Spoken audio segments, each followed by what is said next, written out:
So how y'all meet? South Korea, Japan, Okay. Morocco. Hello?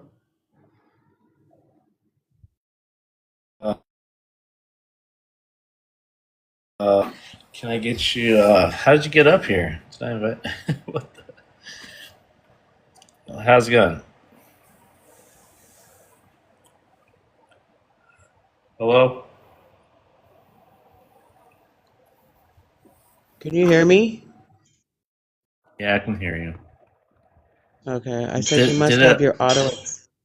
you must have auto accept on so when people click on the box it just brings them up. Okay, okay. Thank you for that. I didn't know how people were just getting up here like that. Yeah, I'm gonna have to fix that. All right. No Yeah, worries, no worries. because you get some people that want to come on and turn their camera on with corn and stuff like that, so you gotta be careful. Yeah, exactly. Yeah, yeah. Thank you for that. Now I have to go back into settings and fix that for sure. Did you want Mhm. to speak on the prompt? Do you want to introduce yourself first? Yeah, I'm Jamaica. I'm from Jamaica. I'm 60 years old. Okay. But Can I I want to get ask you, can I get first of a all, can I get a race and an ethnicity? I know that's not like I'm Jamaican. so that's your We're nationality, both, right, brother? yeah, we're black. Okay. All right, go ahead. Go ahead. Yeah, so first of all, are you FBA or are you African American? So I'm neither. I'm a Okay, black so I'm a black American by race and nationality. I'm not one of these black Americans that claim it to be a your ethnicity. ethnicity? Yeah, yeah. I'm not one of those black Americans. I'm a black American No. that was born in America and I'm black as a race and American as a nationality. You hear me, Yeah, Draco? Go ahead, yeah, bro. because it's getting to a point where like I don't really like going on pages that are FBI. I have FBI on my lives, but I don't like going on their lives because they they just have a gang mentality, you know? They'll bring you up on their panel, dog walk you, and then drop you and not let you defend yourself. You know, I'm not into that kind of behavior. So, Yeah, I hear you. So yeah, this is a safe space for Black Americans that are born and naturalized here from the diaspora. It's also mhm. a Black immigrant space. It's also it's also a African American space. It's also an FBA space, you know. But like you said, like we have control, right? Like Yeah, we're not going to get dropped. We're not going to get muted.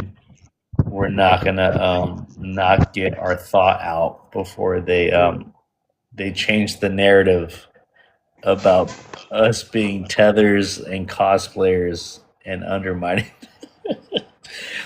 And I'm laughing at this because it's hysterical. You know what I mean? There's still people out there that are looking at immigrants as an issue because white T America, white nationalists have an issue with them. So now we have bootlickers. We have people that don't have all black people in their best interest. You know what I mean? Um, and well, so yes. So this prompt is to speak about how FBAs can keep their mouth. They can't stop talking about immigrants. They're obsessed with immigrants, right? So we're gonna switch this one up black on you. immigrants. Black immigrants. They're not obsessed with all immigrants. They're obsessed with black immigrants. Yeah, yeah, I hear you exactly. Well, they are, but like it's to their own best convenience, right? So they'll Well, you don't use ever hear them talking about YT immigrants. You always hear them talking about a hundred Africans, percent, Jamaicans, 100%, Caribbean. You know, like they don't talk about anybody else. 100%, 100%. But they'll say like, oh well, we care about those illegal immigrants too, but they really don't because the only smoke that they have is for black immigrants. You know what I mean, brother? Well, So here's the thing with FBAs that they don't seem to understand. Most fucking black people that immigrate to America, they're not coming there illegally. That's the first thing. Second thing is they don't have any real power to stop immigration, right? Because if they understood the geopolitics of it, they'd understand why people actually immigrate to America. People immigrate because of destabilization from America. That's true. People immigrate because of imperialism by America. That's true. So when they're saying like, oh, all these immigrants need to go home, like, do they not understand that there are treaties that are signed between countries and immigration is usually done legally? Like from most black countries anyways, the only people that really come through the borders undocumented is the Mexicans because they're on the border. And maybe you have some Canadians that might do it. And then you have the people that come from South America through Mexico that might do it. But even them, they come apply for asylum. They have to be on American soil to apply for asylum. You understand me? So when FBAs are like saying like, oh, Jamaican immigrants and, like, why don't y'all go back to your country and fix your country? Well, the only thing I can say to them is that you've been saying for 50 years that you want to fix your country and you can't, right? Because it's not so easy. So what makes you think people in Africa can fix 1.9 billion people? There's 1.9 billion people on the continent. all right, thank you, brother. Let me again. I think this prompt and like what I'm talking about speaks about that in the sense of how we view people that immigrate, people that migrate, whether that be a forced migration or whether that be a voluntary migration. I hear a lot of FBAs saying that we're not immigrants. Our struggle was a forced migration. And so when we think about what black people in the diaspora went through, why they were forced to come to America, those are also forced migrations based off the destabilization of their countries.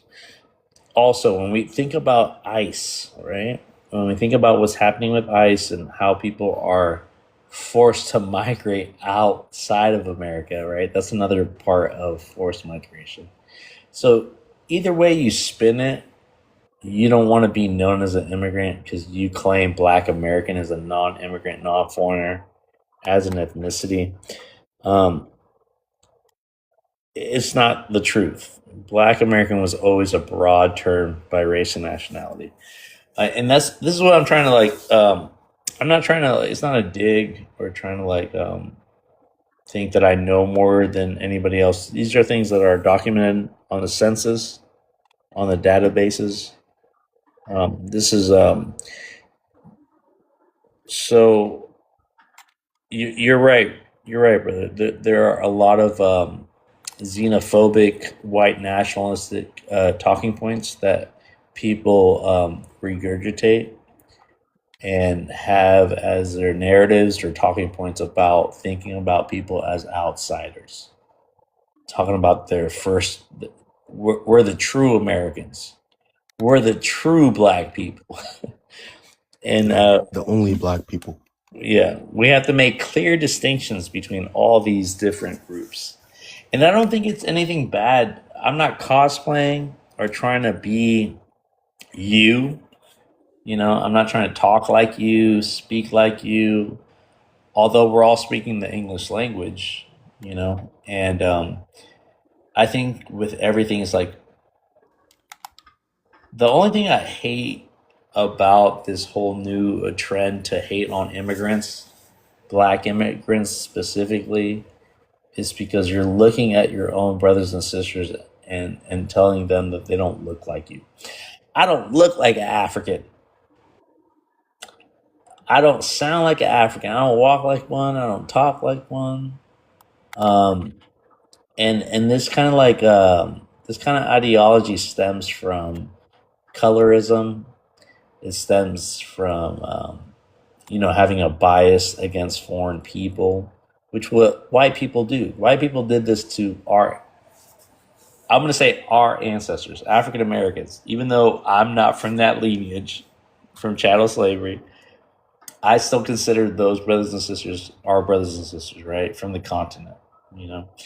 They want to convince us that lineage started at chattel slavery. They want to convince us that that's when ethnogenesis happened. That's when that lineage. They don't want to recognize anything that came before that. And then, anyways, I'm going to go into a whole ramble. Let me just go ahead and introduce RON. RON, welcome to the panel. Ron? Okay, Ron, can I get your race, your ethnicity, where you're from, please? Race.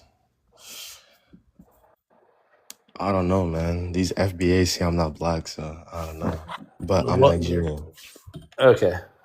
Are you from America? Like, were you born in America? Yeah, I was.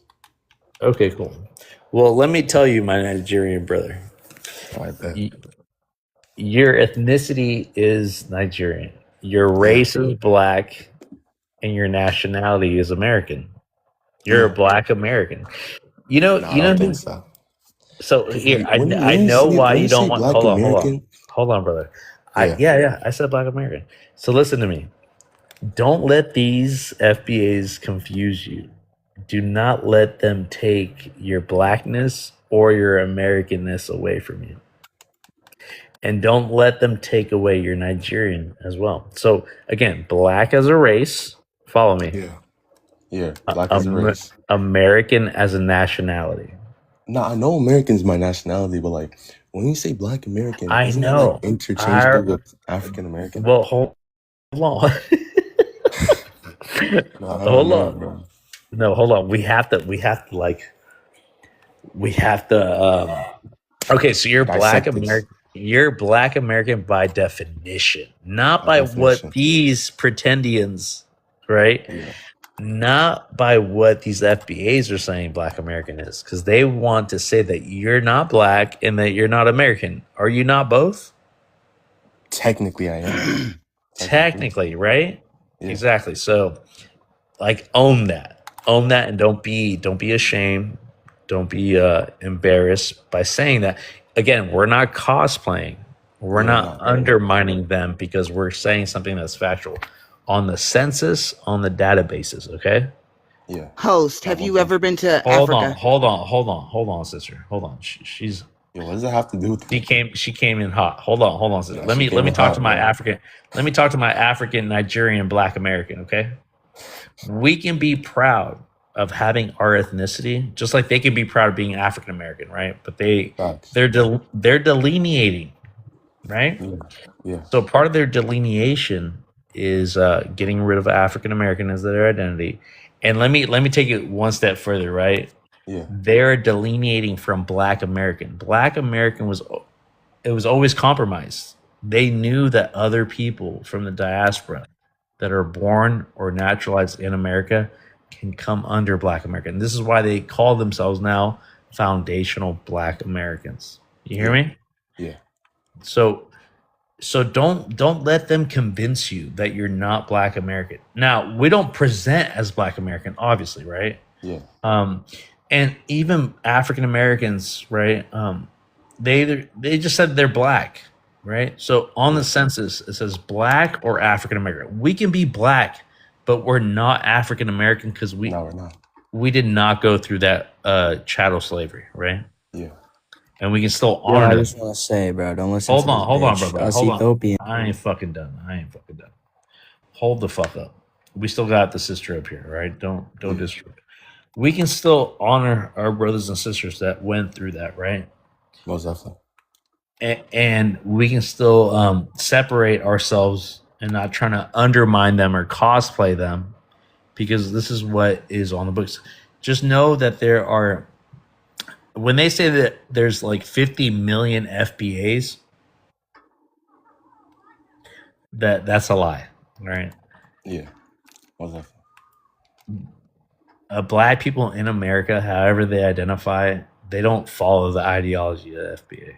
You know, Nah, a lot don't. A lot don't. exactly. So this is what we're trying to help our brothers and sisters in the diaspora who are Yeah. in America. All right, they get no pass for criticism from brothers and sisters from an immigrant background. They're a part of it. As much as they want to look down and criticize African people back on the continent, all right? So we call it constructive criticism. If they want to take if they want to feel like we are attacking them and all this other narrative about how we view people, but at the end of the day, brother, I just want you to know that you are a Black American, okay? Not as an ethnicity, but as a race and a nationality. You hear me? Yes, sir. Most definitely. All right, brother. Thank you. Stick around. We got some FBAs on the panel. Bet. Miss, welcome to the panel. Can I get your race, your ethnicity, where you're from?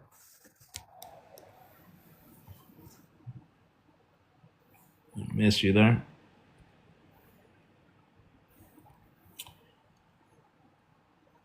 Miss America, you there? Can you hear me? I'm sorry. Okay, I hear you. Okay. First of all, when We you are speak, not African. I can see you. absolutely, Nobody said that. absolutely. Nobody said that. I don't know where you got that. Okay. First of all, I think what you guys get wrong when you're speaking of FBAs. Wow. Let me ask you a question. Have you ever been to Africa? I have not, actually. Okay. So first of all, stop speaking of it. Number one. Number two, I do business in Africa. I do business in Are you Nigeria. more I do African than me, Miss? listen to. No, I'm not more African than you. I do business. I have done Oh business my in Africa. God. So I've been on that continent. And I've been on that continent, All right, so- Nigeria, so Togo, what? and I Ghana. can't speak on my people because I'm So not there. please, FBAs are not saying that slavery didn't exist. Who the fuck said that? Okay, what I'm telling you, you've never been to Africa. They don't consider themselves Black in Africa. Number one, nowhere on that All right, I'm continent gonna give you 2 do minutes. they consider themselves Black. They're only Black in this America where they lump all melanated people together. First of all, now let's break down this Pan-Africanism. If you've never been to Africa, please don't speak on the African slaves and the indigenous Africa. You cannot. Let's take Ghana, for instance. You know Ghana, who's going for all Black people's reparations when they're lumping us all together. They cannot. Ghana has one village called Pan-African Village in Osebu, Ghana, for the diaspora to come home. They said, Ghana says, come home, come home. Yeah. Have they removed the visa restrictions? Have they even put in place that you can a visa on arrival? No. But let me tell you about that one village. Okay. We as melanated people, since you're comfortable with that, in the diaspora, you could never own Africa's land. You must lease it. Do you hear me? Ghana, the leader of our reparations, is saying, come home. He has one Pan-African village in Ghana where a chief has given up the land and said it's free. When you get there, it's $1,236 to lease that land. And if you're from the diaspora, my friend, you understand, you must pay money to build a Cebu's infrastructure up. Not like the Ghanaians. Do you understand me? So when you tell me about anything that have to do with Africa, anything, please speak in facts. Our issue is we're not saying that cattle slavery did not happen. We know it did. But what we are saying is our people was here. We don't come out of slavery. We wasn't a part of slavery. We were enslaved, but we didn't come from Africa. Number one, I can take my genealogy. All right, sister, your time Okay. is up. Your time Okay, is up. good. All So right. when you Thank you. speak on our name, speak correctly. Go to Africa before you speak about anything. And I'm done.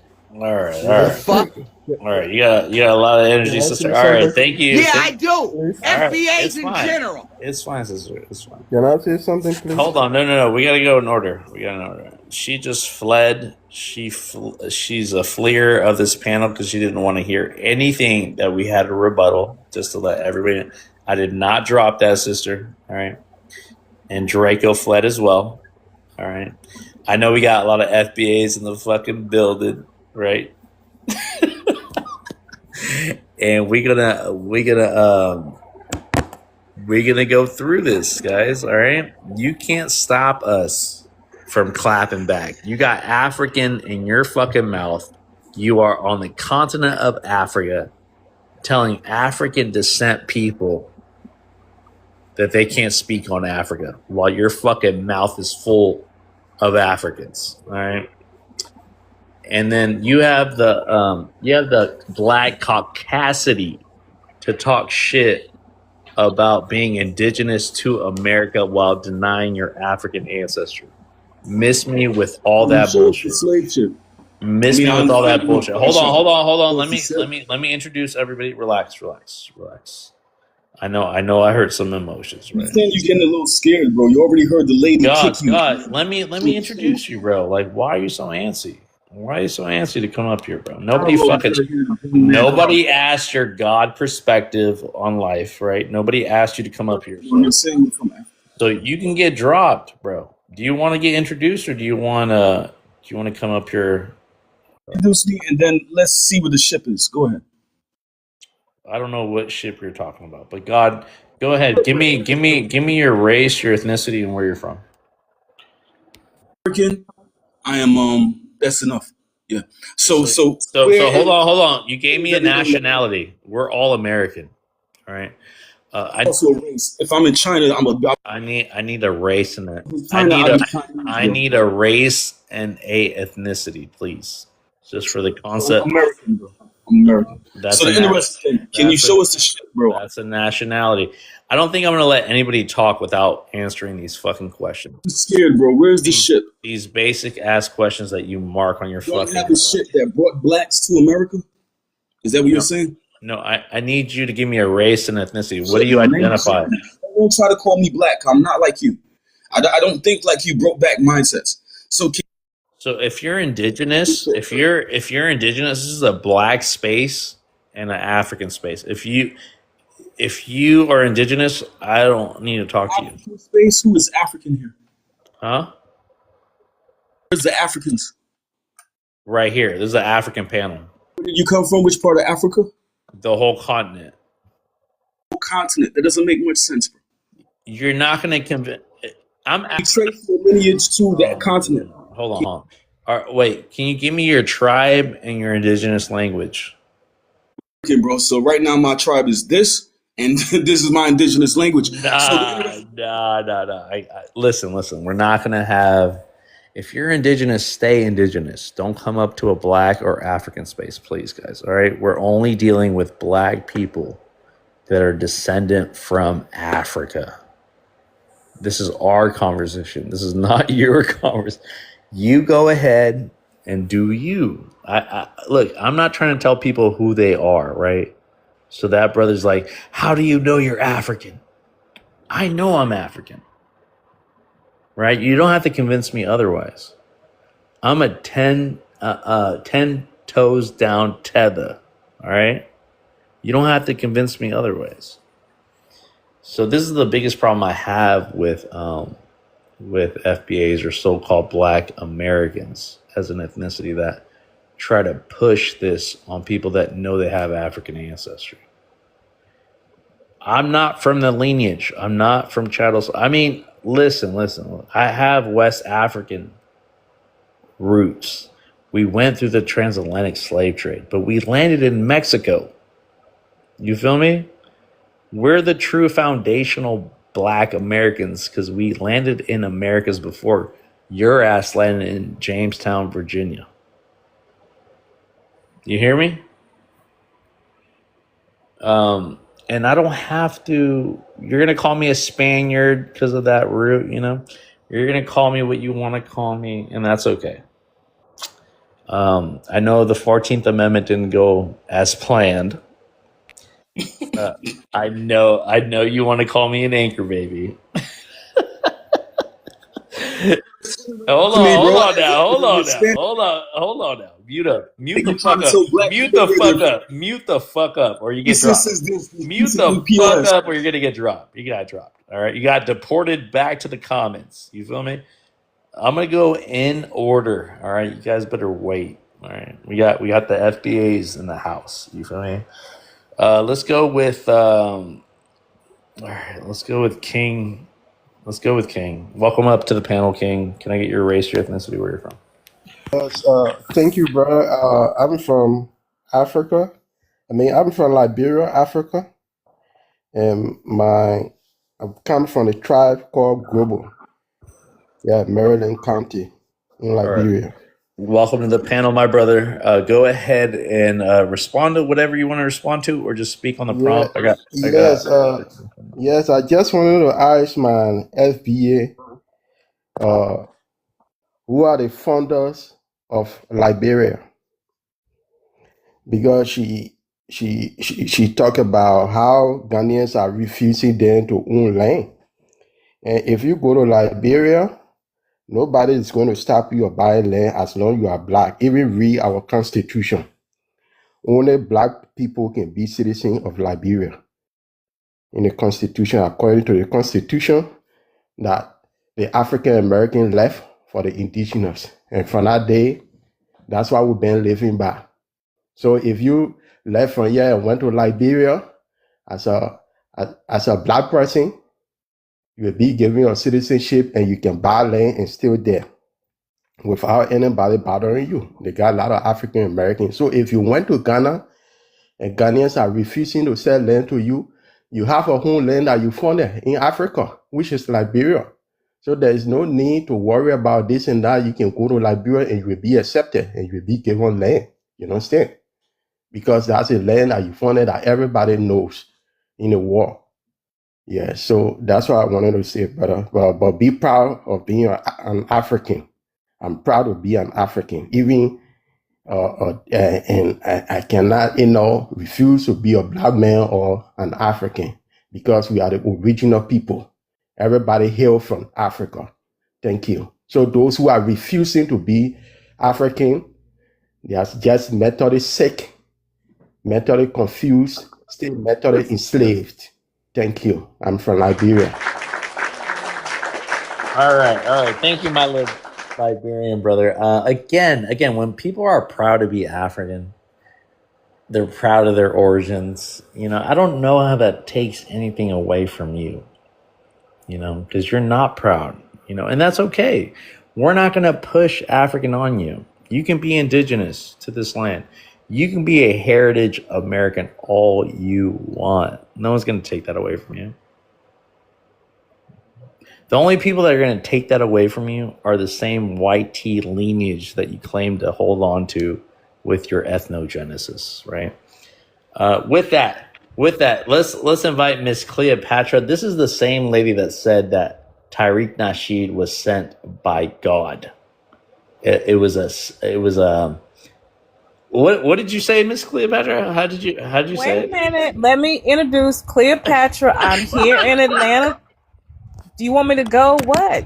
Hold on. No. Okay. I want you to introduce yourself, but I also want you to restate what you said about Tariq Nasheed. Yeah.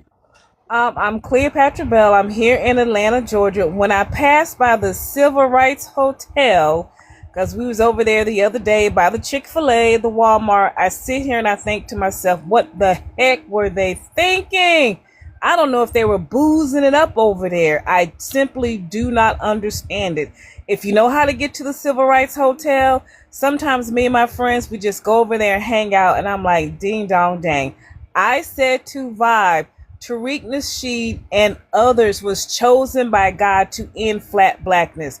I've never heard Tariq Nasheed offer any type of violence, anything. I've never heard him say that. And he has basically stated, along with many others before him, that he's doing what he's doing so Black Americans can have resources. I don't get how Vibe don't get that. And I don't get how Vibe think that that is being disrespectful. There's an issue. And I've said this to Vibes before, and he just blows me off. How Africans, how Caribbeans, and Afro-Latinos move. There's an issue with that. We have an issue with that. So I didn't know if he wanted me to answer any of the prompts that he has. I but got he you. seems to be doing a whole FBA I'm here. thing. I'm here. I want you to And answer. so, I want you to answer these I'm questions. looking, and someone's trying hold- to call me, of All course, right go ahead. now. Handle Come that. on, let's end the phone call. Yeah, But hold on. I have to mute you because I have to respond to you, and then I'll let you answer the questions, okay? Because you speak like I'm not here, you know. Again, I learned it from you. all right, Miss. Hold on. Again, Miss. He is chosen by God, and I wonder what kind of God is this? A white God, white Jesus? I have no idea, right? But regardless of your how do I put this? Regardless of your faith, right? And regardless of how you see Tyreek, the reason why you say that is because you have his same talking points. You have his same narratives, and you have his same sentiments towards immigrants, all immigrants. You guys are not original. You're not authentic about your approach and your grievances. Yes, Black Americans have grievances towards other demographics of people that view them in a stereotypical way, right? And I'm in agreement with that. Am I in agreement with Tariq Nasheed about how he portrays it, how he narrates it? No. But the way you guys think, it's just the approach, and that's my own personal thing against the FBAs. And I see it from a mile away. There's nothing new that I hear from an FBA that I haven't heard from Tariq Nasheed. You guys are on a Discord or a Telegram where you guys have the FBA cheat sheet, where you guys repeat verbatim everything that he says. All right. So that's why he was sent by God to you. But Miss, go ahead and answer the question on the problem. The thing of it is you have to learn to disagree. I've said before in previous conversations, I do understand that some Black Americans are going to marry immigrants, Black immigrants, and I have FBA and ADOS people get upset with me about that. Guess what? I don't care. I know how to have difficult conversations, but we have to acknowledge that other people do not, because this is a very touchy situation. You're going to get upset with the lady who was very passionate. She is doing what people did on TikTok and other platforms. Black Americans are learning about the bad behavior of immigrants from Africa, Afro-Latinos, and Caribbeans. Do not, and I'm telling everyone on the panel, do not ask me what they are. I have posted stuff also on social media. You will behave just like Vibes, and you will be dismissive of it. And I don't have a problem with that. I only have a problem, and I said this before, and that's why I come into his room, is because he doesn't threaten me. Any acts of threats and aggression, I will not tolerate from you guys. And I pray the worst of the worst for you. Other than that, you can go ahead and disagree. But I do want to be respectful to his room. And some of the prompts that he's have up here, I'm not sure where they're going. Anchor babies do impact us. I don't understand how he doesn't get that. I was surprised, like most people, with Clarence Thomas, but oh well. I'm not surprised about Trump and his Plan B. As you guys know, they're putting a law together to make sure that if you are pregnant, you can't come over here. Some of what we're seeing is because white Americans were so nasty and so mean and so hateful to my ancestors. Now they're having to deal with this because black Americans, we are more loyal to this soil than we will ever be to any other soil. Our history, our home, our culture is in this country. If something would happen to Africa, Vibe should be the first person to see what's going on. That would not necessarily be me. I would be more concerned about what's going on over here. And Antonio Moore, whether you like him and Yvette or not, they have done a great job in explaining so many things. And when people are reacting crazy, now you know why. And respect to Vibes, I'm going to land my plane. I don't know if you think I'm like, and this is not for you to respond to. I don't know if I'm a threat, right? I'm here to bring attention to it, but regardless of the fact, you're here to educate us Africans, us third worlders, us cosplaying tethers, right?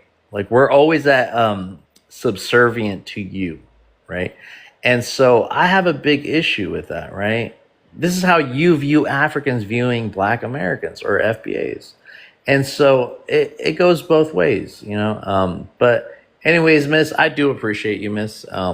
You're Respond to oh that. no, you can't. No, you can't. I'll give you a chance. But I do appreciate you. You're very articulate, you know. But you're also very naive, Miss Cleopatra.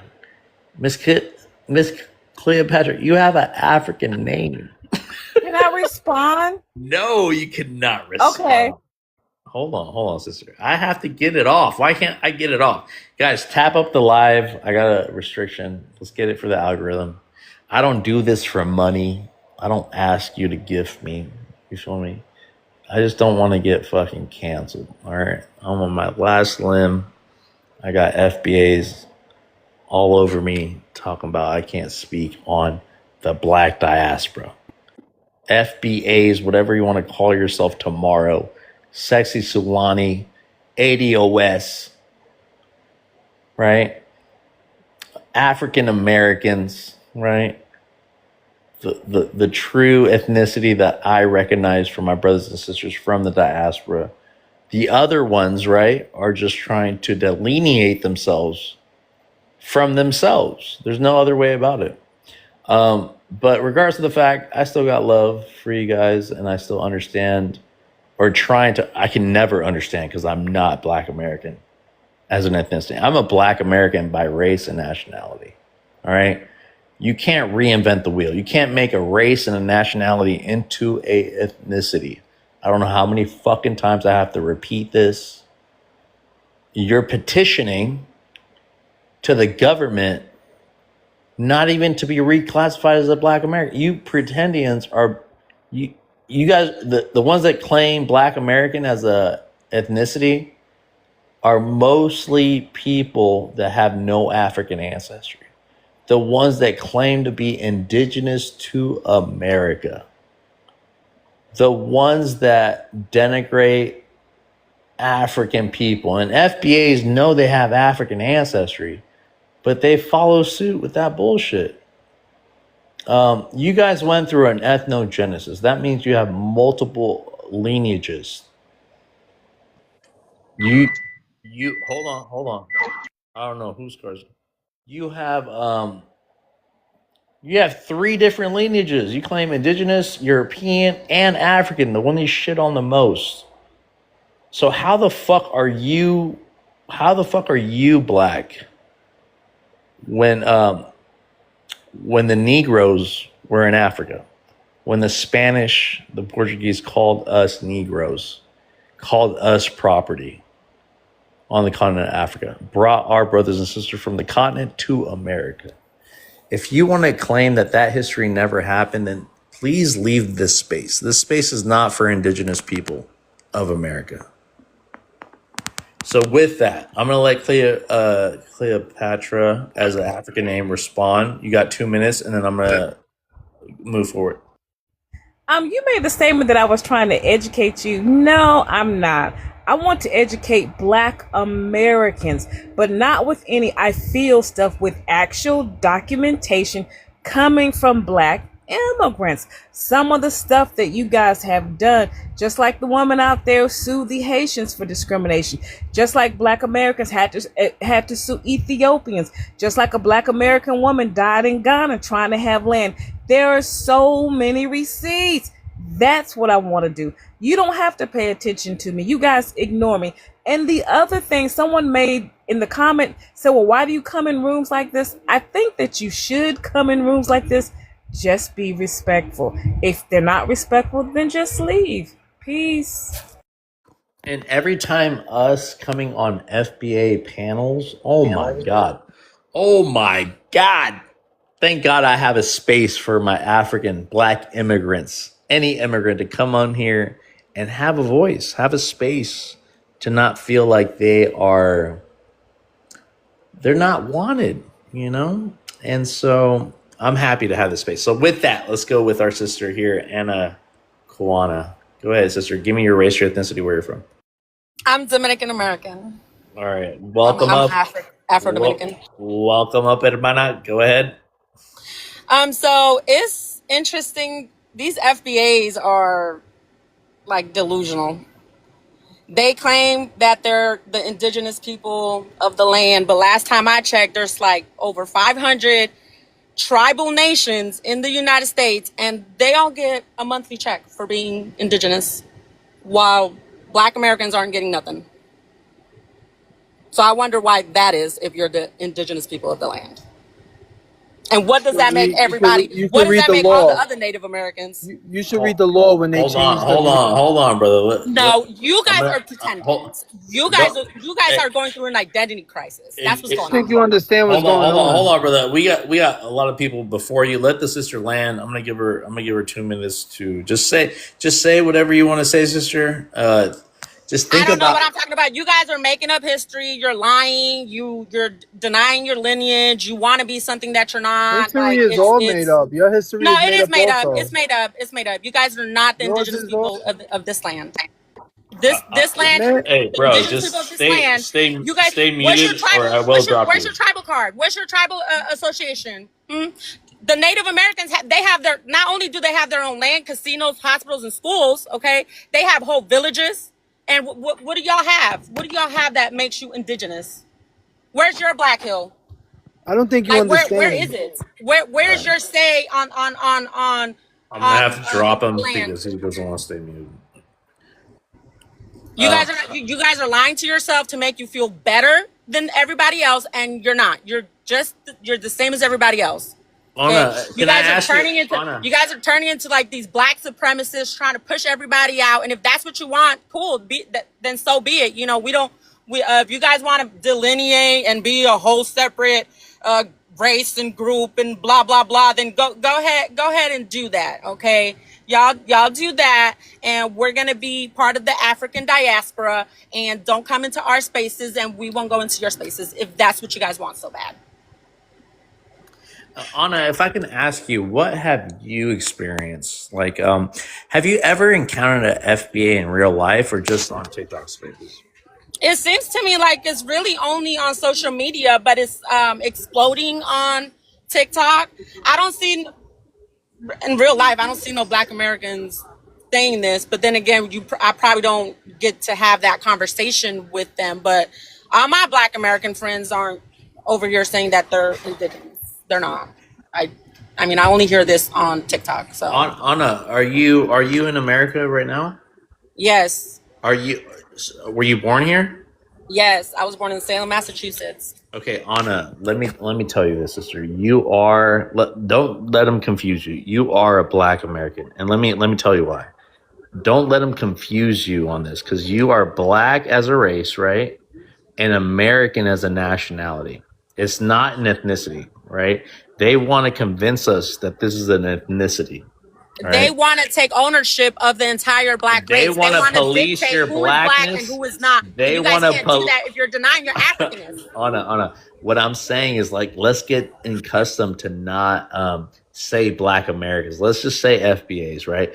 Because Black Americans includes us, right? This is why they had to be FBAs. They knew Black American was already compromised. They knew that people from the diaspora that were born here and naturalized here can be Black Americans by definition, okay? So this is my prompt. This is what I'm trying to push out. And I don't mean that to cosplay them.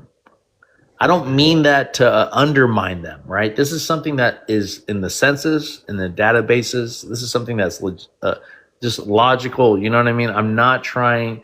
A part of this whole assimilating to America, you know, they say flattery is the best. What do they say? Flattery. Come on, help me out, chat. Flattery is The best form of admiration. yeah, exactly, something like that. Yeah. Oh fuck, I forgot. But yes, exactly that sentiment though. Like, it should be flattery for like what, but they see it as cosplaying. You know, they see it as us trying to undermine them, trying to tether to them, right? Trying to Yeah. be like them. You know, instead And of some of the things that these FBAs don't even make any sense. I had an FBA tell me that we need to get out of their communities and we need to like be in our own community. So they're telling me I gotta stay in Washington Heights in New York. You know what I mean? I can't get out of Washington Heights. That's where I gotta stay. Okay. They saying you can't listen to certain types of music. These artists aren't making music just for you. It's out in the public domain for everybody. If they don't want other people listening to it, then maybe they need to take it off the radio or have a special radio for only FBAs where you guys can prove your FBA lineage and everybody else can't listen to that shit. Okay? You don't want people wearing Jordans. That's just a brand name of shoes. Stop wearing Gucci. Stop wearing Versace. Stop wearing Nikes. Stop wearing Adidas. It's just shoes. Okay? Not everybody wears Jordans. I don't wear Jordans. It's not my style. It's called the fashion industry. You Exactly. don't own it. So again, a lot of this clothing that is fashionable, marketed, and trendy, right, are not even the same brands that we own, right? Shout out to Fat Albert. You know, I used to rock that back in high school too, even though I'm not a quote unquote FBA. But again, these people that put this whole like boycott on, you know, businesses that are not foundational Black businesses. All businesses want to sell to clientele. If you boycott the clientele, right? No one's going to say we don't want people to come buy from us, right? And I understand the Asian thing, and like I understand like the sentiment behind it. But like, if you're a business person, you're not gonna not sell to whoever shows up at your store. You know, you're not gonna boycott clients that want to come buy your product. That goes with food. That goes with music. That goes with all of what we consider the Black diaspora culture. Okay. But anyways, thank you so much, Anna. Stick around. I gotta get through everybody. Thank you, sister. Pierre, welcome to the panel, my brother. And go ahead and introduce yourself with your race, your ethnicity, and where you're from, and go ahead. Good morning. 30 years old, born and raised in Haiti, with African descent. Only thing I really want to talk about is lately how when the TPS ended, and I see most lives as other Black people like myself, you know, from America or from other countries who are Black that are hype about it. Not the people that signed it, you know, but it's the people that look like me. And second of all, why don't they make prompt about Syria? Because Syria was also a country that was told to leave the same day as Haiti. Why is there no prompt on Syria? Is it easier to just pick another Black nation? What is it? I just want to know. But yeah, that's all. Thank you. All right, thank you, brother. And again, this is why I have all these Black Americans on my prompt, right? These are people that were born or naturalized from the Black diaspora. These are the people they consider anchor babies. These are the people that they expected to get deported after the 14th Amendment was not, redefined the way they wanted it to. You guys are on Daddy Trump's D more than anybody else. You black Caucasian, the black Caucasity, am I saying that right? Yeah.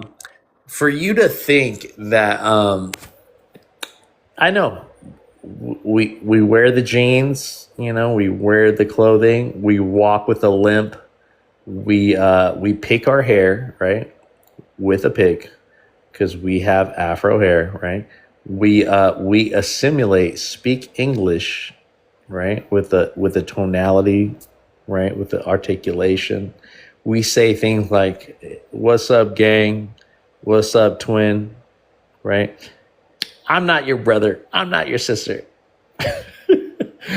Again, you guys are delineating. So there is no due date on this delineation. There is no expiration date on this. They're full course on separating themselves from themselves. We honor our African American brothers and sisters that have nothing to do with FBA, that don't choose to follow that choose. I have so many African Americans, black people in America that show up on my panel and fight these FBAs to the, and these are the people, these are our brothers and sisters that we have to help and represent, from the black diaspora. How are you part of the black diaspora and don't want any, what is it called? Constructive criticism, right? But you have Africa in your mouth. You can't stop talking about our third world nations, our destabilized nations. You can't stop about how poor we are. You can't stop about talking about our delicacies that you claim to be bushmeat. You can't stop telling people to go back to Africa and go build their nations like white nationalists that told our ancestors that went through civil rights to go back to Africa. You're not original. Excuse me. You're not authentic. Your approach is weak, and it'll always get like a pushback. All right, my brothers and sisters that claim FBA, we have to have some empathy, right? Because like there are youth, there are elders that listen to FBA and they go, you know what? They're bringing up some good points about how black people and the injustices of black people have felt in America. And they're coming into it, like coming into some panels of these FBAs. These FBAs know how to put a good mask on, where they go like, oh, we're not talking about all Africans. No disrespect, but all disrespect. These like, I don't know how to put it to you guys, but anyways, the youth and the elderly, they're like, oh, is that what we're calling ourselves now? Are we okay? We saying foundational? Okay, we foundational. But they don't even fucking know what they signed up for. They don't even fucking know what they signed up for. So, anyways, we're here to educate. And if we have some FBAs like Cleopatra, hold on. I don't know why. I know I'm monologuing. I know. But I will listen to FBAs. I won't drop. I mean, unless they crash out as they usually do, I won't drop them. I won't mute them. I will let them have a space to speak. But we can't find this space anywhere else on TikTok with FBAs.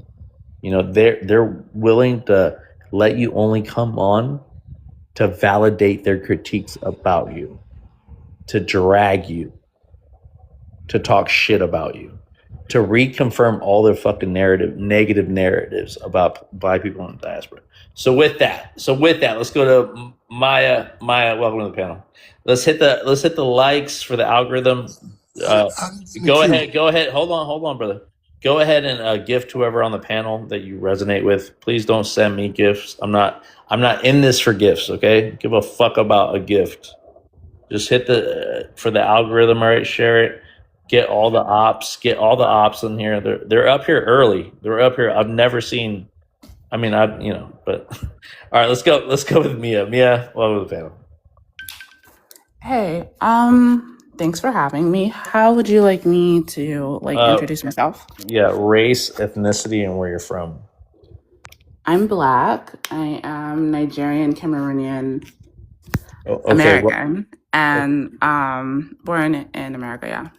Okay. Welcome to the panel, sister. You can respond to anything you've heard so far, or just speak on the prompt that I have up here. Yeah. I feel like this whole conversation just shows the issue with the American education system.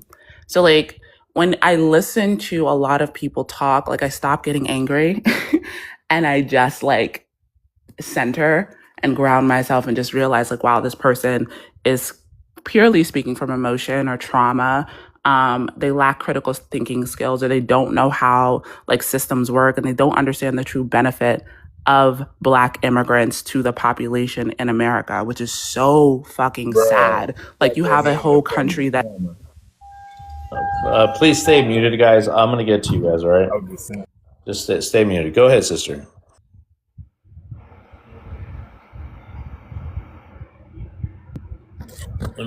Mia, go ahead. You're muted right now. Mods, please don't mute anybody. Mia, are you still there? I'm gonna give Mia. I think Mia might have. Mia, do you hear me? Unmute yourself, Mia. Okay, Mia might come. All right, Mia, I'll let you come back. Okay, whenever you're ready.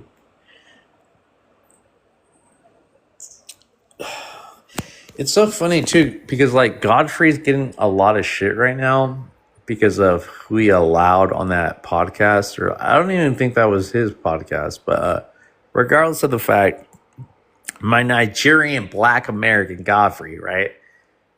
He had UFBAs use Godfrey, when he talked about how immigrants treated him.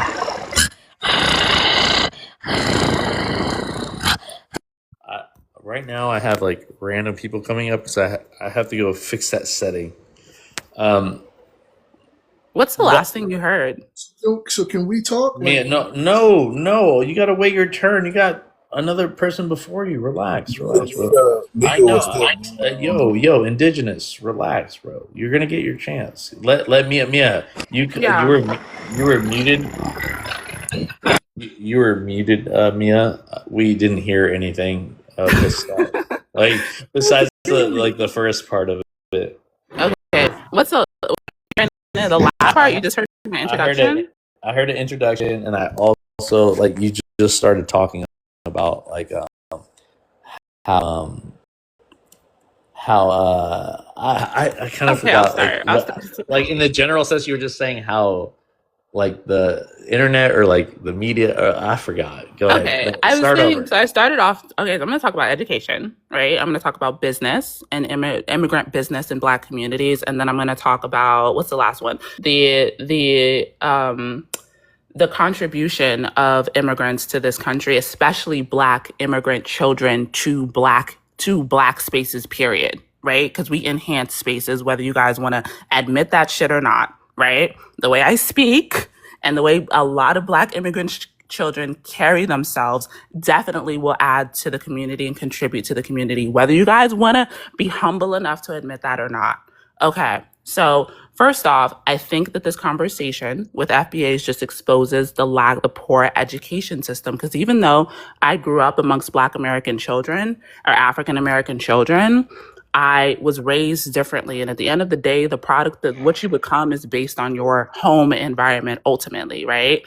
I know a lot of people that I was raised alongside of, who unfortunately, because I do care about these people and I'm not trying to criticize anybody, but unfortunately ended up being impregnated as a teen or getting incarcerated or getting unalived, right, by other African American people. And I grew up, again, amongst them, right? But I was getting gifted. There's no but. I really do love African American people. And I grew up, I was getting gifted freaking dictionaries for my birthday, right? I was being told to face my book. We were just being raised completely differently. And I think as we get older, because a lot of these people are older, they're probably looking around and being like, wait, how did they get that? And I don't get that. We're raised differently, right? And I think there's things that we can learn from each other. But a lot of people don't want to admit that. The next thing, people were criticizing businesses. That's the next thing I want to talk about.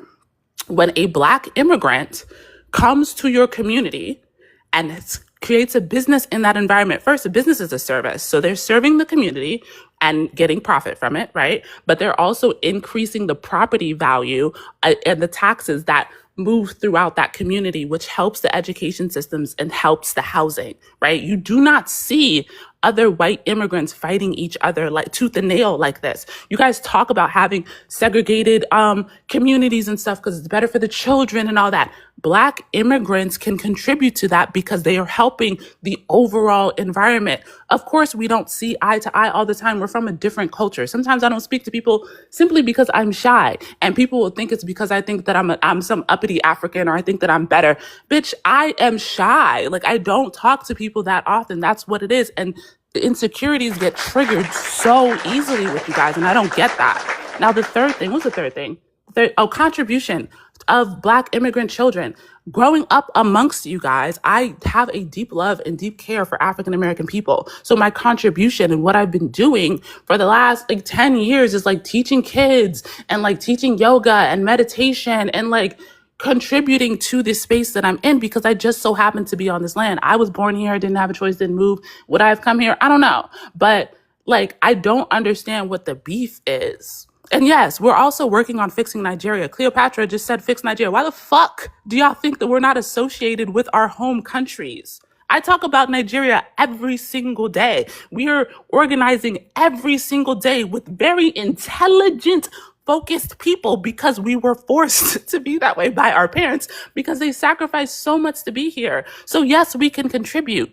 And not to toot my own fucking horn, listen to the way I speak. Listen to a lot of the way these Black immigrants speak. And I'm not talking about sounding white or whatever. We're just smart as fuck. And they convinced you guys that Africans are dumb and these bottom feeders. Okay, if that is the case, why are their children doing so well? If that's true, why do we come here and do better? It's because of the conditions in Africa, which are poor, which at a time were created through colonization. And also, there was also, I'm not going to stop saying African American because some people call themselves African American. Not everyone is saying Black American. See, you guys are not even all on the same page with that. But I'm going to land there with 14 seconds. That's all I have to say. Thank you, sister. Ma'am, Hold on. Creed. Creed, hold on. You got people before you. Come on, please have some decorum. Respond to what you said. Nah, Creed. You're not special, all right? You know what we are, Mia? We're exceptional. We are Black excellence, and they don't want to hear that from us. They think we're not Black. They don't think that we empower ourselves with the same. These indigenous people, they claim to be reclassified as Black. Black is a misnomer to them.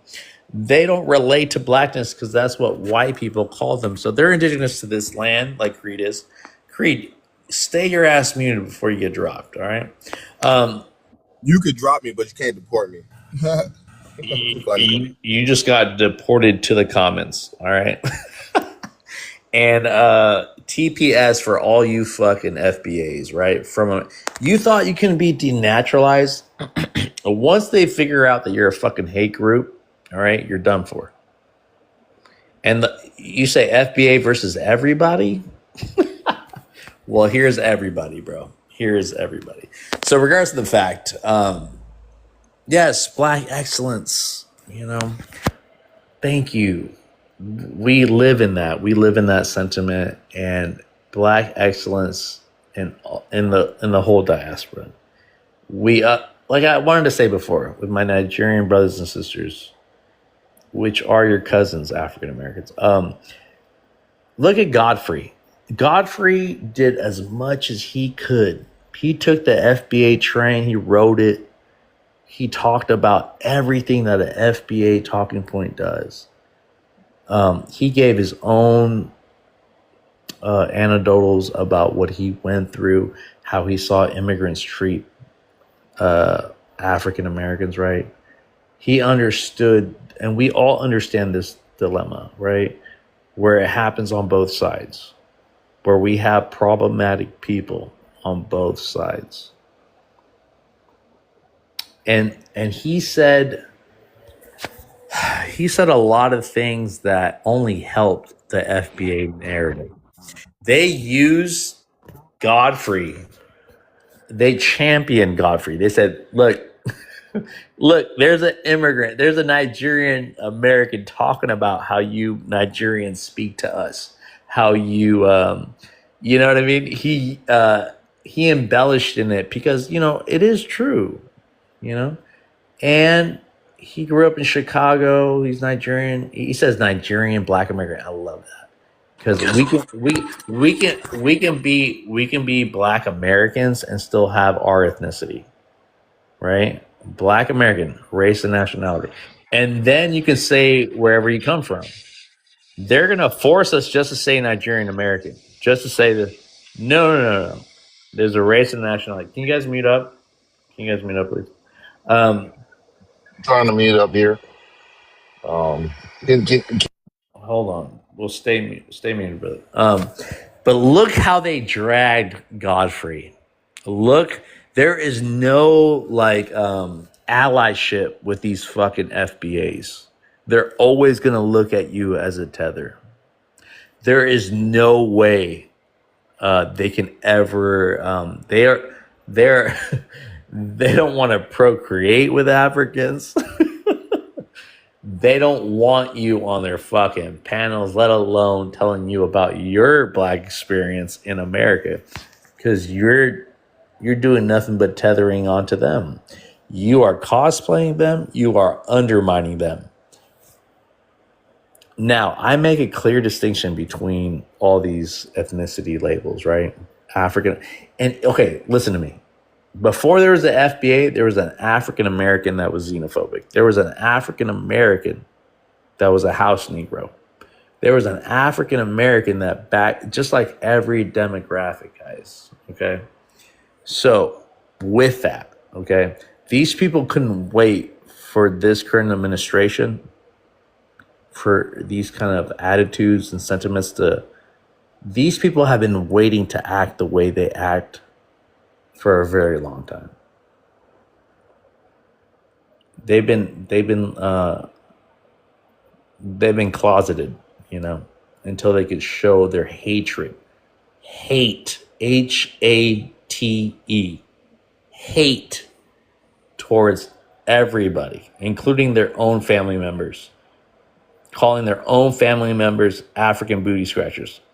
Any people that look in their family members that looked African, let's pray for these brothers and sisters, man.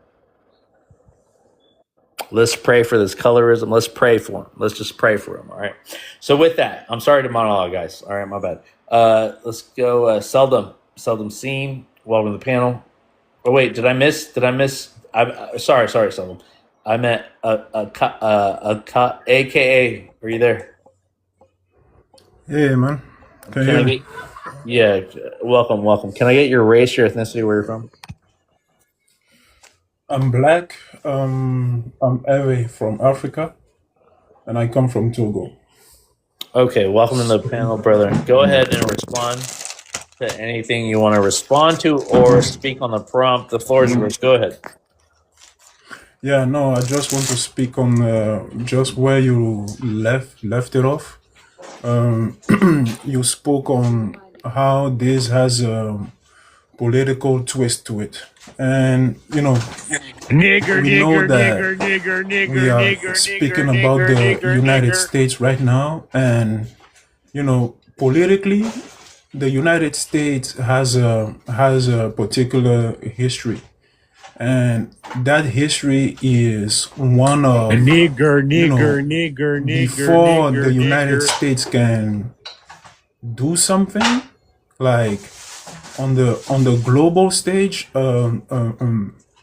politically, militarily, and when it comes to like foreign policy, they always have to get their citizens behind it.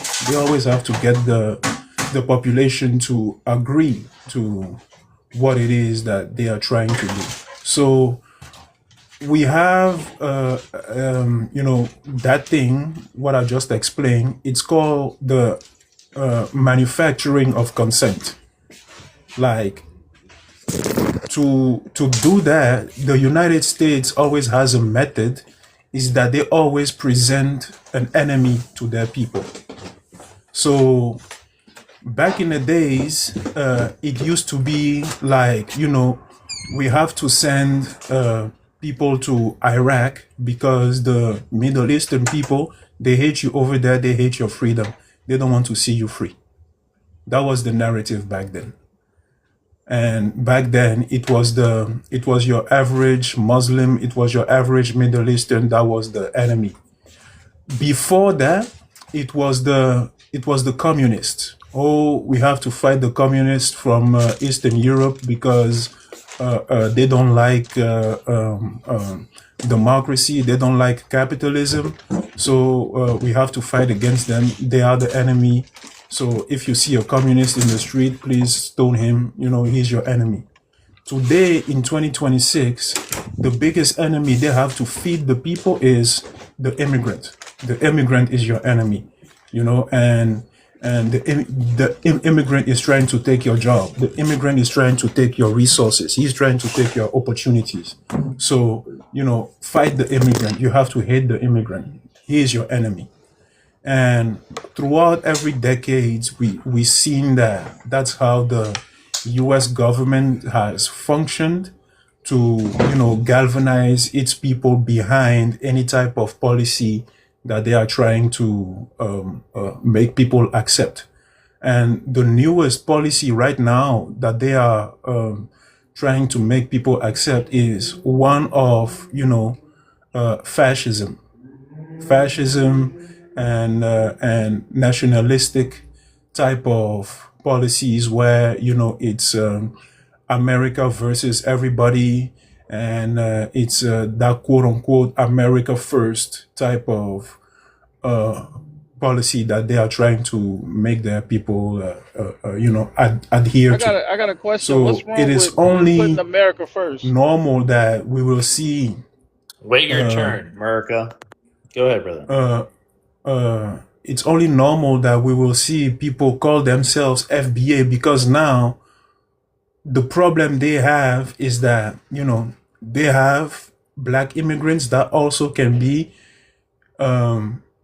looked to as them. Like, we look like each other. So what they have to do to, still be accepted by the American system is to play a game of, us versus them. And in their case, the us versus them is us, the FBA, quote unquote, what they call themselves now, and the them, which is any Afro-descendant immigrant or Afro-descendant born American that might be confused with them. So truly, that's where the issue is at, and what they are really doing is just playing into the hand of the politics. There are politicians and the powers that be are trying to play on them.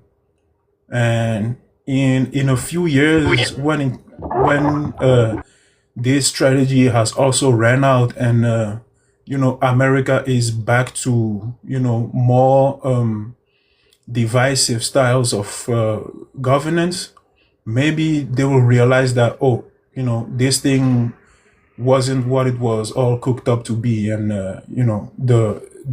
the receipts at the end were pretty much different than what they were expecting. But let's hope it's not too late by then. Yeah, that's my contribution. Thank you, brother, for that. Thank you for that insightful insight through economical, political governments. Somebody said that here on the comments, they're like, they say, "I agree with you, brother. However, the majority of immigrants join the government." Are we not all part of the government? Do we not all have licenses? Do we not all go through this educational system? Are we not all indoctrinated? And a lot of them say that immigrants align themselves with white tea. When we talk about the competitive nature, the classism, right? This is what it is, you know. When other black brothers and sisters move up in life, you know, there is that glass ceiling, but like we always look down on each other when somebody else is getting ahead. And I think a lot of that is even in the work field, you know, like I remember this coworker, he got me the job and I moved up in the job, you know, I got a managerial position and he thought I was working against them or something just because the boss, like, I don't know, he's like, you would fit in this position or whatever. And the friend that got me the job felt like I was undermining him, you know, and I just want to like move ahead. And I'm grateful for that brother to like get me in the job. And I want to bring him up with me. Like, let me get up, let me set up and like, let me bring you up when I can, you know, but a lot of this. Did you bring him up? No, he quit actually. And so why did he quit? Listen, bro, you're at the end of the line. You feel me? There's brothers like you that feel like you have a voice. No, because you just made a blanket when you didn't let the other coworkers speak. You thought you had a space on this fucking panel to talk above and before everybody else that came before you. You just let a cracker come on here. Man, don't let me drop you. Fire, just stay muted, bro. I don't want to. Yeah, you drop me, bro. You can drop. Yeah. I don't even know why you came up. You feel me? Whatever. If you just wanted to get dropped. You feel me? But either way, I say that to say that there are issues like that, you know, within the work field, within family dynamics, within high school and like how we grew up, like this competitive nature. And I feel like we are we're leveraging that as in like an undermining, as in like people trying to take. So what I was saying with that story is that like I didn't have that intention with the friend that brought me in there, but he thought that I came, that I was gonna, you know, replace him almost. When I had nothing but respect and love for that brother. He brought me in the field. I can't. So anyways, there's just those little dynamics. I'm not saying that there aren't people that do take advantage of people that help them out, right? And that do that do try to take their place, that do fucking undermine them. You know, I'm not going to get away from that. I'm not trying to say that doesn't happen, because it does, you know. But with that, let's go to Seldom. Thank you for being patient, Seldom, Sean, or Seldom Scene. Can I get your race, your ethnicity, where you're from? Can you hear me, Kate? Yeah, Hi. okay. So I'm a Black American above the age of 30. Okay, welcome to the panel. Go ahead and respond to whatever you want to respond to, or speak on the prompt. The floor is yours. Okay, thank you. So I just wanted to point out, man, that you know, Black Americans do have an ethnicity. It is an ethnicity. If you sent a Black American to name a country, they wouldn't be able to find their music. They wouldn't be able to find their food. They wouldn't be able to find all of the customs that they practice. They are an ethnicity. It's just a fact of life. I think there is a general, when you come to America, most Black people kind of assimilate to Black culture. Most, not all. But don't get me wrong, you know, Black American culture is on the spectrum of just American culture in general. So I just wanted to point out that ethnicity is Black. There is a Black American ethnicity, right? Because an ethnicity is about shared history and culture, which Black people have in America, that other people, when they come to America, they get involved in. Just like if I moved to Nigeria, I'm sure that I would adopt the customs of Nigerians, right? Because I probably wouldn't have access to all of the things that make me culturally a Black American. It's just a fact of life. It can't, and it's not. I mean, if you can dispute it, but to no avail. It makes no sense. I don't understand the race, nationality. These are not ethnicities. generally nationality fits into ethnicity. Generally, not all the time. Everything that makes up a culture is not always the same, right? Because two different cultures could share the same music. They might even share the same religion, but they don't eat the same foods. They don't have the same mating customs. They don't listen to the same, whatever. I think I hope that that's very clear for you, brother. That it is. Crystal clear. All right, Yeah. Seldom. Okay. But again, brother, this is what I'm coming back to. I really don't mind anybody to claim it as an ethnicity. My issue is with the exclusion aspect, right? We know black is a race. We know American is a nationality. We cannot turn a race and a nationality into an ethnicity. And I think a lot of people have a hard time knowing the difference between race, nationality, and ethnicity. But here, I'm not trying to say like to dumb down things or like people that don't have it. I'm not saying that people that claim Black American as an ethnicity, because I feel like it is like a nuanced term, right? And and when I hear that, my biggest pushback is about people that don't let them include themselves. But I can be honest with you and be like, well, I can say I'm Black American not as an ethnicity, as a race and a nationality, right? And I hope that you would understand that I'm not trying to undermine or cosplay, right? Like so. I understand. So that's like as straightforward as I can be about that without being disrespectful, right? Because where the disrespect lies in is you policing my blackness, you policing my Americanness, right? And so this is not that you are doing this, right, brother? But like there are a lot of but it's the opposite too, though, bro. Because what some people feel as if Africans in general are policing blackness, right? It's the same exact thing. It's just when you are African, you don't see it. But when someone says, hey, try to define for a black person what it means to be black because they have African ancestry or they have dark skin, it's the same exact thing. You can't say, you come from me, I'm your parent, right? Have that parental way of looking at and that down your nose way of looking at black people and expect black people to just bend the knee. That just doesn't make sense. It's the same exact thing. It's just that you don't see that FBA, the group called FBA, as being it's just a group made up of collective harm against black people, right?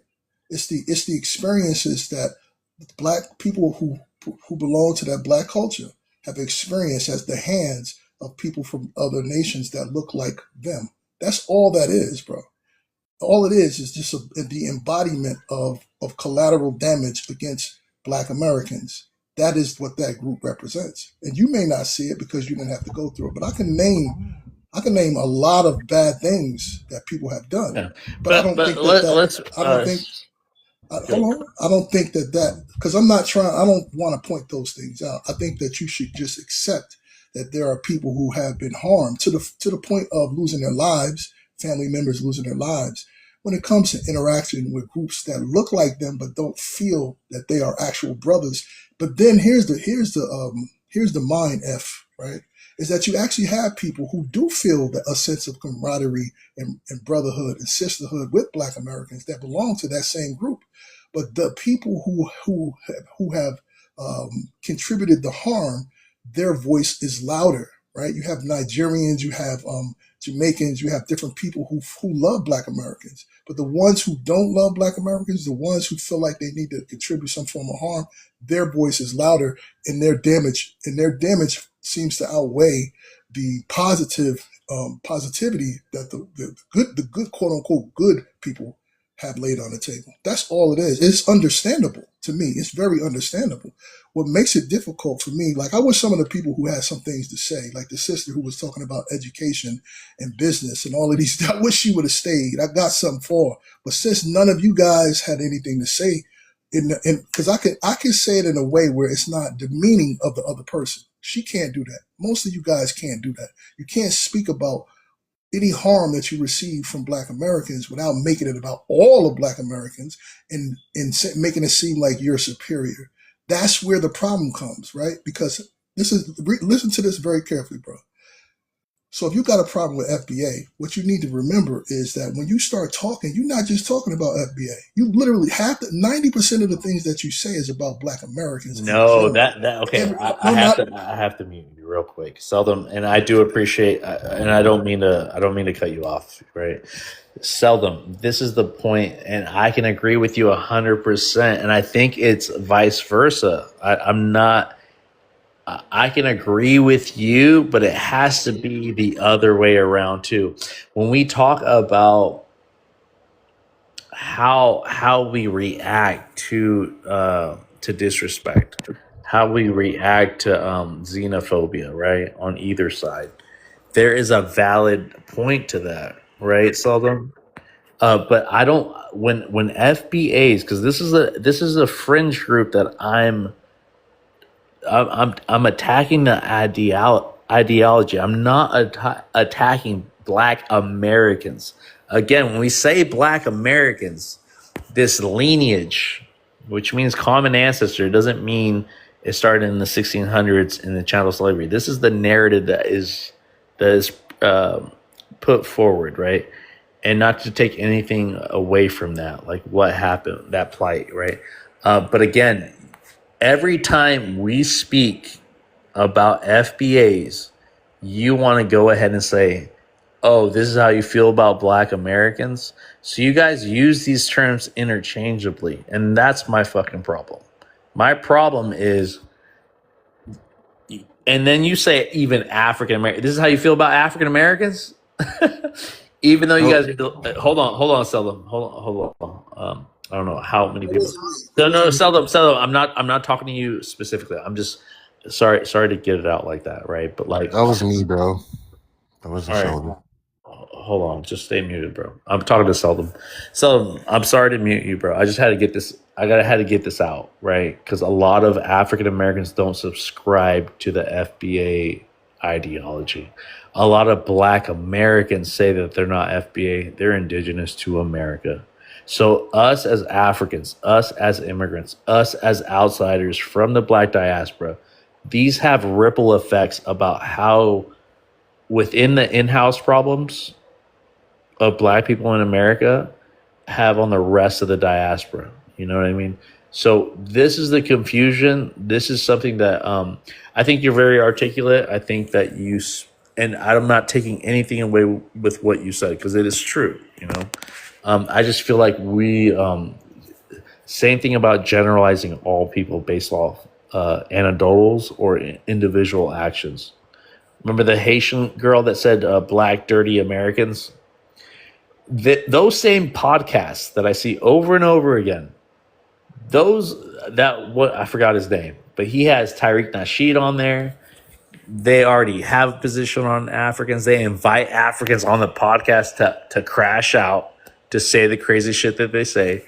And they use this as a present time. And now with the Haitians, now with TPS, how Haitians are responding to what's happening by the government, you know?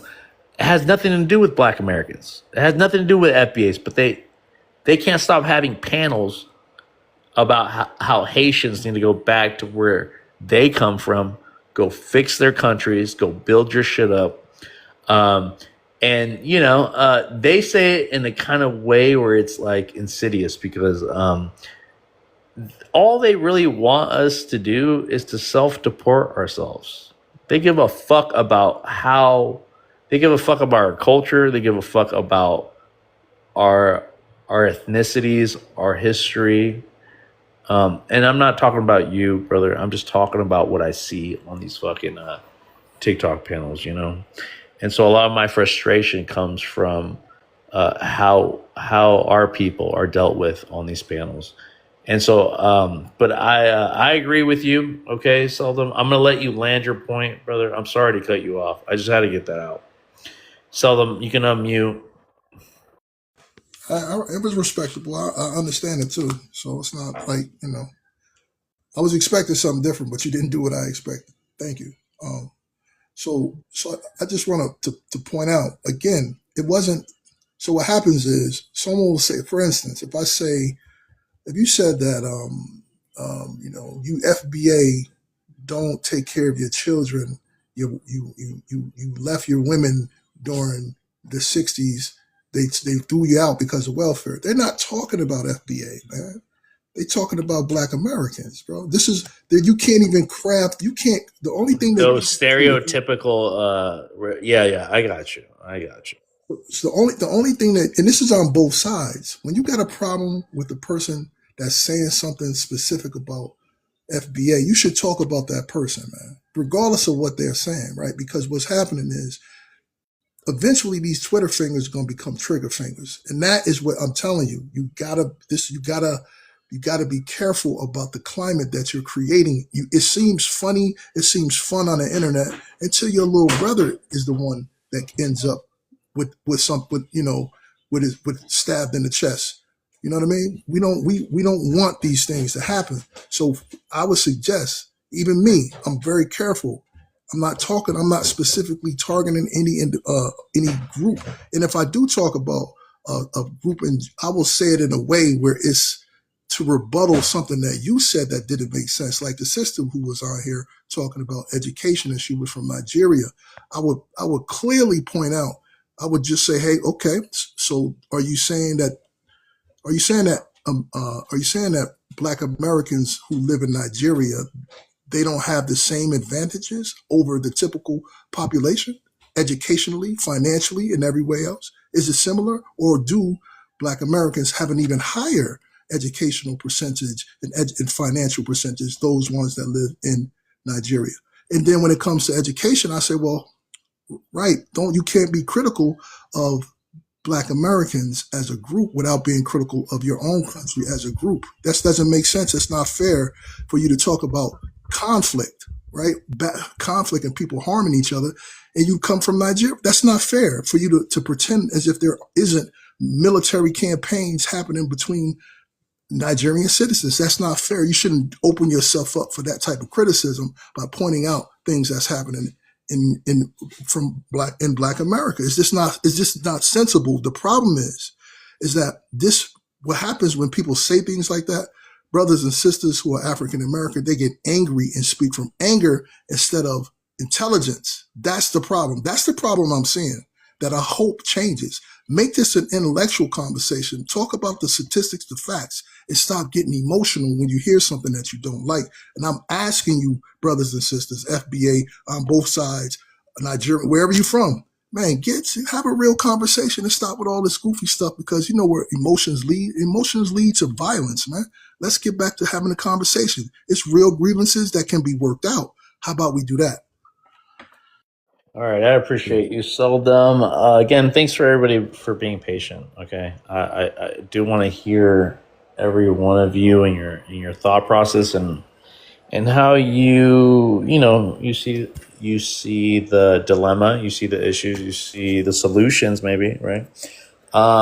Again, I think statistics are sometimes skewed, and also these stereotypes that lead to these statistics. And I definitely agree with you about how, xenophobia on both sides, Africans speaking about Black people in America, and they lump in FBAs with African Americans or Black Americans. I definitely see that, I think a lot of it, Seldom, is like, just like we see with our Black American brothers that call Africans monkeys, and like the disrespect, right? And I think that people that are trying to defend themselves will say the most heinous things, as a comeback, as a roasting fest, right? Bro, can we address the prompt, bro? You getting off topic. Yo, Black. There's like 10 people here, bro. I know. Hey, this is my panel. This is why I love my panel, because I don't have to be on your fucking panel. I know, but you're chatting, bro. Like, we trying to address That's fine. I can be yapping. I can be tether babbling. For all I give a fuck. No, I'm trolling. You right. Yeah, stay muted, bro. Let me get my shit off, right? And I even forgot about what I was saying. You see, you threw me off. Bro. Good. Anyways. All right. Creed, welcome to the panel. Can I get your race, your ethnicity, where you're from? Man, that took a long ass time. You see how patient I was. Yeah, I'm trying to be a good example for y'all because obviously y'all can't control yourselves. So that was about the longest I've been quiet. I'm a Black American. I'm from Texas. I'm the Black American. Not no. They call me Black. Yes, sir. So, Black American. Vibes. I forgot what's your ethnicity? Your ethnic background? Eritrean, Nipsey, You are Eritrean and Mexican. and Mexican. Afro, and we got black people in Mexico. Wait, what? Bi Bro. ethnic. Okay. You're. I'm I'ma a holler at y'all, bro. I'm I'ma a holler at y'all. I just burrito waited to and hear I'm this an dude like he was injera all at black, the bro. same time. You All feel me? right. So you call yourself a Black American? Is that correct? Of course, by race and Okay. national. Wait, hold on, Creed. By race and nationality, not by an ethnicity. I got you. I hear you. Do Black Americans have a culture? It's a diverse culture. Okay, it is. Okay. Do Black Americans have a culture? It's just a yes or no question. As an ethnicity or as a race and nationality? Which one? However you want to say it. Well, that's It's just a yes or no question, sir. Do Black Americans have a culture? yeah, of course. Okay. Is any of your ethnic background a part of that culture? Yes or no? Of course. It is. Okay. What part of your background is Black American culture? By race and nationality, Creed. Okay, and what is that? What Me, part of your you- ethnic background is You a and part of me, Black American as culture? white people, classify us as black people. Sir, just answer the question. I see what Wait, you hold on. Hold on. I haven't finished. How white people, right, in America reclassify their property, including Africans and black people in America. Okay. And then American by their nationality, whether being born here or naturalized here. It's called the 14th Amendment, right? The one that a lot of people want to get rid of that didn't got rid of, right? Go ahead, Creed. You didn't answer the question, though. Do black Americans have culture? Do black Americans have culture? Yes. Black people all over the diaspora in Mexico and Africa, they have culture. When they immigrate, when they immigrate here, they are black Americans and they bring their culture to America. America is a melting pot, regardless. You want to claim ethnogenesis? You're gonna recognize European lineage. You're gonna recognize indigenous lineage and African lineage and call it an ethnogenesis. But you don't believe in a melting pot? Sir, you're really good at skating. Yeah, I see. But that's not what this is right now. I asked you what part of your ethnic background is Black American culture. You said Juneteenth, right? Okay. Oh, Juneteenth. Okay, go ahead. Let's go there. So FBA say that nobody else can celebrate Juneteenth besides FBAs. Now we have a brother that started Juneteenth in Texas. And there are Black Americans. There are. You said started Juneteenth. You said a brother started Juneteenth in Texas. When? Yes. When? Sorry. I meant the flag. I'm sorry, the date. 1997 is when he created the Juneteenth Texas flag, right? And so they're saying that this is the flag. They don't want any of this Pan-African flags. They don't want these African flags at their Juneteenth festivals, right? Creed, you know what I'm saying? How do they control that? Hold on. Why are you speaking? I'm gonna be quick with Creed, okay? But Creed, do you know that sentiment? Have you heard it before? Yes, of course. Okay, do you agree with it? Yes, absolutely. There should be no Juneteenth is not a Pan-African day. It's Okay, not so an African day. It's not a Pan-African day. all right, It's none of that.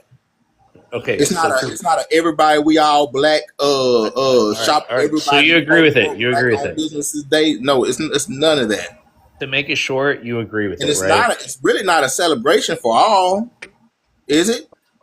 Okay, so this is what I'm going to lead into, right? Is it not a Hold on, celebration of sister, Black liberation? sister. I have to mute you because I have to get. I know. Thank you guys for being patient. I'm sorry. I really am sorry. Creed. So this is what I was going to lead into, right? So there are black people in America that got their freedom. They fled to the South, and when I mean the South, I mean Mexico, right? The Muskogees. I don't know if you've heard of them before, but they migrated. They helped Mexico. They got their freedom way before they were finally notified that their freedom had come. Juneteenth was the last black people in America that got notified that they were free already. I think it was like 2 or 3 years after. Sir, Right? But hold on. Do you know the difference between Let the me just emancipation? land. Let me just land on this place. So these people do a pilgrimage from Texas to Mexico every Juneteenth. These people wave the fucking Mexican flag on Juneteenth. These are your descendants, black people in America. That was Mexico before America was America. All right. So with that history, I know you know this history, Creed. I know you know this history. But regardless of the fact, this is how I can relate my Mexican heritage with that. You feel me? And Creed, I'm going to give you 2 more minutes to land your point on whatever you want to land on before I get to these patient brothers and sisters on the panel. So first, Juneteenth is a Black American Day. It's to commemorate something that for Black Americans. It's not a what you call technically like some celebration, right? You commemorate Memorial Day, all right? You don't say you celebrate Memorial Day, you commemorate it. Now, and it ain't got shit to do with no goddamn Africans. We know how y'all do. For some reason, y'all like to tether yourselves on to our joined history. without permission. Sorry, lost my Babs. Yeah, so no, it's none of that, all right? And it ain't gonna never be none of that. Okay. Let them talk. I know you brought up earlier y'all was talking about Haitians, but you didn't bring up the guy, Haiti played somebody, I forgot, on Juneteenth. And there was many Haitians talking about, well, this is our day. Y'all gonna need to do Juneteenth another day. Some bullshit like that. You didn't bring that up, right? Y'all think this is Black Americans? We don't respond. When we respond, we don't respond just because of one person or one event, right? It's got to be a pattern over decades, right? A pattern, right? That's when we respond. We don't respond just over on one event. So it's not new. The disrespect is not new. Your fellow cousins talking about, immigrants built America. We built America. No, hell no. And so Black Americans absolutely have a culture, and it's not a part of any of your background, right? That's why you couldn't answer that. Your Eritrean, your Mexican is not none. That shit is not Black American culture. Hell, in some cultures in Ethiopia, they eat raw meat. That's not our culture. That's not our culture. Shit, just because you come here and say you black, well, I'm a Black American and black. No, that's not our culture. We don't do that. If you were born in Nigeria, your culture is open defecation. That's not Black American culture, right? Yeah, I'm a land with that. Yeah, nice way to land there. Hold on, Sister Smart. Sister Smart, I got you, Sister Smart. But Sister Smart is my mod. All right, she can speak whenever, however. All right, I do have people that have been waiting, Sister Smart. But I understand. I know. Go right ahead. But then I want to come. I just got one thing to say. And then y'all have at it. When the fuck are we gonna stop defining ourselves by goddamn what white folks do? That's what the fuck I got to say. Juneteenth, we didn't celebrate that forever. If y'all's frame of mind, only people from Texas should celebrate it. If that's the goddamn case. Who the fuck are you? And we still defining ourselves by what white folks say and do. That is the fucking mindset that every last goddamn one of us need to stop doing. I don't know who that. Thank you, Sister Smart, for bringing that up, because that's what I was going to bring up. The Texans, black people in Texas, say nobody else in America can celebrate it but Texans. And so if you want to gatekeep anything, they would gatekeep it from you as well. All right, if you were anywhere outside of Texas. And so yeah, thank you, Sister Smart. Again, let me move forward because these people have been waiting patiently. Let's go. Dan, welcome to the panel. Can I get your race, your ethnicity, where you're from? Black American, 54. Okay, welcome to the panel. You want to respond to anything that's been said so far or speak on the prompt? Floor is yours. Well, I like to just piggyback on a little of what's been said on the panel. I don't believe that blackness should be policed. No, blackness should be policed, not by anyone, because when it comes down to it, if you're black, you're black. I don't care if you're from Africa, the Caribbeans, Europe. We all share the same DNA. We all share the same genetic makeup. You know a black person when you see a black person. You know a full black person when you see one. So I don't believe nobody should dictate on who is black.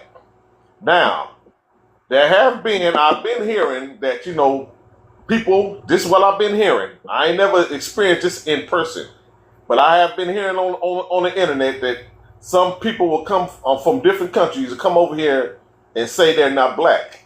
Whatever that may be, whatever, issue they may have, not issue, whatever, personal things they got going on with defining what's black with them, that's on them. But when it all boils down to it, you are black. No matter where you're going, you are going to be defined as a black. One quick question before I exit. Vibes. What part of are your father black or your mother? Both. Neither. My mother. Creed, you don't know me, bro. Stop. His father is Eritrean and his mother is Mexican. Let a FBA tell it, but yeah, he's actually correct. But let me be a little more detailed, right? So, my father is East African, Eritrea, proud, right? Nipsey Hussle, right? Don't claim him now, FBA. He would never claim FBA. And then on my mother's side, Nipsey was part of FBA though. Yeah, that's true, JT. They say Creole, by the way. But on the other side, my mother is Afro-Indigenous. We have a grandfather that is, more African than my grandmother, who is a mestiz. She has that mixed Indigenous Spanish blood as well. But she identifies as Afro. But yeah, I would consider myself bi-ethnic. But yeah, that's what I am. Okay, so she more like a Afro Latina. I want to get away from the Latina Hispanic. Latino just means you come from Latin America. Hispanic just means that you speak Spanish. Hispanic comes from Spain. Latino actually comes from Rome. I won't even get into that, but it has to do with so anyways, when people fill out the census, right, that it has Hispanic and Latino without the black in there, right? And a lot of that comes from I don't know. I think it comes from like YT people wanting them more numbers, right? Of course. Because they don't And include. Mexico freed their slaves first. The second president of Mexico was black. Like Yeah, I we, said, why don't you we, motherfuckers read a Why goddamn are you book? so loud? hold on. She can be loud I all can she be as wants. loud as I Do want to not, do be, not sir. silence my sister, please. So, Man, anyways, she is annoying as let hell, bro. me. Hold on, Well, what? hold on. And you keep talking, I will drop your ass like a bad Man, day. you ain't. I don't nobody care about that. Drop, You ain't Well, saying then nothing. you need to be quiet. drop his ass. Drop his Right, ass. because he's a Look at chaos vibes. agent. Look at He's a vibes. This is my bomb and a mod. Y'all better respect my mod. Give a fuck about. It's okay, honey. It's okay. Let them keep talking. I'm just 'Cause they asking will why she being Anyway, all know how JT, you ignorant fucking they wait are. in line, all right? And the mod can interrupt you, like a lady, man. You swole. disrespect You you. don't know what a lady is. It ain't you. I know You really that. don't. Well, you can say, call me what you want. Look, bro, I don't care. you can say what you want in the comments, JT. She's your mama, all right? Don't disrespect your mama, all right? And You don't know nothing about it. But and that's I'm okay. anyways, Sister Smart, go ahead, yell at these whoever's out of line, just yell at them. Because anyways, regardless of the fact, Dan, I'm proud of what I am. I'm proud to be As you should be. I'm proud to be black in America. I'm proud to say I'm black American. Hold on, Creed. You're indigenous, Black right? Americans, you're not Black Americans. All right, Creed. You're indigenous, Creed. You come from the Navajo. You come from the Cherokee. You come from the 5 civilized tribes. You have nothing to do with blackness. You were reclassified. Black is a misnomer to you guys. You guys want to be reclassified, okay, as something other than black. All right, we're going to claim our blackness while you claim indigeneity. All right. So with that, Dan, I just want to say to you, brother, people that claim Black American, I want to get out of the practice that black people own blackness. And I get you, Dan. I really get about how. So here, Dan, I'm going to give you this before I let Cleopatra talk. Cleopatra is an African name, by the way. Dan, I want to say to you that in America, people are classified and present as these racial classifications. Nowhere else is this in Africa. People present in other places outside of America with their nationality, right? With their religion, with their heritage, with their tribe. That's how they present themselves. Now, there are people, problematic people, that say I'm not a black, they say it because they're problematic. Or self-hatred, right? There are those instances. But for the most part, Dan, these people have a language for blackness in their own language. Like we say melanin, right, to describe blackness. They speak about blackness in their own language. And again, they present with their religion, with their tribe. You know what I mean? So it's not always disrespect like that, but that's how it could be. That's a narrative that is pushed out there by a lot of people that are anti-immigrant, anti-black immigrants, to be precise. But with that, Dan, I want if you want to respond to that really quick before I introduce Miss Cleopatra, the African. Oh yeah, I want to say something on this pretendian thing and this indigenous thing. I'll make it real quick. I'm gonna tell y'all the ones that claim that they're Indian and what have you. I'm telling you, the real Indians, they're gonna start filing lawsuit on y'all of defamation. Y'all are not Indians. Y'all are not indigenous to this land. Y'all came on a boat. Y'all came on a boat just like my ancestors from Africa. I wish y'all stop this delusional stuff. If y'all are different people, y'all should not be speaking up on Black American issues because you're indigenous. You're not a Black American. You're indigenous. You're Indian. You remember you're Indian, Mr. Blackfoot, Rain Cloud, whatever you want to address yourself as. You should be speaking up on no black issues. You should be speaking up on reparations or any other black issues because y'all are your own ethnic people. And I'll leave it at that. Thank you. And thank you so much, brother. This is why they don't want us to have these conversations. They don't want us outsiders to see these in-house issues. because like they look at people that call themselves African Americans and they start, where are you from? Where are your parents from? You don't sound like a Black American. A Black American FBA wouldn't say this because how do you know you're African? Like, so all this interrogation tactics is what I just like. And again, I'm an outsider, right? I'm a tether, right?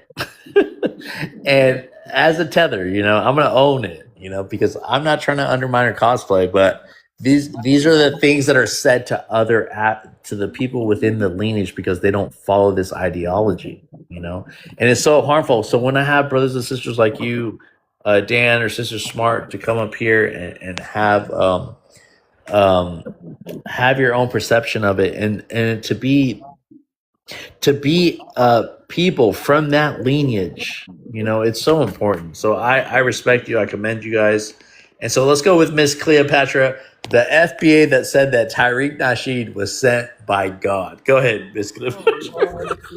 Hey, this is Cleopatra. I am Black American. I'm right here in Atlanta, and I said over and over again, I go by the Civil Rights Hotel. What were they thinking? They have done us a lot of good, but they have done us a lot of disservice. I agree with Seldom, or the guy who talked about violence. Make sure you continue to educate people that you do not support any type of violence. Some African Nigerian said something. Some Black American went after him in New York. I'm just not cool with any type of violence. And to Dan, if you don't listen to Yvette Carnell and Antonio Moore, such is life. Yvette Carnell has stated over and over again, so what if you call yourself Black? It's about the history of Blackness being attached in this country. If you choose to ignore it, there's nothing that no one is going to do to you. And to Vibe, you know what? If you're going to host a room, learn to take some constructive criticism. Learn to take some. If people telling you that you're speaking too long, you're going too far, listen up, pay attention. If you want people to participate, that is one of the reasons why I like going into certain spaces, because the host doesn't do a whole lot of babbling. If you want people to participate. And once again, I've said this before, I have very large breasts. Men and people have been very disrespectful to me. So what? When I talk about immigrants, Black immigrants and their children, I talk about their bad behavior. If someone has said something to you in high school, grade school, that was insulting, so what? That has nothing to do with the platform that I am on right now. And as I told Vi before, I want to educate Black Americans on the bad behavior of what immigrants are doing. Just like Obama and his disrespect towards Tavis Smiley and Cornel West. Yet he sent $500 million to Kenya. These are the things that brought us here. You're imaginary. This is not imaginary. So when you talk about Caribbean people, just because you haven't lived around them, I'm taking in what other Black Americans have said. They don't want you celebrating their holidays. They do not want hip hop music at their festival. They want soca music. They want this, they want that, and people have respected that. So they should do the same about Juneteenth. And what will have to happen is federal laws have to be put in place. So if you in New York and you're hosting something, no problem. You go right ahead. Let the city of New York be hit with the $50,000 fine. Because you out here going against y'all still running to the white man. You see what I'm saying? Hold on, sister. It's so funny, Miss Cleopatra. It was recognized as a federal holiday. That means everybody in America can celebrate it. So we're not supposed to. Miss, your time is up. I just wanted to let you know that if they made it a federal holiday, right? It's almost like 4th of July at this point, because white people commercialize Juneteenth, and I do acknowledge that. And I definitely understand how it could be consumed by other people that don't acknowledge what what it was meant for. You know what I mean? But at the same time, I think how do I put this? I think that there is a grievance to that. You know what I mean? But since it was a federal holiday, Right. you know, there are white people that trash Juneteenth. They say like it shouldn't be a holiday. Any African American that includes people from the Black diaspora, including Africans, if they want to throw a party as a Black American, African American, and they say, you know what, I want a Pan-African party. Who the fuck are you to tell them that they can't bring their fucking flags, bring their food, bring their dances? You do what you do on Juneteenth and keep that shit private to yourself. You can't regulate, you can't police how people want to celebrate something that's inclusive. Same with the term Black American. You can't police that shit. No. And why would you go ask the white man to approve it and make it official? I'm Ma'am, 65 I don't have to years ask the old. white We've man been to approve celebrating it anything. since I I'm was a giving kid. you my Hold opinion on on, what ma'am. I can't Hold listen on to two for one sisters second. arguing at it. Hold on, Miss. For one Let second. Sister Smart go and I'll let All you I'm respond. saying is we celebrated. It's been celebrated since the day after it took place. People have, Black folks have celebrated. I didn't need to go ask a white tea man, Massa, can we have Juneteenth? If it's your holiday, it's your holiday. Once you bring him in the mix, then guess what? You already know what we're going to do. Now you got the Juneteenth earrings, Juneteenth t-shirt. They're going to make money off of your Black ass every way they can. You didn't have to ask him for any. Do Mexicans ask for Cinco de Mayo to be a national damn holiday? Sister. No. They celebrate, they move on. I celebrate Malcolm X's birthday. I don't have to wait for the white man to say May 19th is an official holiday. See, we got it twisted now. Is you is or is you ain't.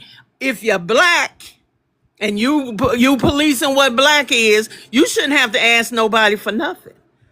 Okay? We still we so colonized in our thinking that we still gotta like I said, define ourselves by what a white tea man has said or done or allows. So you need to fix it. And in terms of how this panel, this young man can run his goddamn panel any way he wants to. And if you find offense, then you do need to go find the panels that you feel comfortable on. Nobody has the right to tell anybody what they need to do. And if you think it's an echo chamber, if you think he can't take, I don't see none of y'all criticizing no goddamn Neanderthals up here. They the last people y'all talk about. And in terms of immigrants, all they can do is run their mouth and talk. If you're disagreeing with what they're saying, they can't physically, legally do anything to y'all. So what are you so worried about what an immigrant says? They can't do nothing else. So all of y'all sitting up there, but a cracker will call you every kind of N-word to the end of the earth, and y'all don't say shit. You don't bust a grape with a sledgehammer. So if you got a problem, I would suggest you go where like-minded people are and then have your discussion. You're not, are you kidding? This is ridiculous. This is why the white tea Neanderthal is still in power, because we'd rather sit here on this panel and go off on each other. Nobody says that you can't bring up legitimate stuff and we can have a decent conversation. But by the same token, I don't see none of y'all talking about teaching us everything that the white tea man has done to us. I don't see too many panels on that. We'll talk about each other, though. So, I don't care. And I know with my generation, if it wasn't for me, it would be no you. So all of y'all that want to come up here and talk about, since we all still pretty much in the same situation our ancestors was in, I want to see what this generation gonna do. And I love young people. Young people is always where the struggle comes and who fights for the rights of our people. It always comes from the young people. But by the same token, the fact that they still finding us as strange fruit, they didn't gave Carmelo Anthony 35 goddamn years, then I want to see what is this generation going to do That's what I want to see. What you gonna do other than run your damn mouth? That's what I want to see. Thank you, Sister Smart. I appreciate Can I that. Miss, respond? you can respond, and then I'm going to introduce No More Pseudo. Go ahead. You know what? Anything about Carmelo Anthony sounds ridiculous to me. The NAACP, the Urban League, the King family, and the Divine Nine. I'm an AKA. I graduated from college. They're the ones that should be leading the charge.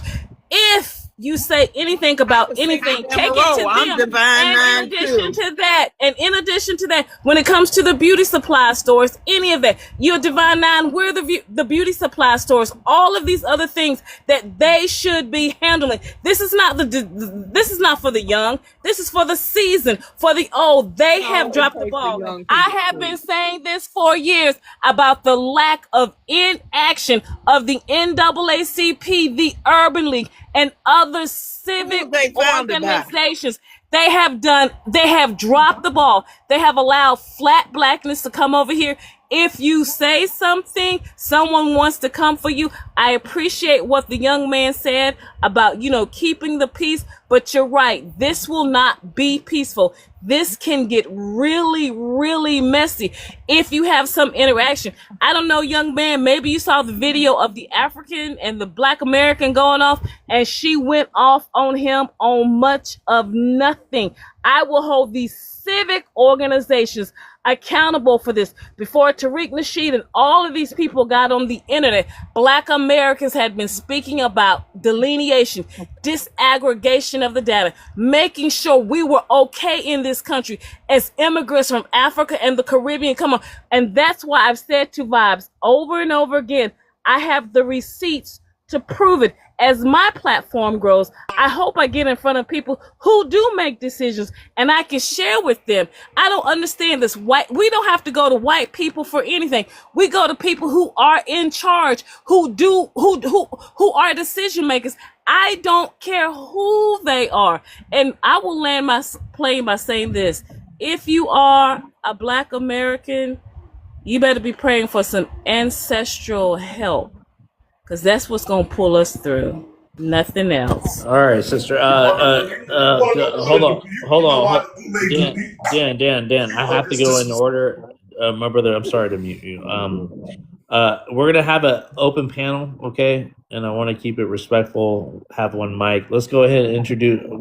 And I'm going to do that after I introduce No Pseudo, okay? Because we have some newcomers, but I'm going to give a chance for everybody that wanted to speak and respond to that. Okay? So, No More Pseudo, welcome to the panel. Introduce yourself and hey, nephew. Respond. Hey, Smart Sister, how you doing, Auntie? Yeah. Peace to the panel, peace, vibes, peace. Everybody on the panel contributing in the chat. I just wanted to say, I do think it's a little odd. I agree with the brother Dant. A lot of what he said, I think, was absolutely powerful. I do agree with him. People who think that they own blackness, I mean, it really just bewilders me to make to just try to comprehend how you think you own a right. Americans don't own blackness. Black Americans don't own blackness. Blackness is global. Anybody who comes over here as a Black person and receives citizenship is a Black American. Black is all inclusive. It's literally in the definition. Now, African American is ours. To be African American, you do have to descend from the transatlantic slave trade, the ones that went through Reconstruction, Emancipation, Jim Crow, etc. That is the ethnic group. But a lot of these people are fear being African. They do have low ethnic pride, so they are trying to absolutely morph and transform what it means to be Black. Also, when you talk about Juneteenth ain't y'all's. If you're not from Galveston, Texas, we need you to heal. Go get permission to use Juneteenth. Do you know that the Emancipation Day for Florida is different than the Emancipation Day for Galveston, Texas? I know that my people, we haven't celebrated. Now, I did show support for the other Juneteenths and stuff, but our people, we celebrate in August because August is when we received emancipation in Oklahoma. It is not the same for every single state. And most people can't even tell you when their family got free. They're on this Pan-African holiday of Juneteenth because it's all encompassing. You know, for Black people, it'll literally tell you in the ratifications, people of African descent, the release of bondage of those that were enslaved. And it says African over and over again. Like I said, just a lot of these people do not have the range to have these conversations. I agree with Smart Sister as well. None of those people have any type of plan or direction for advocacy while our women are still being strange fruited. Our men and our boys are still being over criminalized. We are being unalived by the police. Wealth, community wealth is non-existent. Education, graduation levels. There are so many things that we can focus on, but instead we want to argue with other BLK people. FBA is in support of YT supremacy. All of these people who said that they want to call ICE on the White House. That's where you'll find all the immigrants. The president is an immigrant. His wife is an immigrant. His cabinet is an immigrant. His children are immigrants. His children have married immigrants. If you want to send ICE somewhere, send it to the White House and send it on your white president and his white wife. The wife doesn't even speak English well. Y'all want to talk about being xenophobic and all those different things. Why don't y'all talk about her vampire accent? She sounds like she's from Transylvania. She's not American, but y'all say, yes, ma'am, and y'all call her the first lady because her eyes are blue and her hair is blonde. A lot of these people are raccoons. I'll just sum it up with that. They don't know the real issues. They're absolutely in support of YT supremacy. They don't have a problem with white immigration, even though white immigrants double the amount of African immigrants that come here. So, also when we want to talk about tethers, we can talk about tethers. One of the biggest tethers will be Tariq Nasheed's children, because Tariq Nasheed's children are the ones that are half Haitian, European, mixed European Haitians. Y'all are given the keys. That is literally Princess and the Prince of FBA. They are the bi-ethnic tethers. Let's go to ADOS. Your Yvette Cornell. Doesn't she have a white wife? That's why I said, though, all of these groups that y'all were talking about that are protecting the lineage or dating outside of the lineage, y'all got to get it together. Yes, they absolutely are Haitian. We can talk about it. Tariq Nasheed's Coco Nasheed. I can give you her information. I'll show you the parents. Her father's name is Maxim Gillier. Maxim Gillier. That's not a Black American name. Look him up. He comes from Haiti. They still do work in Haiti. The wife as well. I'll land. Like I said, though, a lot of these people don't have the range for this conversation. They're just xenophobic hate agents who want to say disparaging things about other Black people. Thank you. Yeah, thank you, Dave. Thank you for that insight, and I can agree with you. I concur with everything you said. You know, I appreciate. Can I get your race, your ethnicity, where you're from, please?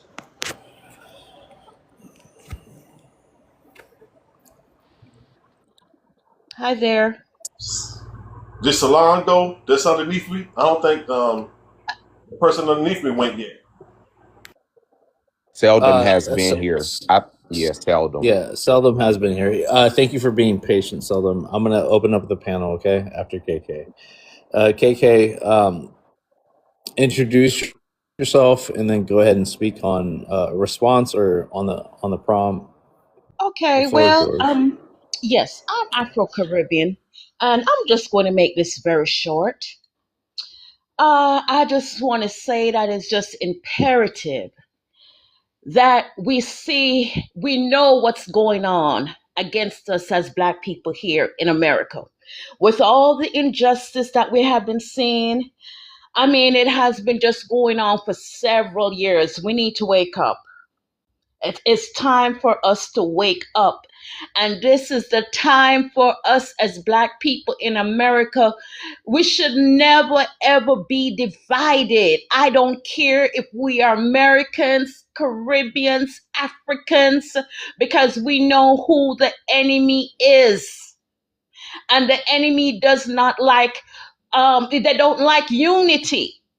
We have to master them just like how they master us. And what I have to say is also that, the more we divide ourselves, it's easier for the white people to conquer us. We always have to remember. And we have to remember that there's more strength in numbers. Okay, so I'm just going to land there for now. All right, thank you, sister.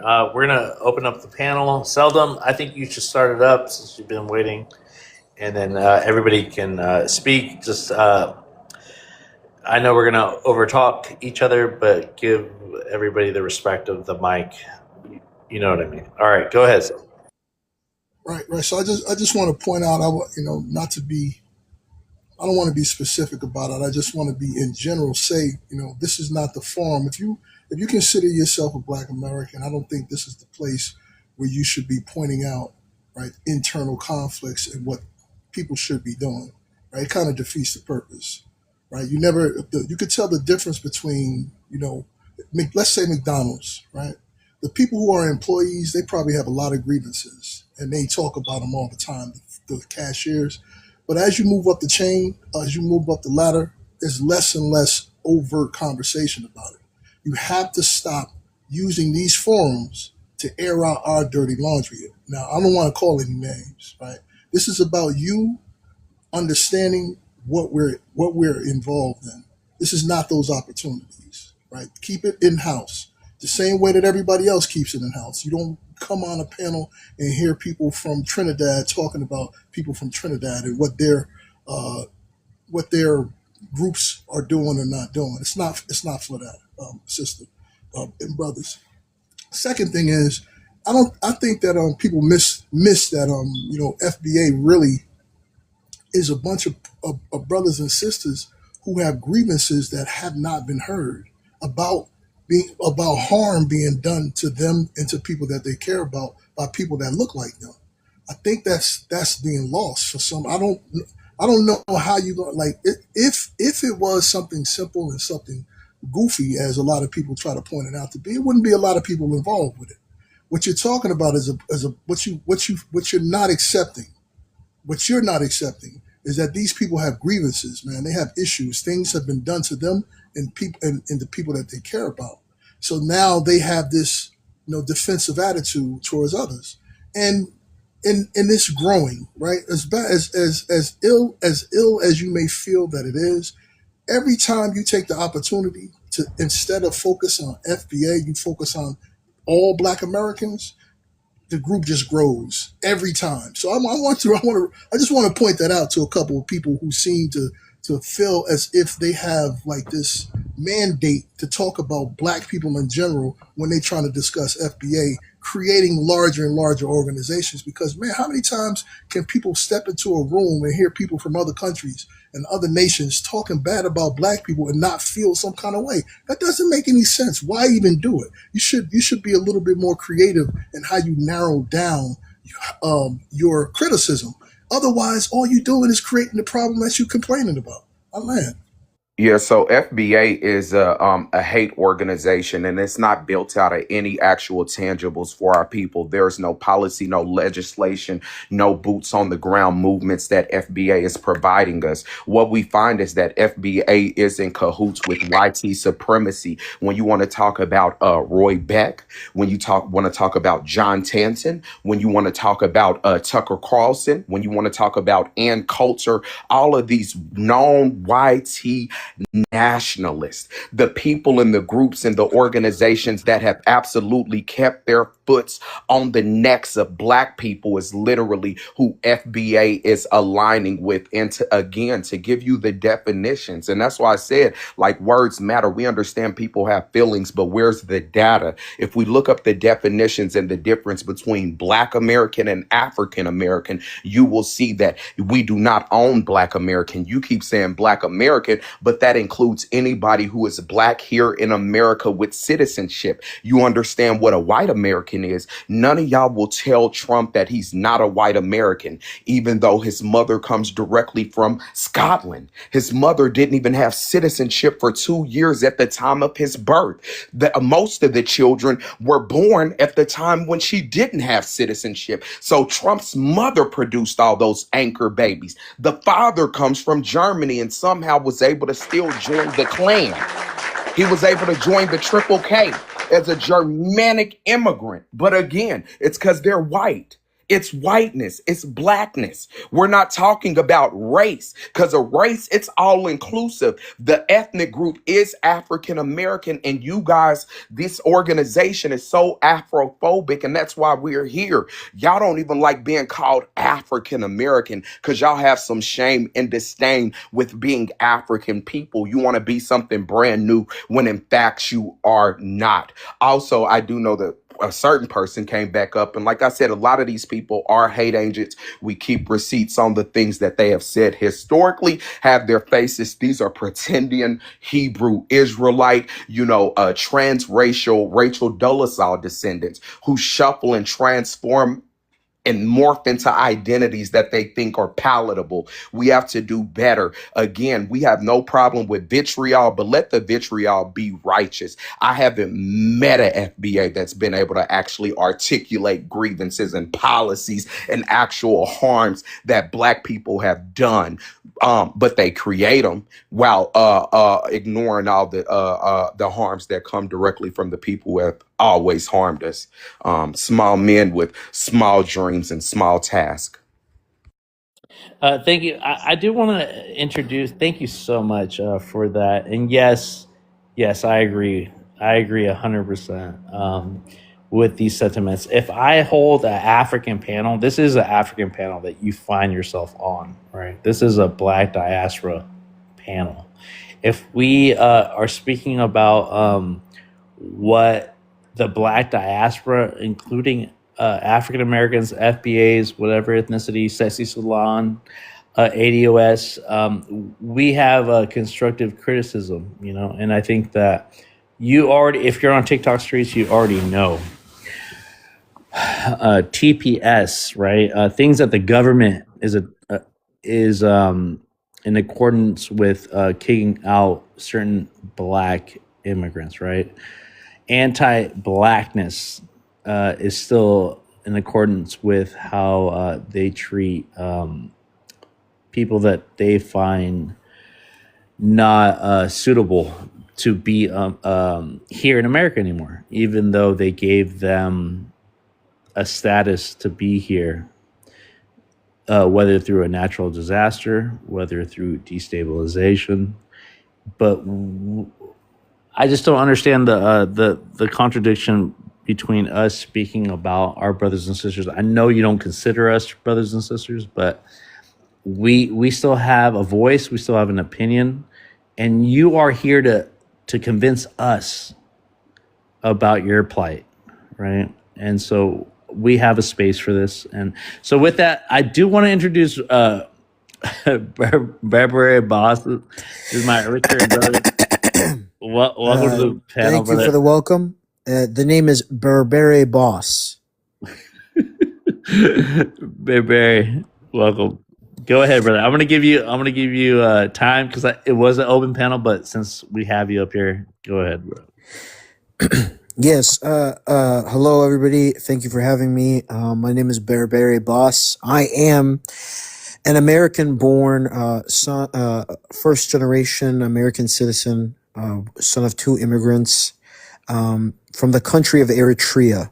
which is the same country you could see first generation Eritrean born in the United States, similar to Nipsey Hussle, was born in the United States of America in the state of Minnesota, 10,000 lakes. I am a proud Eritrean American. I've always been a very proud Black American as well.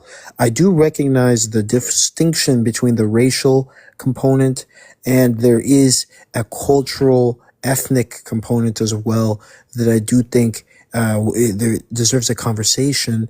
But regardless, I've always felt very loyal to my race, which is Black. And I've usually participated, although I did go to many PWIs, quite a few PWIs. So I think that promoted a sense of race loyalty within me. So, yeah, I just wanted to say that. And I just said, host, to be honest with you, to respond to the last guy's point, I believe his name is No More Pseudo. He said he has never heard a Black American or an FBA articulate their grievances. And Vibes, I think, if I could go on a limb, I think it's not necessarily the case. I've heard them articulate their grievances, but the issue is who are the ones responsible for their grievances? My point, brother. That was my point. Not that they haven't articulated their grievances. I said let the vitriol be righteous. They're making things. They're stealing my job. It was an immigrant who was mean to me. It sounds like kids. It sounds like 5-year-olds. When Well, we but look you at who's also have to stealing the understand job, not every it's not immigrant, immigrants. Yeah, no they're more not true pseudo, not grievances. every immigrant, though, is part of the Black race, right? So a Chinese immigrant, I mean, we saw what happened with that young Black American boy who was shot by the Chinese immigrant. I believe he was an East Asian man. That was so not all immigrants. First of all, we know within the POC, ladder in the United States of America, which is a microcosm of the world, that oftentimes people higher up the totem pole of Blackness tend to, when advantageous to them, spit down on, the ladder, so to speak. So Clarence there's that, Thomas. Yeah, so right? that's anybody. Yep, African Americans could do that. Yeah. Exactly. So my point is that so hard. So my point is that though, like at the end of the day, when it comes to Black people in general, I mean, there is a global white supremacist, neoliberal capitalist system, which, exports, weapons and bullets to African people. And in return, they get resources, raw materials, and, refugees, which they can exploit for cheap labor. Some of them are very smart. They go to good schools and they end up hiring them at their own, Western companies and exploiting their labor, their intelligence for that. So my point is there's a whole system, and who's at the bottom of this?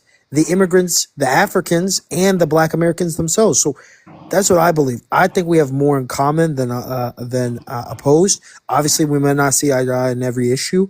Like, for example, I believe there was the whole sixth region of the African Union diaspora, which wanted to make Black Americans and Afro-Latinos a sixth region of the African Union. I know that had some scandals to it. Some people, even then, I could make the argument the African Union is an organization backed by Europe and the EU. So it's not even Africans who are necessarily behind these agendas. So you guys have to understand, we have a lot in common. We need to overthrow the oppressors, and Black Power. I believe in Black Power. Thank you, Barbara. Can I speak? This is an open panel. We got Boston as my mod as well, but this is an open panel. Please respect each other. I know we got JT FBA. Yes, sir. Yeah. Hold on, Miss. Start up the open panel. I got No Pseudo. I got Boston. I got Barbara as mods. Okay, go ahead. Heavy. Yeah. Can I speak? Let Miss go. I'll speak after her. Okay. The gentleman that just spoke, you think we're stupid. It is really simple what's going on. People are coming from. I never attacked. No. Ma'am, why are you hot and bothered? Let us speak, Vibe. bro. Let us speak. Yeah, there you go again. Hey, Vibe, let me say this. This is your space, correct? If you don't want me here or other people here, don't let us on the panel, and you can always block me. As I stated before, I've only had 1 or 2 issues with you, with your guests getting really funky with me. I went to their page, I cursed them, I cursed their family, and I said what I needed to say to them. I don't take threats from men and from other people. I'm not going to deal with that from you guys. So I don't, that is very serious. Like someone said, this can get real violent quick. I'm right here in Atlanta, Georgia. I can meet anybody at the Civil Rights Hotel real quick. So you can find me. My Well, I'm photos out are in all Buckhead. over. Emotional control, though, sister. We got too much of that. No, we know you're about that I don't patriotic. condone no Let violence, me but I'm say in what I have Buckhead. to say. Ma'am, Let me hey, you'll get dropped. let There's me no say what threatening I on the have to panel. say. I don't Let want no me violence. say I what I believe in have black to say. I unity, did but not I'm out in interrupt you when Buckhead. you Yeah, was so doing I'm not all even your a mod though, rhetoric. but like, yeah, if I I did was, I not would definitely interrupt mute you with y'all up all though. y'all But some your ma'am, let him get savages. rhetoric. his Hold on, I hold Hold on, did on. hold not on. Okay, we're gonna let interrupt her you speak. with Vibes, all Hold on, We're hold your gonna on. let her rhetoric. speak. We're gonna let her speak. Go Obviously, I this ahead. can't did be an not open in, panel. Hold on, Hold hold on, on. We're hold gonna on. let her. Hold on. Sorry, Go sorry. ahead, ma'am. No more pseudo. I need you to add me so I can make you a mod.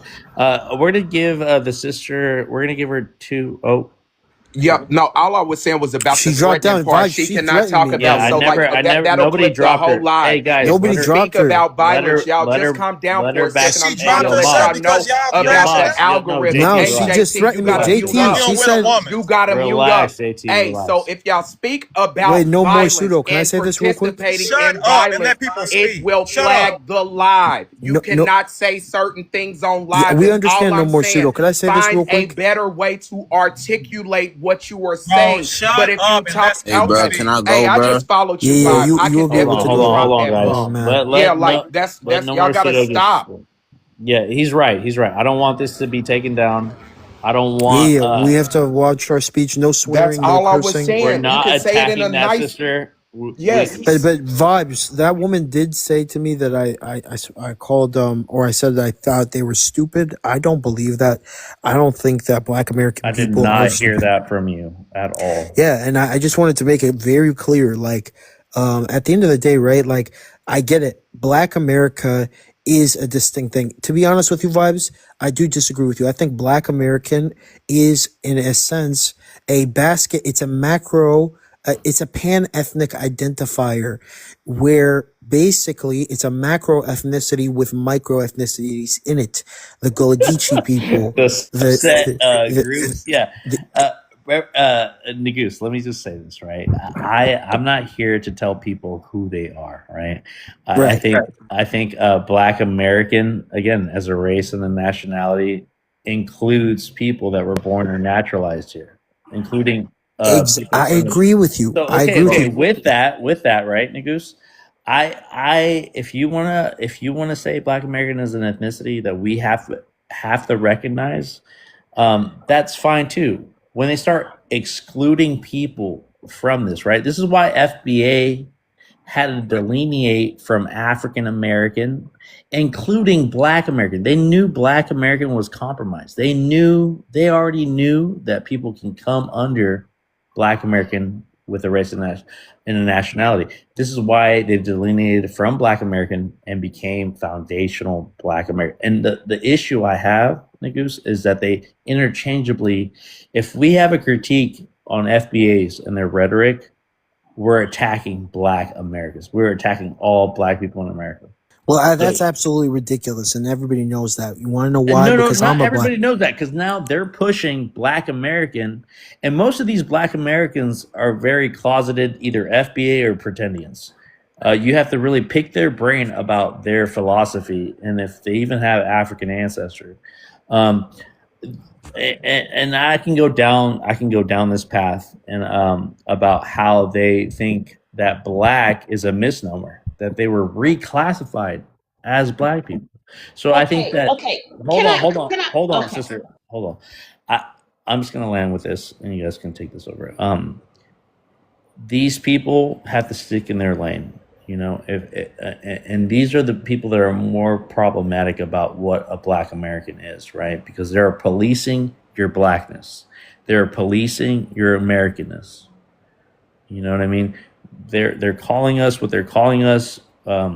If our lineage didn't start in the 1600s with chattel slavery, then you're not part of the. If you're not part of the ethnogenesis, like No More Pseudo said, if you don't have that European, that the Aboriginal native, that African lineage that they talk down to, that they denigrate. This is why we make the distinction, right, Nagus? But I have to be very clear about this because I give a space for African Americans that are proud to be African, that are proud to reconnect, and so we have to respect and honor that, with our brothers. No, I definitely agree because there is a distinction now too. There are people who are technically ADOS who are African American, and there are people who are technically ADOS who are Black American, and these people technically have the same lineage. That's but false. That's these false. are That's false, though, brother. So, Hey, bro, like, can I go, yeah, that's bro? false up there. And I'm sorry, I'm gonna jump in and jump back out. But all I was saying, though, like I said, to protect the live, you cannot threaten people on the live like you're saying you'll do this or we can do that. Come here, you're giving. It'll flag the live. But anybody can look up the difference between Black American and African American, and that's the problem. That's all I was trying to say to you, Vibes host. That literally, even with these people, like when you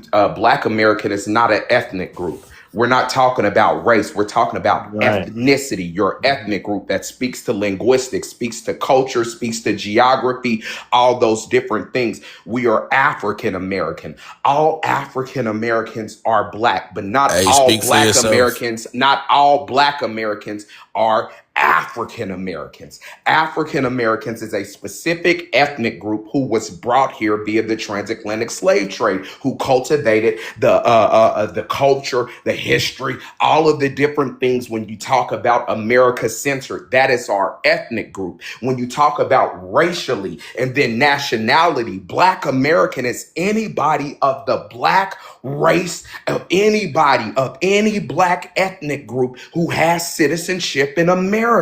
I know that this hurts a lot of you proud nationalists, but do y'all think that Europeans can just come over here and keep getting citizenship and somehow they're white? And you're saying that Black people can't get citizenship in America and be Black? Like, who are y'all? Who do y'all think that y'all are to decide this? And why is the white ice colder than the Black ice? Like, that's y'all don't get it. These are definitions. They are words. I just charged my computer because I'm gonna turn on my laptop. Like, please. And that's why I said earlier, it's not that FBA doesn't say things. It's just that we don't find support for the things that they're saying. We need a FBA who is analytical, who can give us source, citation, and data for why they're mad. We hear grievances, but the I could do that grievances right are now. unfounded, unsupported, and make zero sense. That's what we're asking for. We need somebody who knows something. That way we can get down to the ignorance. So I could do that right now if y'all Black is stop our being long-winded. I and got it's hella our sources. Okay, So, so I have so a hold on. Let me question for respond. Let me Vibes. respond though. Let me respond. Okay, So can we get an order here, please? I asked Okay, first. so I did have this for an open panel. I have moderators. I have Berbere. I have No Pseudo. I have Boston. So I'm gonna go get breakfast right now downstairs. I'll be right back. You guys got this, yeah? All right. Well, yeah, if y'all could tap up the live then, no. So, yeah, we're at 22.5K likes. If y'all can help tap up the live, help get it up to maybe 25K or so. It is an open panel, Big Mad podcast. I think that was you that said you wanted to speak. Was Yeah, that in you? order. I'm not trying, I came up later Oh, than well, some of no, those it's other popcorn. folks. It's pretty much popcorn. Well, Kay, didn't you come off to Yeah, but try I to don't say want to something? talk I over guess Kay, people. then I don't want to you. talk over people though, Yes, I just wanted to Okay, well, ask a yeah, after simple Kay. question. I don't know if anybody has the answer for it, but I'm just curious. So the question I want to ask is the FBA name classification now federally recognized? I just want to get some clarification. No, the ma'am. answer is no. No, Okay. ma'am. No, that's why I said it's trademark, copyrighted, and owned by Tariq Nasheed. He owns all the rights to that trademark and all those different things, but it's not recognized by the government as a lineage or an identity or anything. It's an ideology. It's the same way like how we're African American, just the same way how people can be white Americans and they're also a part of the Klan. That's how it is when you're FBA. You could say that you're Black American or African American, but you're also FBA, just letting people know that you're a part of the Klan. So that's kind of what it is. It's an organization I don't know within why an people ethnic spreading group. false information, but yeah, schools are recognizing it. Hospitals are recognizing it. What schools? It's becoming What more and schools? more recognized. What schools, It's sir? even a school down here in Georgia. I forgot That's the name Georgia. of it. The lady put it. She basically put it in the paperwork. So yeah, she's it's being developing in the paperwork. But you know, guess what? you know how I know that it's very recognized because everybody continues to talk about it. So well, people are going to talk about when people still have Wait, real arguments. second, one second, brother. I am Evo. That all way, they did 'cause was put a Bob said foundation he in front wanted of to Black let everybody Americans, speak and stuff. all the immigrants It got really mad. was on Big Matt though, but you can go ahead, Supreme, since you've already started, and then Big Matt can jump in after you. Yeah. So a foundation of Black Americans, just because you have a lot of people who try to claim that they're Black, knowing they're immigrants, foundation got put on front of Black American. Now other immigrants can't claim Black American like that just because foundation is on the front of it. As far as Black is our ethnonym and it's our race. Other people may be Black racially, but not Black ethnically. That's why on this panel you see it says Black American. When you see the term Black American, you know exactly who that is. You don't have to find no sources. Everybody socially knows what a Black American is. A foundational Black American is the same as a Black American. We don't like African American, but we all the same. American Indian, same lineage. We the ones who built this country. All right, so let's Sulan, pretend same. being babble. So we do got to kind of jump in there, though. So this is a Black space. We're really not pushing the identity crisis and the transracial copper-colored. Grandma said, Mama saw, Mama say, maybe I'm Choctaw. We're not doing any of that, brother. We are talking to only people that are based. We are only talking to people that are based in reality. Black is not Amerindian. Black is not indigenous. If you feel like that you are reclassified, copper-colored, been here, go have a powwow where they're doing powwows. This is an African-centered space. And like I said, though, you'll have to get some source and citation because, again, African-American predates Black American. African-American is in the 1700s. Black American doesn't come till the first time until You're not 1818. African-centered at all. Mute your rabbit, Mike. 1 second, brother, because now I'm speaking. Like I said, it literally starts in 1818, vice versa. We have African American, several examples of African American in the 1700s. We're not promoting any erasure, pretending and babble. We're trying to have a serious conversation. We don't want to talk to people who need therapy because, again, though, like that speaks to why you're Afrophobic. It speaks to your anti-Blackness. You want to erase what it even means to be Black. You want to be a Choctaw, Chickasaw, copper-colored Indian. That is a whole different controversy. We have to move on to people who actually, no, not a generic African, brother. And again, though, like you don't want to have that conversation with me because I'm a certified genealogist. I can turn on my camera and show you what a CDIB actually looks like. You know, I'm actually a part of an indigenous community. What indigenous language do you speak? Do you really want to stress test where your people are from? I promise to God, I put this on my life, brother. I'll pay you $1 grand right now if you want to show that you're Indian. I have $1 grand right now, and I promise you I'll turn my camera on. We'll do the lineage. Figure out who you're talking to, brother. I promise you. Well, on my Indian, life. Wait a minute. Let me you're just say it one more African-American. time before I mute up. On my life, in front of the 70 people African-American. that are in the room, I have $1,000 that I will pay to Supreme Dex right lying to now. these 1 second, I'm almost done. That way you can respond with purpose. I have my computer. I am a certified genealogist. If he wants to show us the reclassification of his people or how he's Amerindian and can do it, I will pay that right here in any fashion the brother demands. He will not do it. Go ahead, Supreme. You're making I don't know, you have something going on in your head where you're making up some argument like I'm trying to prove to you. I don't have to prove nothing to you about what I said. Just because I said, Yep, we'll have to move on. So no identity crisis. So if you're not going to support making your an argument claims, for nothing. that's why I said though, Rachel Dolezal. Yeah, brother, I apologize This is though. the Black Like that's why I said Americans. we have to talk. We have to talk to actually people who know something and can actually articulate something. Because like I said, we get the Afrophobia, we get the anti-blackness coming from y'all, but we want the vitriol to be righteous. If you know something, say Why are you something, making a show fake argument? something. You could have absolutely took this You opportunity was to an show why African, that and then delineation is essential and how you're nothing like pretending. those other You're Negroes. You Okay, could have broke it down. can we please talk in can I go next, Yeah, please? we're gonna move past them, sister. I just wanted to say that he's not No, qualified I for it. heard Yeah, what he has to say, and I just want to qualify it with some yeah. I'm just saying that data. we'll move past him because he can't qualify statements. If you have similar sentiments and you want to qualify those No, I have statements, you probably no. absolutely If you can. you can go to my page right now and see evidence of my people being here antebellum South. If you know Okay, French, you know what antebellum. Yeah, antebellum. no, just go ahead and start Right. with your point, sister. So You don't have to so expand. I just want to speak to the prompt. I'm Black American. My people have been in this land, and that was America, documented, and I share that document on my page. If you want to go to it, you can just flip right to it. Big Mad.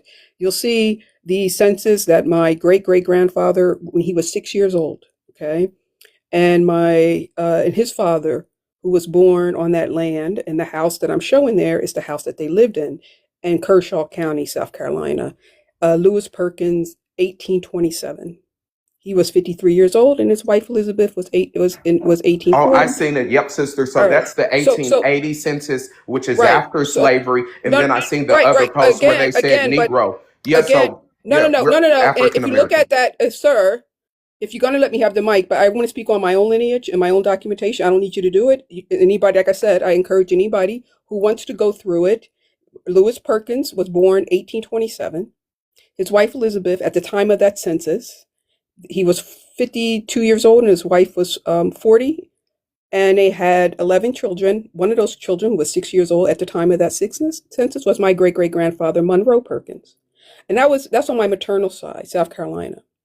The older woman that's there, the 100-year-old woman who's centurion, my auntie Adeline McCormick, she was 100 years old. She actually, when they were on the farm on the Jordan Pate settlement in South Carolina, she actually served the Union Army when they came through South Carolina. So what I want to say is, we're Black Americans, right? So That's African Americans. Those are I'm Black African American. If you Americans. look on that census, sir, the census says there were 5 classifications on the 1890 census, right? If you look, it's right there. Right. There were 5. There was white, black, mulatto, Correct. MU. Why are you interrupting me? What No, is the I'm saying problem? because I agree with you. I'm But you trying to don't get to have the to. point where You we asked for disagree. evidence, so I'm just sharing. You don't. All right. We don't disagree with any of that. You said that the Okay. point Oh of no, but wait a contention, second. Well, ma'am. why are you? All I'm saying is, on that census, right? We need to share and get people information and direct them to documentation, right? So on that particular census, it was the census of 1880 to 1890, right? That's when my great-great-grandfather was 53 years old. That's what's reported. And all his children were classified as MU, which stood for, there were 5 racial categories on the U.S. Census during that period. It was, What's MU, ma'am? MU was mulatto. Okay, so that means black and white. Please, let's just let me finish it because my time is going to go up. The host was gracious. So, all I'm saying is this: there were 5 classifications. Black was on there, so it's white, black, MU, mulatto, Indian, and Chinese. Those were the 5 races during that period. I say it again: mulatto, white, Correct, ma'am. So Okay, you're okay, yelling, so- and we're trying to figure out the point of contention. So it says right here, black and Guys, mulatto all right, I'm done. used for persons with any That's crazy. You're not perceptible gonna let her trace finish, though? of African blood. It says of That's African blood, so crazy. we It don't was my disagree with that. submission. It was We my understand submission. people of African descent. Those are African descendants. Yes, ma'am. You're an African American. My people are not. Ma'am, you don't have to yell. You don't have to yell or crash out. We're trying to figure out the point of contention. We just Are showed it on the big you screen, just now? and that's why we're asking somebody who knows something, not somebody who's just mad and yelling, but somebody who knows something. Ma'am, you don't seem well. Like I'm trying to explain to you, we can look at the 1880 census. It says that the people that are listed are black have African blood. Those are people of African origin. It's talking about the African American. I prove you wrong. It's African American. Your grandmother is listed as the oldest Negro. That means that's an African woman. What your great aunt, whoever it is, this is talking about African people. Can I just say something? Misinformation. Wait a minute. I'm trying to figure, are these pretenders or are these black? And you're spreading misinformation. I just would like to say something. And yeah, we got to move it. Yeah, because we need somebody who knows something, like not just the crash outs. Yeah. Hi, I'm Damo. Yeah, my maternal side, my mother was a Black American, and my father's side, my paternal side, they're from Panama. So I can't speak on my paternal side because they are not of this soil. However, on my mother and about like 7 mothers before her, I trace back to this land. And believe it or not, y'all keep saying that that we was named African American on the census. Sir, you're absolutely wrong. You don't know what you're talking about. And for you to say that black is not a misnomer is crazy, because that's exactly what it was. If you go back and deep into the census, especially from like the 1700s, you will see that majority of so-called Black Americans in this country, no, I'm not talking about black people that come from the Caribbean. I'm not talking about black people that come from Africa. I'm talking about actual Black Americans in this country. Majority of us have ancestors that was here on this land way before any slave was brought over here. Can anybody show I'm trying to gaslight her. No disrespect. No, it's not about anybody showing Can that. anybody qualify that? Because we don't find it. Come at this girl. Y'all was trying to come at that girl when she was trying to explain to y'all. Well, not even explain. No, she was yelling and she was incorrect, just like you're yelling right now. Yeah. Like I said, ma'am, fault. and it's no disrespect, but I'm a certified genealogist. I promise you, I can pull up that family that she had right there and disprove it right on the spot. Again, I know that this hurts, but my money's where my mouth is. Like I said, it might seem disrespectful, but I'm willing to carry the bill on what I'm talking about. I have money for every claim I'm wrong on. Anybody can look up right now. I am on the uscensus.gov, measuring race and ethnicity through the decades, from the very first census in 1790 till current. You people are incorrect. There has been no reclassification. They talk about the people of African descent. We can talk about it. The Amerindian person, the mulatto, like, let's talk about it. From the very first census, those enslaved people to when they became free, they're colored persons, black or mulatto, black, That's mulatto, quadroon, mute your mic, buddy. Hey, sources, you're not proving a point, anybody though. who wants to show what they're talking about. Because we understand that some of y'all, are mad, and we get the vitriol. Like we said, we're looking for the righteous vitriol. Sir, we get that you guys are angry, but we have to see that Negro or Black, it never changed. That is still the African American, the Negro. That is all the same person, the same group. The Indian, the American Indian, the Alaskan Native American Indian, Inuit, all of those, that's a completely different group. Okay, sir, that's a completely different group. Okay, I'm sorry. And like I I didn't mean said, to yell. that is from the very first census. That is from the very first census all the way till today. Okay, hold on. First and foremost, I would like to apologize to the host of this live. I did not mean to come on here raising my voice. Yes, So that's why I said do not crash out. You the Don't host. crash out. If you're I'm copper sorry. colored, Hold on, reclassified, Can you I should speak? be able to qualify Hold on. it. Give It's me a not second, that because hard. I would like to apologize for me being loud. However, I'm going to stand on everything that I said, because the people that's in the comments that's saying black equal African, what do so-called Black Americans have to gain? What are we mad about when we are the one that upheld Pan-Africanism, and we, them telling us that we was from another land and we weren't?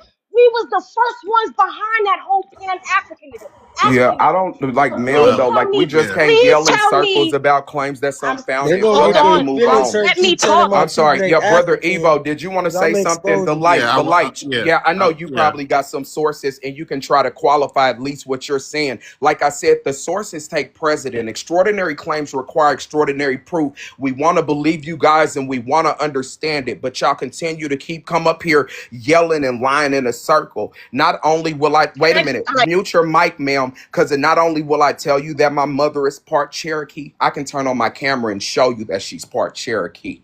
I can turn on my camera. I can show you a DNA test.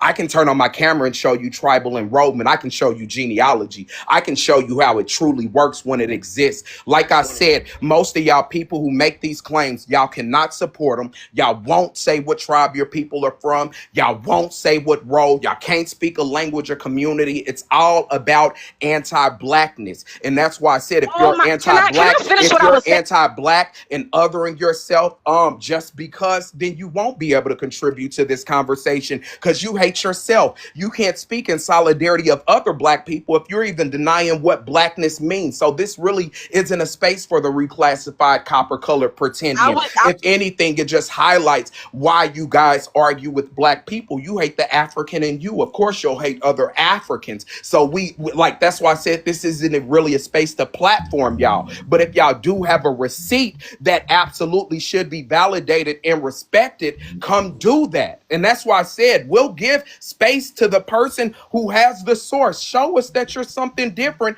and we'll leave you guys alone. But Yeah. what we see is that these are grandma's dementia stories. You're not indigenous at all. You just hate black people. You said Panama, but it may be Dominican Republic. It may be the Mino Black. You know, I don't know.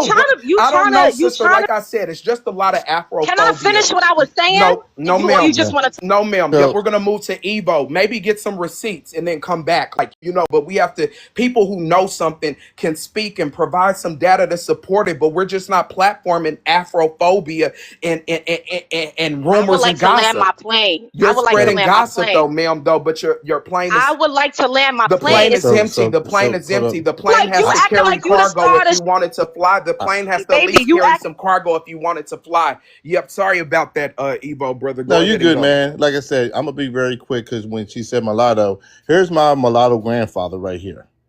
Right here. I got a picture. Now we're talking about what the census and everything of, you know, at the time where he lived. Oh, not this one. Let me try to get one that I actually do have, because you know how this ancestry is. So with that, his last name is Harrington.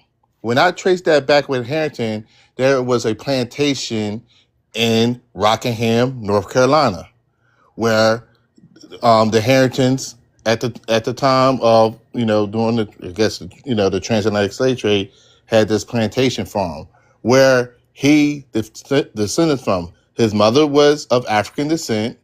His father was of European descent via being Irish. So, you know, his father could have been, you know, a slave owner, or he could have been a sharecropper. That part, I don't really know. I'm trying to figure that part out. But the descendants of that comes from that plantation area in Rockingham, North Carolina. Okay? So when you're saying mulatto, like Nomo Sudo said, it was a parody of different groups of people. You could be mulatto if you were black and white. I believe, I don't know, you can correct me, Nomo Sudo. You can be mulatto if you was white and Amerindian. You can also kind of be mulatto during that time, being black and Amerindian as well too. But at the same time, when the term mulatto comes, what is that? What does that mean, ladies and gentlemen? It's a mixture of two races of people. So most of the time, if you was mulatto, 9 times out of 10, you were black and white, ladies and gentlemen. This guy right here, he looks more white presented than anything. But in the terms of his family and he sided with, he was around mostly black people. He had to live with his uncle, who was his mom's brother. So when he came to do the census, guess what? The uncle did put them as all black because of the factor most of his kids gonna outcast his nephew. Now he black too because he comes from my side of the family loins. So I don't get the I don't get the fact that y'all wanted to use this whole mulatto thing like it was a different race of people. They was not.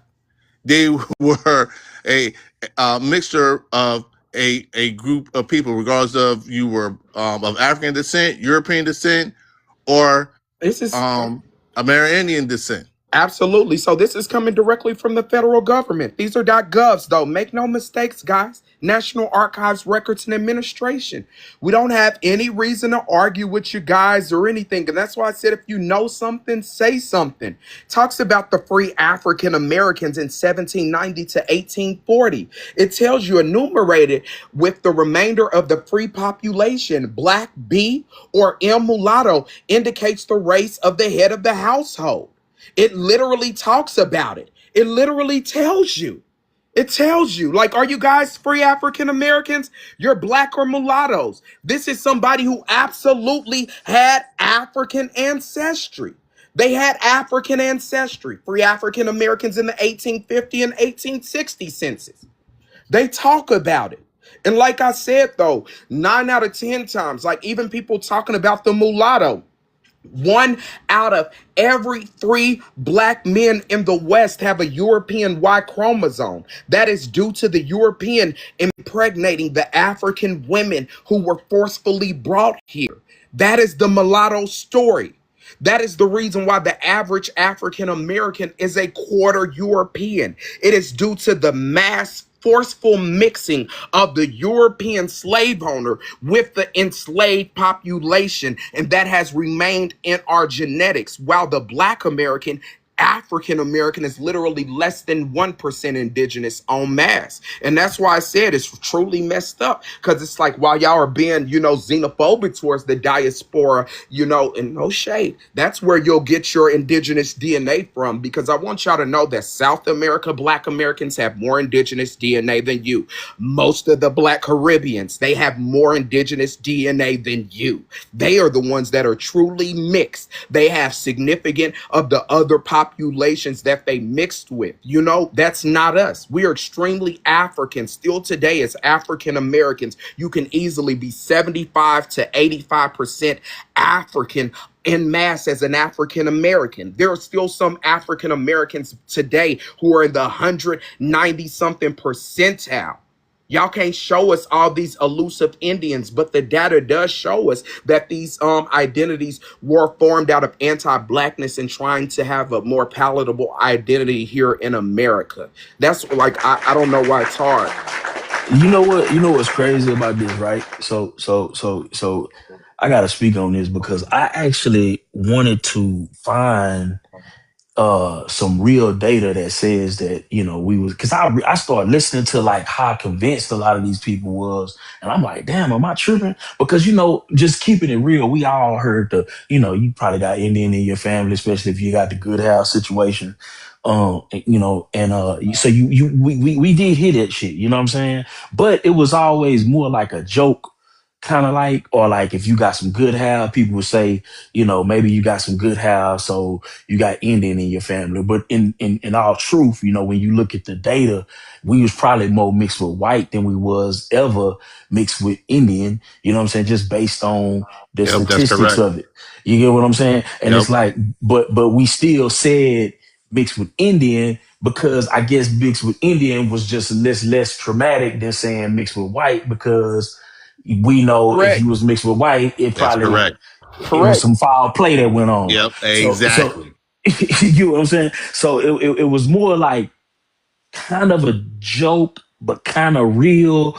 But you know what I'm saying? But I started doing some digging, right? And every time I'm on the stage with somebody who say they got a source, right?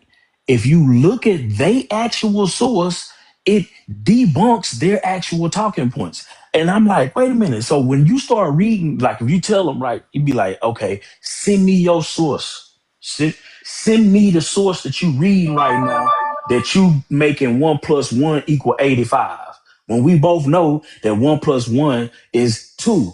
But they will literally read some shit that says 1 + 1, and they'll be like, you see, they = 85. You see why? Because they'll ask some weird ass question like, because if this person was in Egypt and this person went over here and they did over this, then why else wouldn't they be indigenous? You'd be like, wait, how the fuck you put that together?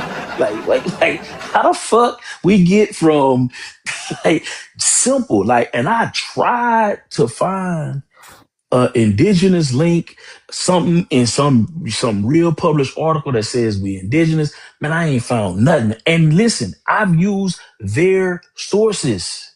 So I'm like, man, y'all got to make this shit make sense for me, man. Like I'm trying, but I can't find nothing factual. And I'm wondering how the fuck so many people be running around here talking about it when I know that they ain't found nothing factual if they reading what I'm reading. Is this a reading comprehension issue? What's going on? I'm trying to find out.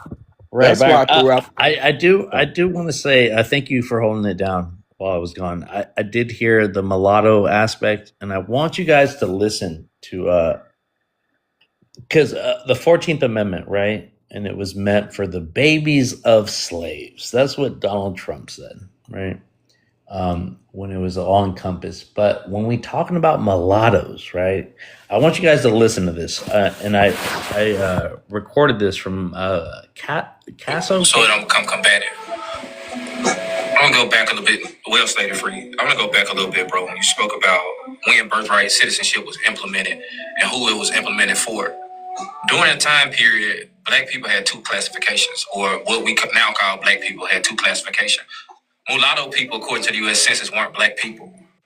Mulatto people benefited from from birthright citizenship as well. Now, today, we look at mulattoes and say, or we look at fair-skinned black people, and we just consider them black people.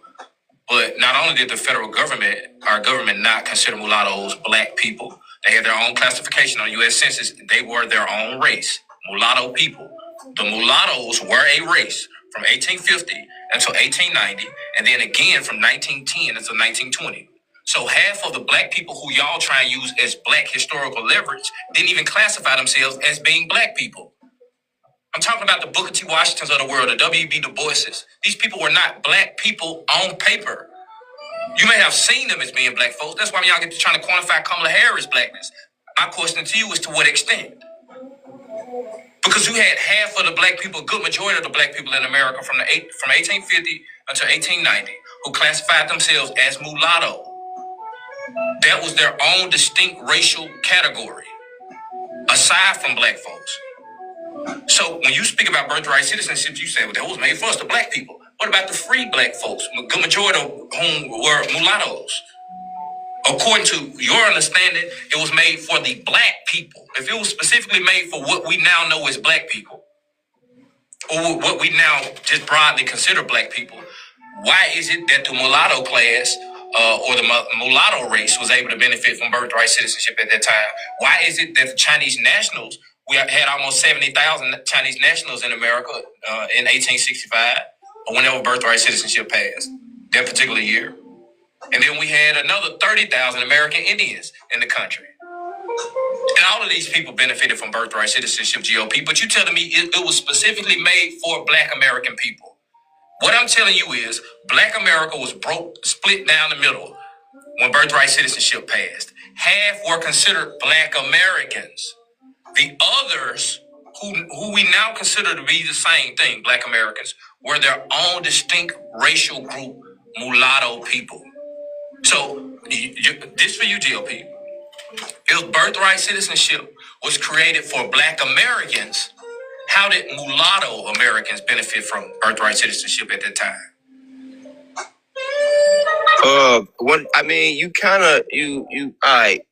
One of your famous statements, the 1 drop rule, right?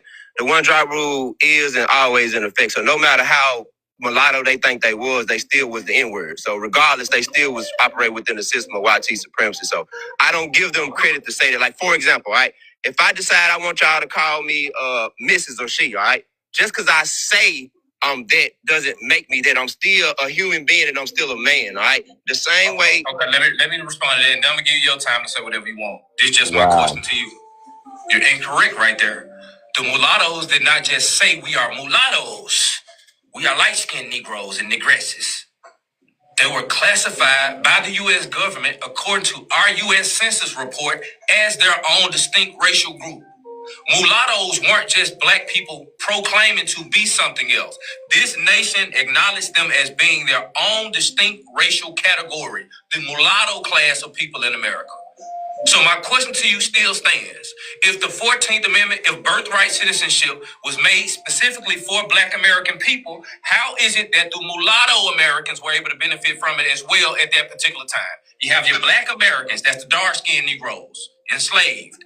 And you have the fair-skinned Negroes, the mulattoes who actively work to not be classified as black people. If birthright citizenship was specifically made for black people at that time, it would have explicitly excluded the mulatto class of black people, considering that the U.S. Census report had them as their own racial category. Yeah, why weren't they excluded? Why weren't the mulatto class excluded? Because they were still N-words. They still N-words, regardless. No, you're talking about interpretation, and you're talking about how white society saw all black people. That's not what I'm saying. You're talking about America. Okay, so this is what I'm saying. This is what I'm saying. The mulatto class that's not what you're thinking. This just a group of black people who feel as if there's something different, but white folks still gonna call you a nigga. I understand that. I get that. I'm telling you, per the classification, according to the U.S. Census reports from 1850 until 1890, the mulatto class was a different or separate racial group than black American people. It's an entirely different racial group according to the U.S. Census. According to our U.S. Census reports from 1850 until 1890, the mulatto class was a standalone racial category. How could they have benefited from birthright citizenship if it was created specifically for black Americans or African Americans or Negro Americans? Because this is a dumb YT society. Is they were able to get in because they are still the ones that really control everything. They really understood y'all still N-words. And here's why I would say this, and this why you got to be more consistent. All right, the same way that the Irish or the Italians, they came over here and they thought they were classified by the U.S. Census as different people. They weren't YT until they started assimilating, and then guess what? They were considered YT. America's not perfect. This is a dumb, selfish, racist government. So you're right. They tried to divide up the black community by giving mulattoes a symbolic delineation or some type of privilege, while at the same time still treating them like N-words, bro. Your point stands. I get what you're saying. I get it. I'm not. Whatever you said about the Irish people, I don't want to go there. But this is my point, and it's not just what the U.S. government did. Mulatto folk actively fought to be classified as something that stood separate than the average black or common black person in this country. They understood that they would have a better shot at upward economic mobility, social integration, and being accepted by white society if they could fight and have themselves reclassified as something other than black. So when you're looking at the mulatto class or mulatto people in America from between 1850 and 1890 and prior to that, and honestly after that, they weren't classified by that as by our government because our government wanted to simply split black folk up. The mulatto class, the talented tenthers, believed that they were something greater than the average black person in America, and they wanted their own classification. They fought for that classification, and they felt accomplished when they obtained that classification because they could declare themselves as being something different than the American slaves. They did not want to be closely associated with that type of image, black American slaves. That black brute image that they had on full fucking display, mulattoes wanted nothing to do with it. And they practiced that type of thinking socially. Mulattoes told other mulattoes to not procreate with dark-skinned people because you would lose your social standing. You would lose the classification or privileges, if you can call them that, or privileges that you had here in America, bro. So it's not just white people telling black people to split each other up in light skin, dark skin. There are leaders within our history, mulatto leaders, who wanted to stand aside or stand separate than black folks. But you still didn't answer my question. My question. All right. It's like a 20-minute thing, but he goes in on the mulatto thing, and it's just Now that was a real thing, especially in Louisiana, because the Creoles. That's literally how you got the Creoles. Like that's literally what they did. They kind of stuck together and kind of for generations. I think a lot of that shit really just stopped probably, man, maybe in the 90s or the 80s or the 90s. But if you go to Louisiana, you're going to still find a very high Creole Well, population.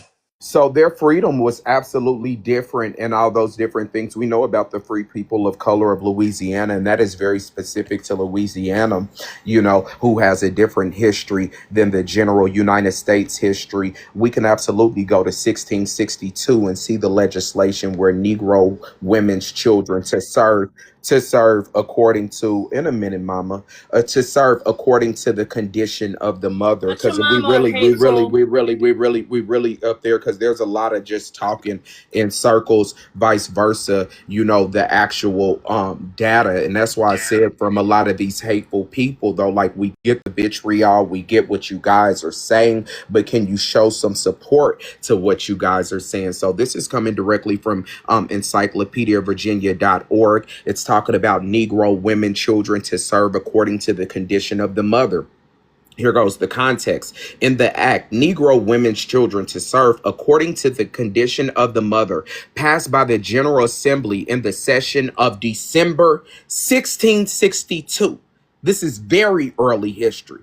Before America became America, Virginia's colonial government attempted to better define the conditions by which people were enslaved or free. This was a reversal of the usual common law presumption that the status of the child was determined by the father. The act enabled the reproduction of one's own labor force.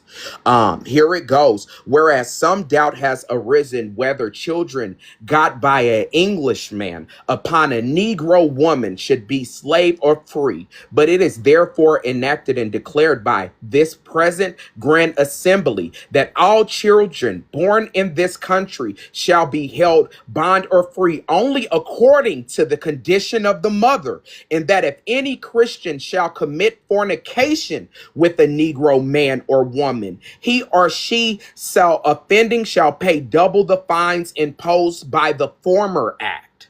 So it literally tells you, this is the laws and the legislation. That's who exactly those people were. Also, let me just see if I can get this pulled up. I had something up for you guys. Yes, in 1870, the first census after slavery. There are a wealth of people in these places that you see all these proud FBAs. They're in Greenville, South Carolina. They're in Texas. They're in Orangeburg, South Carolina. They're all over. These are all people born in Africa. They're in Georgia. They're in Pennsylvania. They're in Tennessee. All of these people said that they were born in Africa. West coast of Africa. There Look at is the a dates wealth of though. people. We One was in the second, 16. pending Seminole. Brother, we beg y'all for receipts. We was You can Negro give in your the receipts 16th. when I'm done. We don't need to argue in a Paper circle. There's no genocide, man. reason to argue in a circle. Those The people G-side. who are called Negro, they were born in Africa. Those people that are It called wasn't. black Can't on the prove it. census, Can't if y'all prove were it, bro. Stop confused on lying. what black is, those are the people born in Africa. Around when These paper people were G-side born in took Africa. place. They No. say that they were born in Africa. These people, What I part know of it hurts, Africa? but that What part of Africa when they you didn't see have no that black, nation? you see that black there, you're a black Have no American. nation. Those black Americans' What ancestors part of were brought Africa? here forcefully from What part? What Africa. hospital? From Africa. That enslaved That's cat. Negro population, that they're talking about, it comes from Africa. And that's why I said, if you guys have any type of pushback for that, let it be sourced and cited. But again, all you guys that keep Well, coming y'all up call the banging region this West Africa. FBA, claiming all in of that time period. this separatism. Y'all just come with the pretendian babble with zero receipt. Y'all won't take the Not test. using the Y'all J won't before stress test the information. Y'all don't want to Jesus really go in the through it. Y'all are 1400s. anti-black. You can go Delight. I'm about to be done with this last statement. But like I said, we can't expect you to respect any other African people if you hate the African in you. You guys have made it over apparent that y'all hate the African in y'all. So this is expected, what you guys are doing to the larger diaspora. You don't even like you. We can't expect you to like anybody else. All right, let me tell you why we don't like the African word. When we found out that we was African, aka paper G side, we lost 90% of the land. Now you can use two sources for that. You can look at the natives, or you can look up African American. It don't matter the label or term you use. Once we found out we was African, we lost 90% of the land. That's why we don't like the term You would have African. lost 90% of the land regardless, sir. Yeah, right. What How? are you How? talking about? Prove it. Prove it. Because the What? truth, Paper G side. What sir. was your reason? You asked me a question. I'm gonna Well, answer you. answer it then. Okay, so I need you to be quiet. So with that, the true native people of this land, guess what? They end up losing land. They were also pushed Bro, into a I didn't certain say that. area. That African Americans only. I don't need to add nobody else. That's why I just said you can say name or you can say you African asked me American. a Don't bring up no question. other people but my people right now, brother. No. I'm going to because based They off the on true reservations. history. They didn't lose no land. They still in their little Why are region. they on reservations? No They're on tribe owns the whole reservations due to the America. fact that because guess what? They were pushed out of their land and put on a Pacific Where they area land in at? America. Was it in the Correct. South? Where they Brother, land so at? It was in the the it was in the South. It Where was in was the the Delight, don't North. 90? It make was the in the conversation. Midwest. Wait a minute, just real quick, y'all. That way, that's why I said, why can't we just make it a scholarly conversation? Why Because do he you have to trying to make it add they land with. argumentative? So, no, Delight, I wasn't sure on the exact numbers, so I wanted to follow up and try to support and see what's going on. I literally just looked it up. I just looked it up. You're recording, Cleopatra. You got to record off mute. You got to record while you're on mute, sister. You can't do it off mute because it's going to give a really bad echo like it's doing now. But anybody can look it up right now. It says indigenous people in the United States have lost approximately 99% of their historical land base, totaling over 1.5 billion acres. It says between 1776 and 1887, the U.S. government seized about 1.5 billion acres by treaty and executive order. So what Evo is saying is absolutely correct, and there is source and citation for this, where it does say that absolutely Native Americans, the indigenous American Indian people, lost 99% of their land, which would be more than the number you stated for even Black Americans. So go ahead though, Delight, but please have some light on those sources when you speak. Okay, can I just say something, please? Can I say something quickly? Yeah, nobody's speaking. Go ahead. Okay, great. Well, yeah, I really appreciate your information. That clarifies a lot there. I just want to say that I'm really glad that the Native Indigenous Americans are verbally expressing themselves on the panels now. And they really feel that the Black Americans who claim they're Native are erasing their culture It's 150 different native and tribes. disrespecting them. Tribe. You all are disrespecting them. That's We what don't. the issue is, and they don't appreciate that, sir. We don't.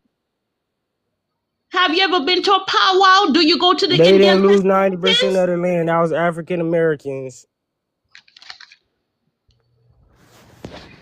So instead of Can I arguing though, like speak? that's why I said source or citation. Yeah, go ahead, Miss Cleopatra. And Hopefully first you of all, have something. boy, I'm not your mama. That's the first I thing. said I Miss wanted to read. Cleopatra. I called you Miss wanted to Cleopatra. No, you called me mama before. Hey, I wanted to reiterate. I Yeah, was you're up here definitely not before my and I mother. was kicked off.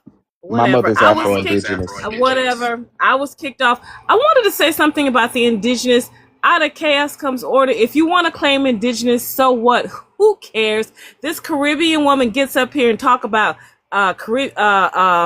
Afro indigenous people, Black taken from Caribbean come Caribbean and African people come over here and they try to take over our identity, our institutions. They have their own network. They have their own things that So they just are a attack part black people. of. You know what I'm saying? So that's number one. Then number two, ma'am, anybody on the panel, people write books that are very negative about Black Americans who come from Africa, who are West Indies, who are Afro Latinos. What Yes, some books? of you do right. Some of you.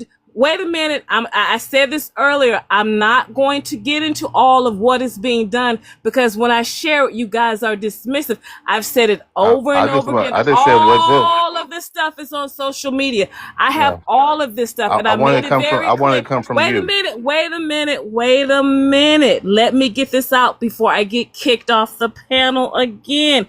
That was the problem the last time. I was trying to speak and you guys kicked me off. Vibe, if you don't want people like me in your room, kick me out. Wait a minute. You can block me. You block me, that will send me a Miss message. You don't want to be Cleopatra, bothered. no, I mean, Wait, you're up here wait right a minute. now. Let me finish my statement. I'm I'll just give you more giving time, you but a like, heads listen to up. me though, Cleopatra. Stop saying that because you're welcome to come up here. You're welcome to express your opinion, your insight. But like, I feel like you're being very problematic in the sense Yes, you're that trauma dumping. yeah, You're trauma dumping. That's what you're doing, and man. Cleopatra, I know you, Cleopatra. All right, you're the same woman that said that Tariq Nasheed was sent by God to you FBAs. All right, Oh wow. Cleopatra. Blackness. Cleopatra. Yeah. I will let you speak. There's no issue, right? But like, do not Told you claim. I Do did not get claim kicked that out I the don't last let. time. You But know how that. You know how those FBA panels go. All right, and you should have. You should You understand. listen, if it goes that way, it goes that way. Okay, I so keep if saying it goes these are any way intense on my subjects. panel, Miss Cleopatra, then it goes that way. If you get dropped, you get dropped. You don't get no red carpet experience here. All right. And nobody wants to drop you, You have Cleopatra. not Hold donated up. to my Cash App, so you're right. You haven't. So Nobody's let me gonna. go ahead and Right. Cleopatra, yeah. So I haven't. you're You're wild. right. You're I've wild. received absolutely nothing from you. But I wanted to make this point. There is no Black Americans in the Caribbean that I know of, or in Africa or Afro-Latino, writing books and doing all in political spaces, trying to take over anyone's institution. So name This the is the people issue again. of flat. Wait a minute. This is the issue of flat blackness. If you are dismissive of the right claims that I bring, I'm going to let you have the last word. But I hope many people are dismissive of you and dismissive of your children. I land my plane. The assertion of your righteous claim is the question, right? Like how you guys are on all African panels trying to like, you know, you have your narrative, right, Miss? I don't understand why you come up on African panels. Hold on. I don't understand why you come up here trying to convince us, right, about how we feel. It is not your job. It is not your job to police my blackness. It is not your job to police my Americanness. It is not. It is not your job, right, Miss? To police African people about what they're talking about how they talk.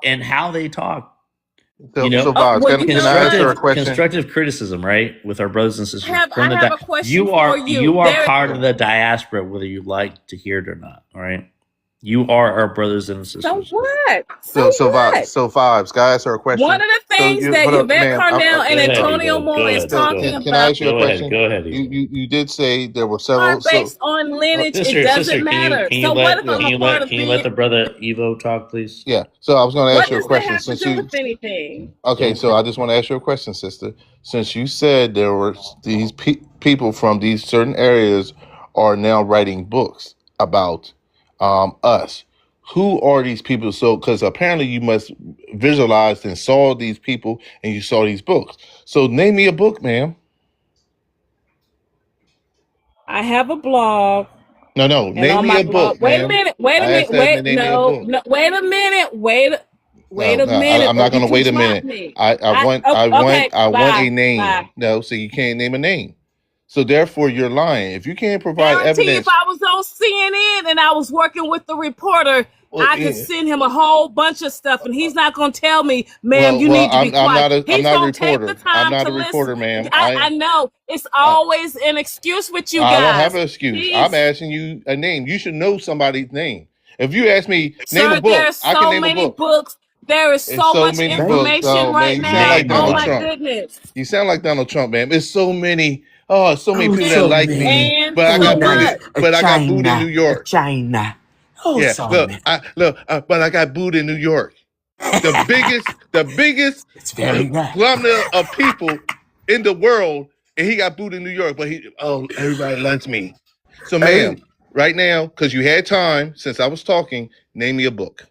so while she looking up the books though, Evo, y'all, I just want to tell y'all I something. told you, Wait but a minute, you wait, know stop, you're Miss being Cleopatra, real quick. I gotta tell y'all something have though. a Hey, this is blog. I pretty have tons important of though. stuff. This is pretty important though for the people that's listening in the chat as well as on stage though. So do y'all see how like all these people keep on coming up and derailing the conversation? They're trying to speak for black people in America and trying to police and gatekeep blackness while being pretendian adjacent and transracial people. So anyways, the light who is right here above me, he put in the chat Gangaskin Indian or whatever in the Gangaskin. So I want to let y'all know. So there was this woman named Lisa Renee Cypress. She's supposed to be the chief of the Accomack Indians, who's a part of the Gangaskin Indians, all this tribe. She's supposed to be the chief. Like I said, this is that same pretendian babble we were talking about a couple of years ago. It was about a year or two ago when she first got arrested because of all of this fake information that she's doing and holding up people in court. But I promise y'all can look it up right here, right now. If y'all think I'm lying, this is a great example of how the pretendians and why they need to stop. It says that just here, May Bro, you keep calling us 2026. pretendians, Wait a but minute, you a mute your fake. rabbit mic. The court called her a pretendian. Hold You not a on. real May, African. wait, You don't mute your rabbit mic. Just don't have March an 5th. African. Y'all, look, y'all, Not an March 5th. African, We bro. was talking to come. You'll have Stop to come dissing back us, up you because fake it's like you don't African. want this to come out. You'll have to come back up, y'all, because it gets good. It says just March 5th of 2026, they convicted her of over 24 counts. The woman is in prison. She was arrested on 51 felony charges, but she just got charged with over 24 of them. She was found guilty this year. Y'all got to stop playing. The Accomack Indian chief, Lisa Renee Cypress. If y'all see this woman, like she absolutely, and no disrespect, she's a beautiful woman, but she looks like Lauryn Hill, not Pocahontas.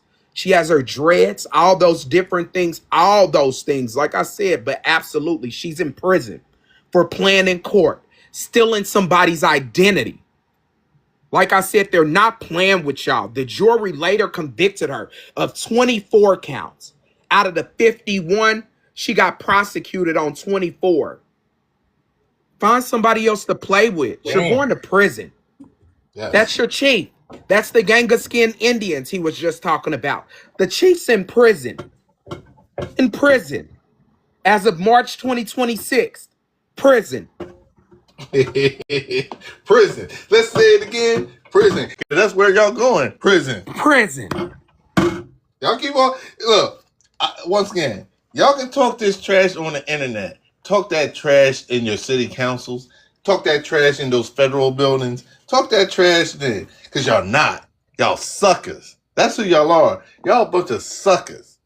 Y'all do not. You see what happened? They're so ashamed of their black African blood.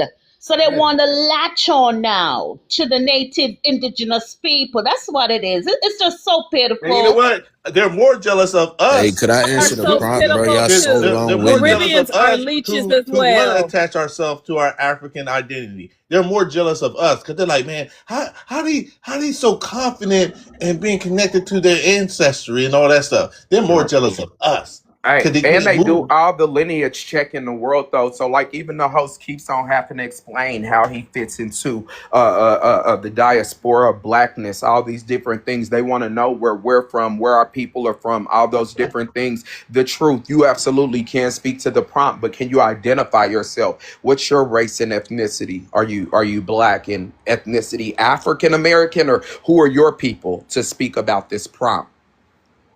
Who are you? So I'm a foundational Black American / Stolen American, whatever you So want to that call it. so does that mean of African descent? Yeah, my ancestors came from Africa. Straight up, they're not indigenous to America, right? No.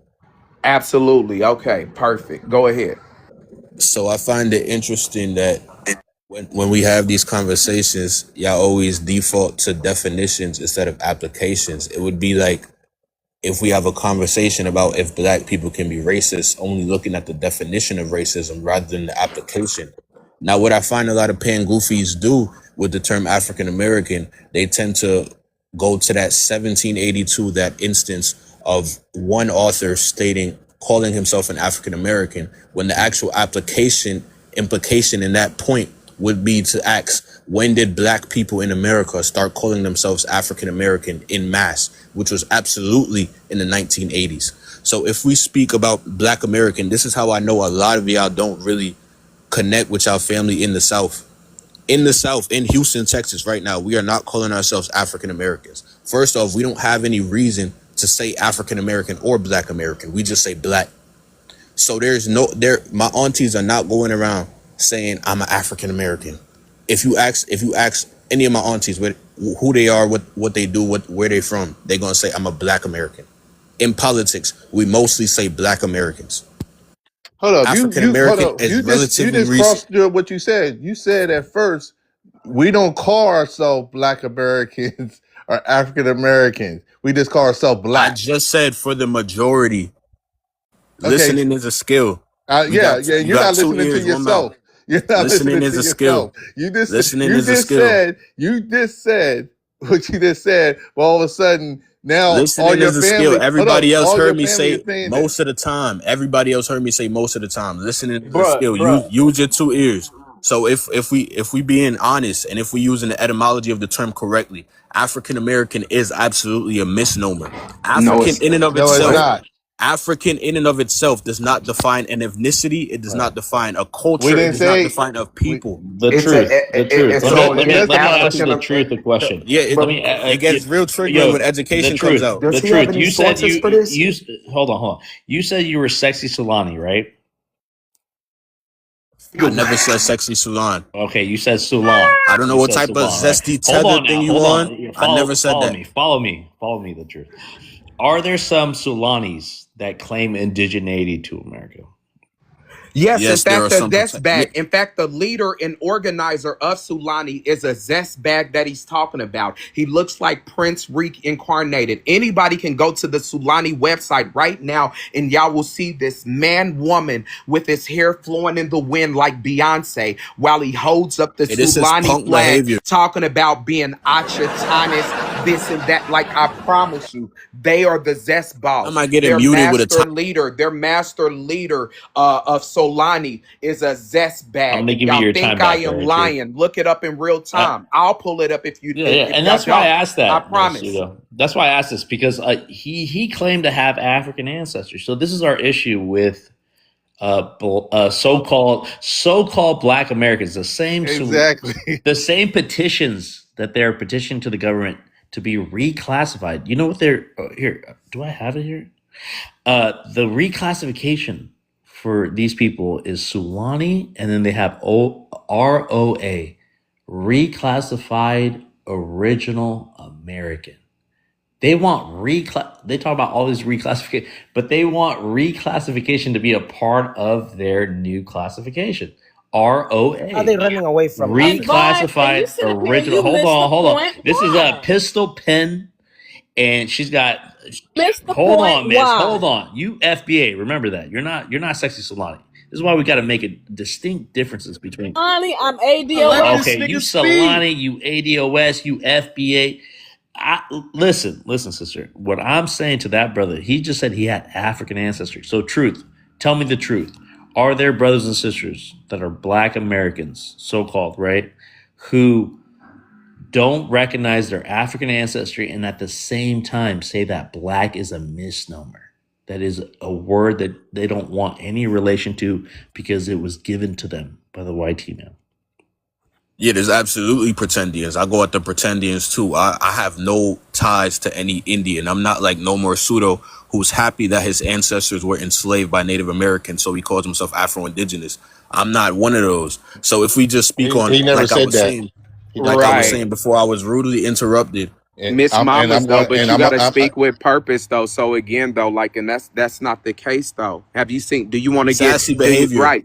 What sass is the Solani and your soft pretendianism, talking about a misnomer of being African American. Again, like, do you want to go through the sources? Anybody look up the difference between Black and African American. It'll tell you that Black is the broader racial category that is all inclusive. African American is a specific ethnic group, and that's why I said that these crumb bums have low ethnic pride. They are ashamed to be African. Every census that is documented Black This or sassy man Mutual run your. Rabbit Mike, No, he's every my mod. He's my census mod. that talks about Black or mulatto But we says will give you those time. of African descent. It is speaking to the African origin. I agree, So again, the 100%. broader, which we don't own African origin. Africa is the cradle of humanity. There are several ethnic groups from the continent of Africa as well as diasporic Africans. So again, though, we don't own Blackness, but we do own African American. It speaks to our lineage, our experience, our identity, and that's something that nobody else can jump into unless they were here prior to 1865. So again, it holds all the things that they want, but they just don't like the way They it reject sounds. it. These Yeah, people they are reject ashamed to be African. And hold on. Can I go Let next, me. man? No. Hold on. Back to truth, so people don't think that we are muting them and not letting them talk. My mods can speak over anybody, just to let you know, truth. But I will let you have a chance to respond. But once again, if you have African ancestry, if you claim it, there'd be no problem of claiming African American. You know, these are two different continents. We know African Americans don't Bob, know you're misleading. You don't are know so their lineage, misleading. don't know their ethnicities back on the continent. And to like group up a whole continent. Where am I from in Africa? If you took a DNA test, which you guys reject over and over again, but regardless of the fact, there are reconnecting African Americans that have an About lineage. affinity to Africa, right?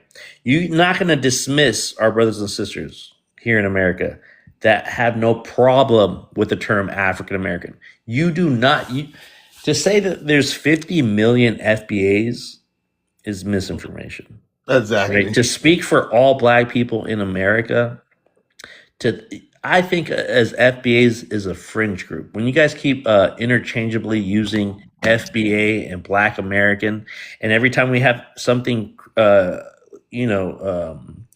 something to say, critiques about FBAs, you want to say that it's a tax on Black Americans or African Americans. This is the way they try to interpret how we try to voice our opinion about how, we just don't align with your ideology. And a lot of Black people in America do not align with it. It's embarrassing. But with that, I'm gonna give Truth 2 minutes to respond. Please show some source and citation, no Truth, because again, though, a lot of the things that you're saying are just not true. Can you show us how African Americans not the ethnicity? Yeah, so I never stated it wasn't the ethnicity. I said it's a misnomer. It's an incorrect name. If you actually know your history, when Jesse Jackson spoke on that mic, he said that African American was a term to connect us to a homeland. Africa is not a culture. It's not an ethnicity. Africa is a continent. There are many different ethnicities within Africa. So he, in and of himself, was incorrect making that statement that Africa connects us to a homeland. He directly compared it to the Irish or the Italians, which are countries. So this just shows that your great leaders did not know what they were talking about. If you go back and watch that speech, he was incorrect in saying that. Secondly, we know, and there's evidence from 2008.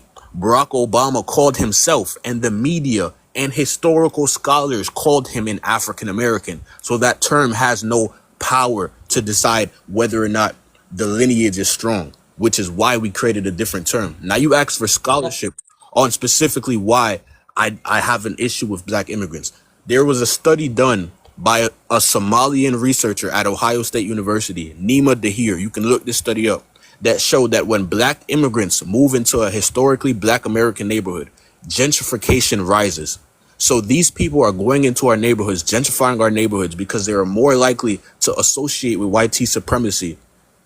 And you expect me to not have an issue with that? There's a multitude of Can I respond to that as a Somali? issues. Can I respond to that as a Somali? Impulse control is very low these days. There's a multitude of reasons, but that simple study, you can pull this up right now. Just type in Nima Dahir study on gentrification. I want to put that in context. If you look at the Ohio State study, that will tell you everything you need to know. It's very easy to verify. Y'all are just slow. I'm glad you're mentioning a study. Gentrification happens for a lot of reasons. It is not exclusively, and by seeing that there are obviously people coming in and they may have upward mobility, and that gentrification happening, gentrification happens Did you read the study?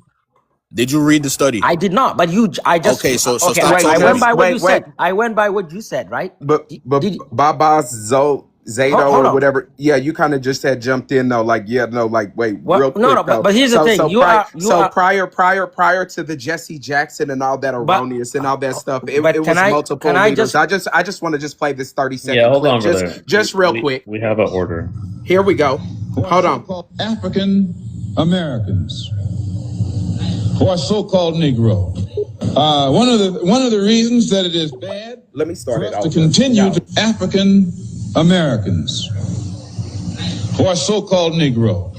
One of the reasons that it is bad for us to continue to just refer to ourselves as so-called Negro, that's negative. Negro. When we say so-called Negro, that's pointing out what we aren't, but it isn't telling us what we are. We are African, and we happen to be in America. We're not American. We are people who formerly were Africans who were kidnapped and brought to America.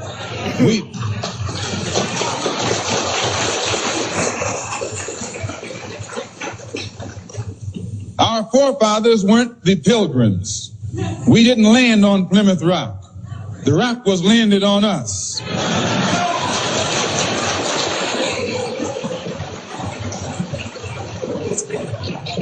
We were brought here against our will.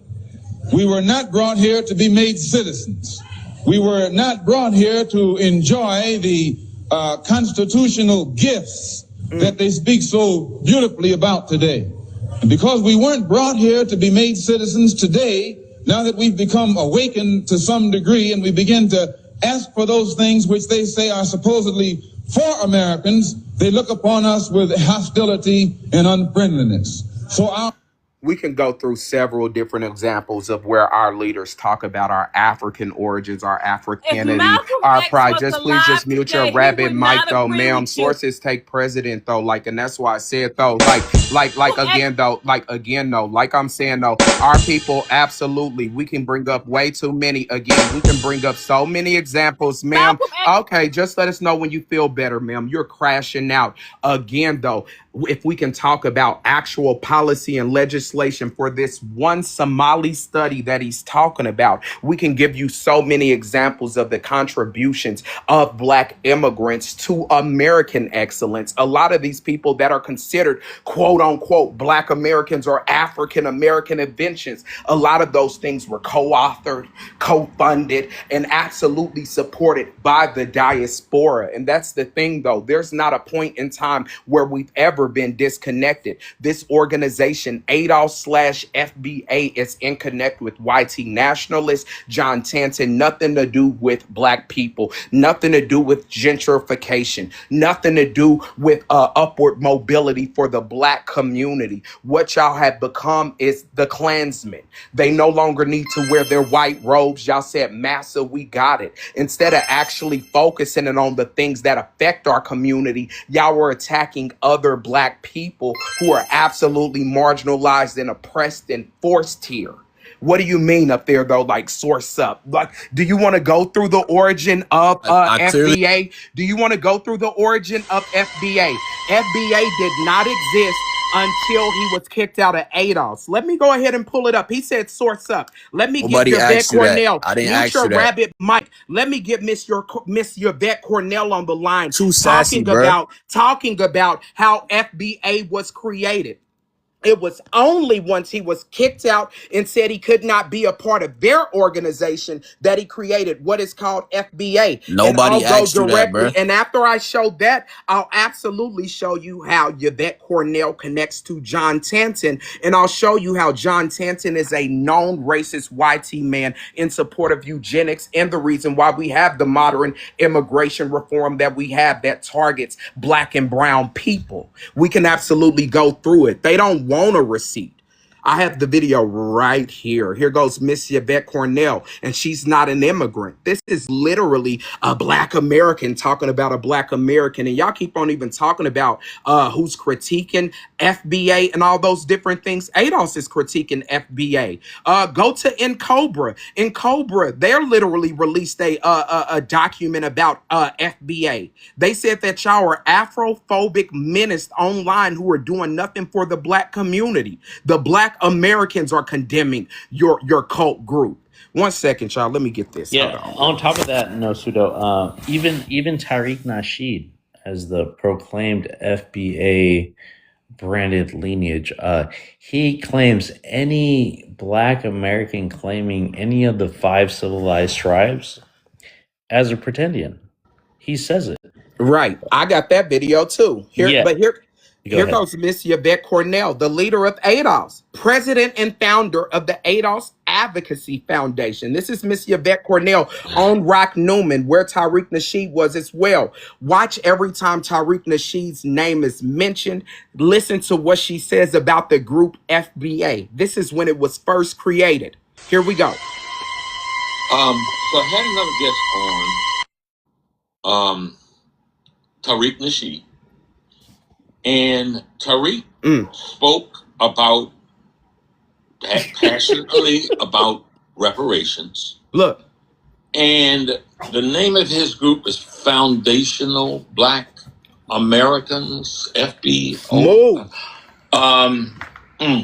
Please pardon me for not having that at my fingertip. You may know what it is. Do you know the name of his group? I know what it is because it's a clone of ADOS. If you go through Tariq's timeline, he spends a lot of time early on saying, oh, this ADOS stuff is wonderful. Yvette Cornell and Antonio Moore are godsend.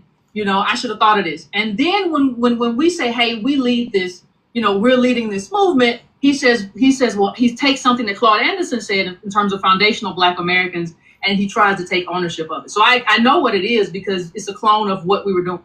A clone of what we were doing. Hold on, but is this where, oh, wait a minute, that's when he was selling his Pan-African shirts. But hold on. And if y'all think she's lying about saying that they are a godsend, here goes the video when he said that they were godsend. He absolutely was trying to join ADOS. When they told him to back his little funky ass up, he created FBA. And the that's discomfort in her face. I support them 100% because Yvette Cornell and Antonio Moore are a godsend with their ADOS classification. That's a beautiful. Right. So again, though, he absolutely wanted to be a part of ADOS. He was bigging up Antonio Moore, their organization, Yvette Cornell, when they said that. Yes, when they said that he could not be a part of it is when he literally, instead of working for the betterment, because if this was really about reparations for the lineage and the people, why did y'all have to create splinter groups and start arguing against each other in leadership? If it was for all of us Black people, because Tariq Nasheed and Yvette Cornell are supposed to be of the same lineage, They're supposed to be for Black Americans, Of course. the reparations movement. Again, just because if they couldn't agree at the top, we now have two different organizations where they're attacking each other. So it has nothing to do with actual tangibles for Black Americans. And again, that Yvette Cornell, how she just said that FBA was only created when he was pushed from ADOS. Y'all can literally look up how ADOS connects directly to John Tanton. He tethered to ADOS. Yes, Sure. I mean, y'all can look up how ADOS connects directly to John Tanton, how it connects to YT supremacy, why all of these known YT nationalists are funding and giving shout outs to them. They are literally repeating what the white people have been saying. Like literally, they are literally just sharing the white man's voice. Even James Fishback, do I need to show the video where he's making fun of slavery of Black people at the behest of FBA? And he didn't say he called them. He said FBA called him. He said, I received a call from Foundational Black American Society of Hey, Florida. this Sassy Tether been rambling, bro. Sassy is the leader of Sulan. Let me show Miss Mamas for you. Your leader is Sassy. You're a grown man allowing a punk to give you identity and lead you this thing. You're being led by a punk. Let's be crystal clear. Brother, please. I will say this, No More Pseudo, you are 100% correct, because again, he tethered to Claude Anderson, who coined the term foundational Black American. This guy wanted to take that concept, which was about Black economics, recirculating the Black dollar within the community, talked about and then, I mean, he has his problematic thing with the Native thing as well, and not to dig on Afro-Indigenous people. We know people are mixed in with Native American people. Appreciation for their culture. Like, if we really gave appreciation for what we claim without erasure, I think it would speak volumes about how. Yeah, and with this whole Be on the queue, please. Yeah, you have been waiting. Sorry, bro. Sorry, I forgot what I was going to say. But No More Pseudo, you're 100% correct. This is an offshoot from ADOS. They had issues. They had they didn't agree, right? They didn't agree about money. They didn't agree about who was going to lead it, how it was going to be portrayed. He tried the Pan-African thing, didn't work out. Not enough money. He tried everything he could until he had resentment against the people that. So we've already we've documented Tariq Nasheed's experience, through this. Absolutely, he was a Pan-African at one point. Exactly. So he was us. And then you guys use that. Hold up. Let's say he was playing the role of it. You guys use that as an example. Well, he was selling Pan-African merchandise. When they're like, this is Miss Sulani. This is the creator Sulani. I'm sorry though. Look at her. Black sweat. Yeah. Is that the Sassy you were talking about? Is that the This is the creator Solani. This is Miss Mama. This is the Solani. How is the that Black is the leader Heritage? Of Solani. How is the Black Heritage symbol, right, on Their the leader. American flag? Well, it's their flag. They did a rendition. They're keeping the American colors and all those different things. But the Achatanis, talking about being pretendians, is absolutely a pretendian organization ran by pretendian punks. And that's why I said, though, they don't have a problem with zest. Their zest just has to come with pseudo. Their zest has to come with misinformation. They'll make some of these misinformation punks their queens. They even call them by their pronouns and all of that. This, y'all see, it's the same Sulani flag. This is their Sulani leader. This is the person. Like I said, they have no issue. The same way how you have FBA, the leader of FBA for a long time. That was the face. What was her name? FBA TS Giselle. She's a whole trans You go to Africa, they put you in prison. With the shoulder line of the NFL football packer. And can we remind them? No, Pseudo. Can we remind them what the Black Heritage flag was really meant for? When that the daughter of the Oh man yes, that Charles. Yes, created it. yes. Yes. The creator of the Black Heritage Flag's daughter, literally said that flag was for anybody who comes to America and Mm-hmm. having a Black experience. It's for all Black people. That's Yep. for Black people altogether. That is nothing that was It was a isolated to us Pan-African alone. flag Hey, could I ask a that question was then? Hey, Could I ask a I question want on to that? jump reinterpreted. in. Hold on, guys. All right, no, thank you, Pseudo, because I remember you and Black History talking about that, and the A video of daughter, it. the brother passed away, rest in peace, but the daughter spoke on that, and No, I really did appreciate. But look how they reappropriated that flag. Vod. Remember, it's a And video can out. I say It's a something, Vibes? Hold on. Hey, Suda, Let my when you going mods to just land Africa, on bro? this point, and I then want we're to gonna see give you in everybody a Africa. chance. I swear, guys. I swear. Look, again, this is my space to think about my thoughts and resonate with my people. If you guys are on here, it's a privilege to be here, and you guys are more welcome to speak. Just let us speak, because we don't get a chance to speak all the time. So with that, go ahead, mods, land your points, and Yep, that all I was gonna say, just notice how he said, when am I going back to Africa? And that's why I said just more Afrophobia that comes from these groups, just because we recognize that we are African descendants here in the West, just like any other group, they now say we have to be removed. These are pretendians in the closet, down low pretendians, pretendian adjacents. I just showed y'all Miss Sulani, and these are the organizations Will be that an they African stand in. prisoner. Yeah, just mute up. Like I said though, these are the that they align with solidarity with. Don't like sassy men. Who? Can I yeah. have a Go ahead. Yeah, well, first of all, as an African immigrant myself, I appreciate seeing Black Americans who know what these guys are all about, the FBAs.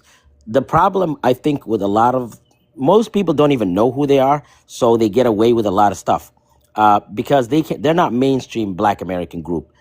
Everybody I ever come in contact who's Black never said anything negative to me as a Somali immigrant person. They always considered me as a brother. So for me, seeing these guys was just weird. The other thing I would just want to say quickly, if I may, when we came to Maine, my family moved to the U.S. in 2000.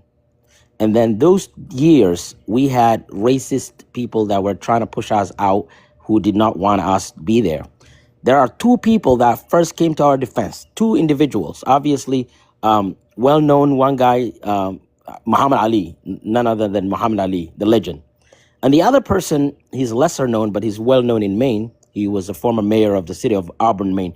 He's probably he probably is the first ever a Black mayor ever elected in the state of Maine. His name is John Jenkins. He passed away recently. Bless his soul. This guy delivered the letter written by none other than Muhammad Ali to that racist Lewiston mayor, because the mayors told all Somalis to go back to where they came from. They're not welcome there. And both Muhammad Ali and John Jenkins agreed that the only reason that these people are being pushed out is because they're Black. Because obviously we know the history of this country. So for people, I mean, if you look at right now, the only immigrant groups allowed under the current administration are white South Africans. So anybody who thinks that this administration or any other xenophobic movement is going to advance the Black people that are been here for generations, they're mistaken, because that never was the case. It was the only reason that I am here is because visionary Black Americans actually advocated against the quota system that basically my people couldn't arrive. Nobody could have come from Africa as immigrant prior to 1965. So literally people had to die and fight for these rights. And then only to see some young bucks who probably are working for white supremacists to then quote unquote shit on their, ancestors like efforts and struggle. So I see these guys as just an extension of the same exact racist white supremacists that have been responsible of everything that happened to Black people anywhere in the world, whether that's in the Caribbean or Africa or in the Americas. and it's good to see solidarity. I just want to let you know that study that he was saying, I actually looked it up and I read the abstract of it. Basically, all it says is, and it was advocating for African immigrants because there's so much negative stereotypes against, just like it is for foundational blacks or whatever, Black Americans. I don't even want to use that term. That they were trying to say the same thing about, that's why they were saying about the Haitians, they're eating the dogs. So this study by Dr. Nima Tahir was showing that they add value. Black immigrants of all different areas, they add value, which almost invites, unfortunately, if you will, invites white people to move into those neighborhoods and then gentrify. That was a byproduct of just them creating opportunity for themselves and for the area. It was not to disadvantage Black Americans, but the way that guy interpreted was to just create another wedge between people who are Black. That was not her intention. That was not her conclusion, and he completely misrepresented it. And now that I read it, at least the abstract, which is make it very clear about her key findings, it has nothing to do with what he said. Anybody could look it up. Her name is Dr. Nima Tahir, and she's from Ohio State. Thank you, brother, for that. I appreciate that. Again, hey, vibes. This iron, bro. Hold on, brother. Let me just say this: Black immigrants is Black excellence, right? Black exceptionalist. Is that the right word? Exceptionalism. Okay, you had a conjugation on that. Yeah, Black excellence. Hey, vibes. This iron, bro. This iron. This my other page. This iron, bro. Oh, yeah, this is my Mexican brother. Welcome to the panel. Yeah. You're up next. Before I introduce my uncle. I'm vibes. All right, man. Mexican backup. Yeah. Welcome. He's got the whole world on Vibes' side. You know what I'm saying? Everybody rocking with Vibes. Facts. Hey, Mexico versus England. Where are we going? Inglaterra. I'm here right now in the city, dog. I'm waiting. It's Sunday, bro. It's Sunday. We're gonna turn up. Turn it up.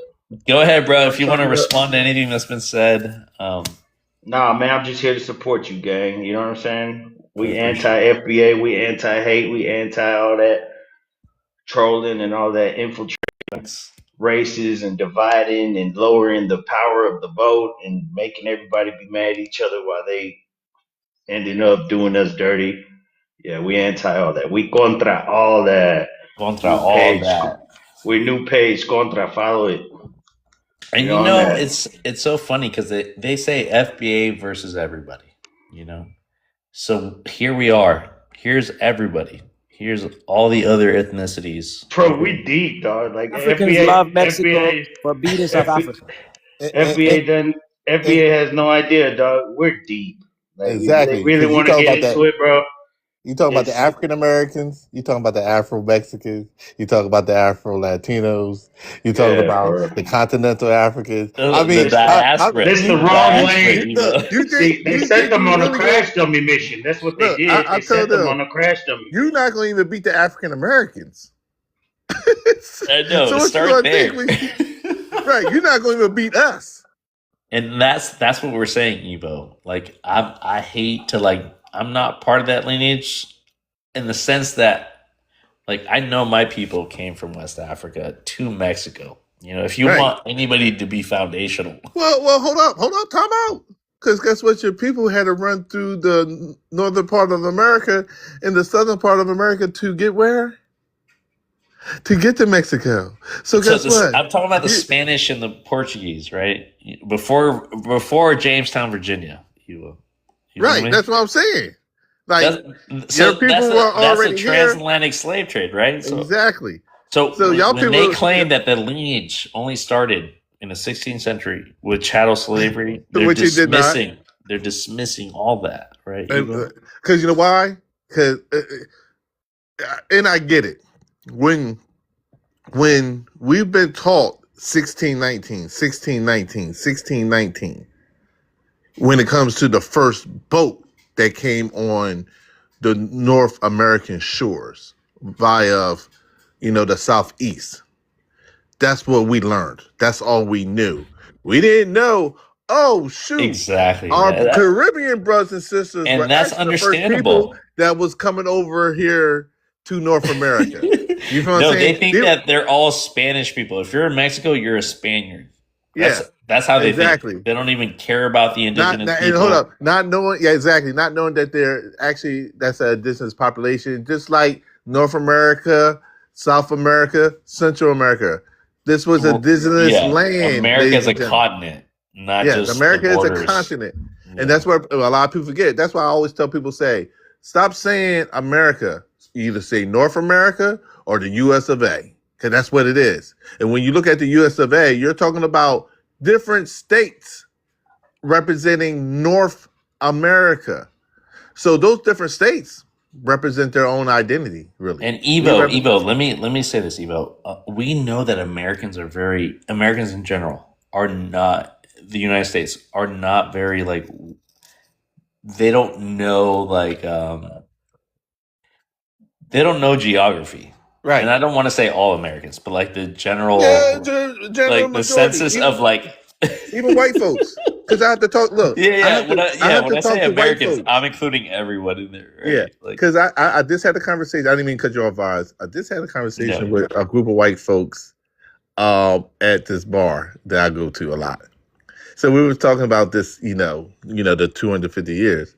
They're like, yeah, we're celebrating 200 years of America. I said, well, there's a certain part of America is older than you. They're like, huh? I said, yeah, like South America is older than you. They're like, which? I was talking about the United States. Oh, let's be Pacific. Thank you. Because guess what? Y'all are so self-centered and so cocky about you're the only place that's America. You are North America. Right. You are the United States. Right. We're celebrating the United States of America. Get that through your head. It's almost like the Juneteenth argument, right, Eva? And here, let me tell you this. And Juneteenth is more has more lineage in Mexico than it does in other countries. Yeah. That's what I was trying to push too. Eva, but listen to me.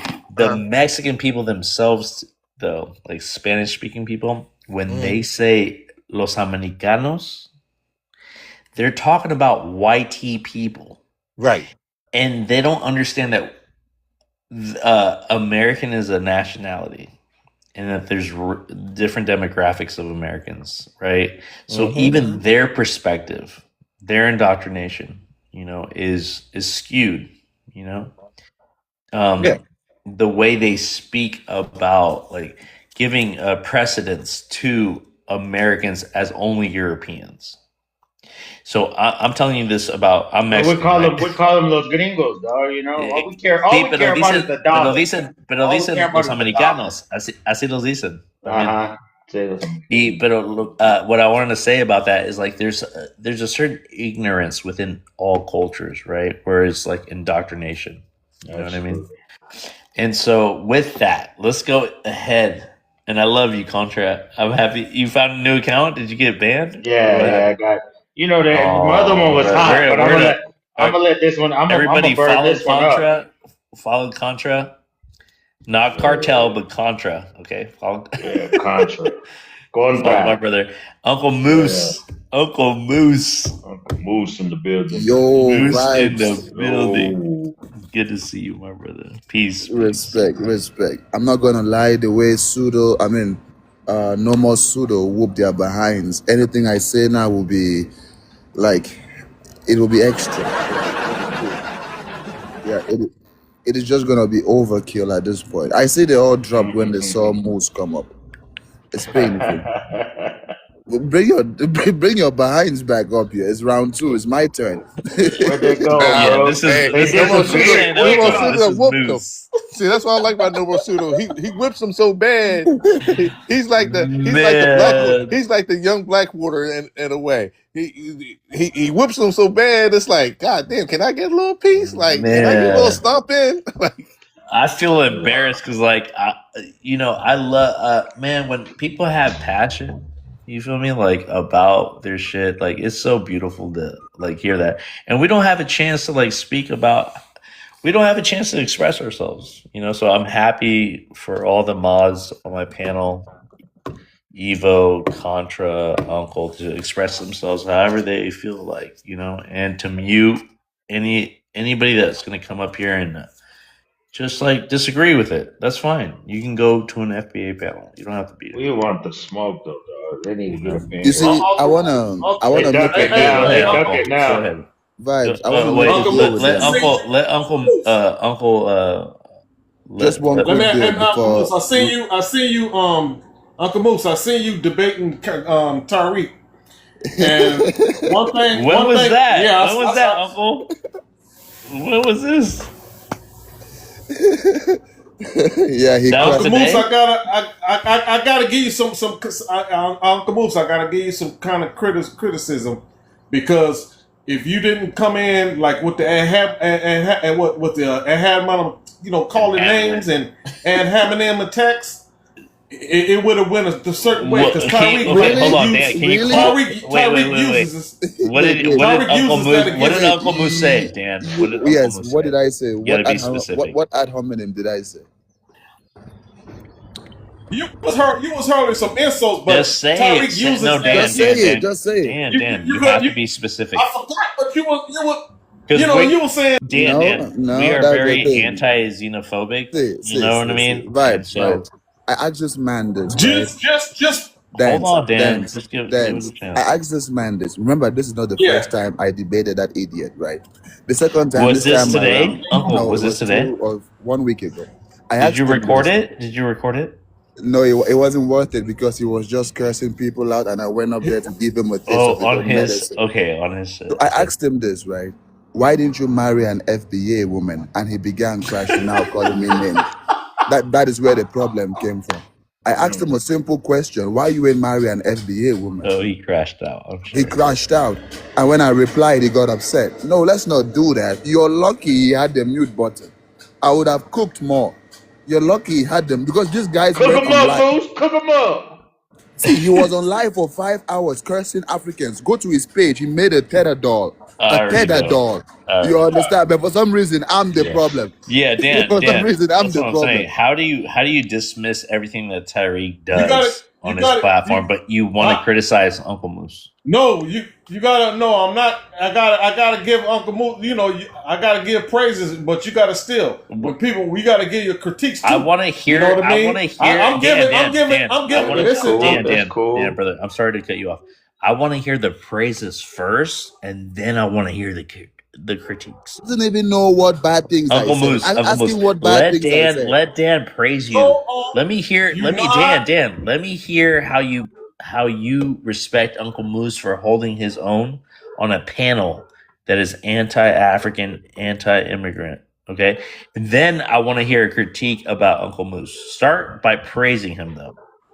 Okay, I'll give. I gave. Didn't when I first came up here, I gave Uncle Moose his props about going up on that debating Tyreek ass. You I know what want mean? details, Still, Dan. gotta I give- want let- details. I want. What did you look up to Uncle Moose Bro. about how he defended himself? on the FBA panel? Listen. I'm trying to. Listen, and stop interrupting. Listen, I ain't got no problem with Uncle Moose. I'm subscribed to his channel, and I have no problem with Uncle Moose. Only I gotta give critiques though.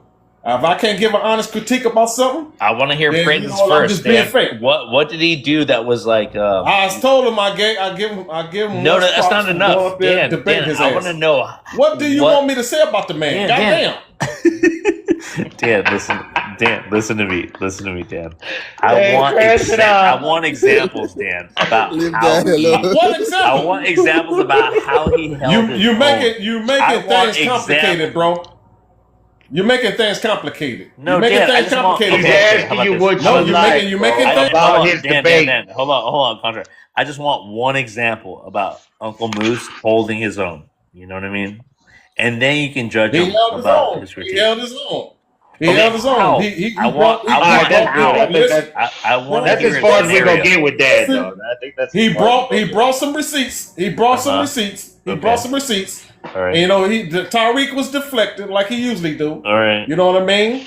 And I hear you. listen. All right, Goddamn. all right. You All right. making Now things let's hear the complicated, critiques bro. about my uncle. Sorry. Okay. We love you, But Dad. We love you, dog. But yeah, but you know, if you want to see the debate, go on that ticklish tether dog he got on his page videos. He got a ticklish tether dog, and that's what Uncle Moose debating his ass. What is a ticklish tether? What is that? Just go on there and you'll see it. You'll see it. You're not gonna You'll see like it. Soon as, if you want to see it, if you want to see the debate, go on there to see the debate. Oh, Uncle go on there and see Moose. you'll see the whole debate. We 10 toes down tethers over here. You know that now. Yeah, just go on there and see the whole debate. You'll see it when you go on his page. Vibes. But Uncle Moose, ask him what is that? He cannot explain it. He can't articulate. Yeah, he says he doesn't remember what I said. That was so, you know. But let's face it, right? It's the same way I came out defending Haitians. Now they are making videos saying I'm a Haitian and I'm threatening Black Americans. These guys are funny. If you search now on Moose, you they will the see police, bro. See, last week I was Jamaican. The police. This week I'm Haitian. Just last FBA month I was shit. Nigerian. I am everything. The now. FBA Right shit now, I'm is everything. police shit, bro. I'm everything now. Yeah, you are everything, Uncle Moose. It's painful, bro. 1 week You you're are Uncle, the next week you're Moose. This is I understand now. I definitely understand. But I'm in a good mood today. Dan, this is your brother right here, right? You respect him, but you also have like you can constructively criticize what he does, and we have no problem with that. Whenever you debate somebody, don't give them a reason to use it against you. You know what I mean? Don't throw any and don't throw any insults. You can't even pronounce what you're trying to say. So here, Dan, listen to me. Listen to me, Dan. We can't hear you, Dan. You're signal low. But here, I'm not. You got low vibration, Dan. Listen, You're Dan. vibrating low, Dan. Yeah, your connection's cutting off. But You're I vibrating understand what low. you're trying to say. I understand what you're trying. Dan. I think that this I can hear you. And hominids. Just do it. So Yeah, listen. whenever you debate anybody, they're used against you. All right, listen. What you want to say? Stop making this difficult. Stop making this complicated, bro. You know I don't know giving me a third I degree. don't know if it's Uncle Moose's accent or it's his tonality. You know, You guys notice how every Tariq FBA. goes on. See, Tariq goes on every live but doesn't come to mine. You know why? You know why? He goes on every Tether live but doesn't show up to mine. You know why? He's in the comments though. He doesn't come up. I will cook his ass. Oh my God, I Me, can't. see, Tariq cannot curse me out, and I just know I can roast his ass too. He has nothing on Moose. That's why he's scared. The He first goes debate, on everybody else's panels besides yours. yes, he went on Olua. He went on Yeah, we were there. Kera. He went on Great Man. He went on Black History, but he's not gonna pull up to me. I will whoop his ass. He knows what I can do. Monte Carlo. Anyways, Dan, there's no like animosity.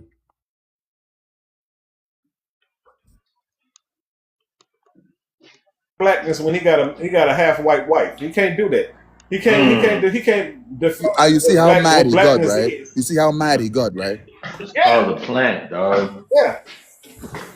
A plant. He can't define what blackness is and who lineage is. His babies You know will what I not mean? even When be he got a black. half white wife. His babies will not even be No, black. it's- And here's the sad part. When No. how did he react to that when you told him that shit? Like, because see, it's funny when cats want to talk tough when it comes to where we talking about until you give him that fucking uppercut.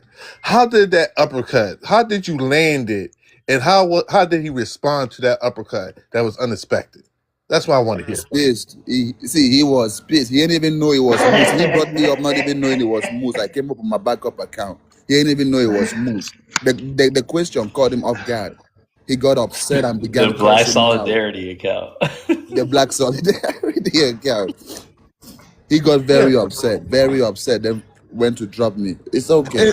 And like I said, I don't knock none of our brothers and sisters.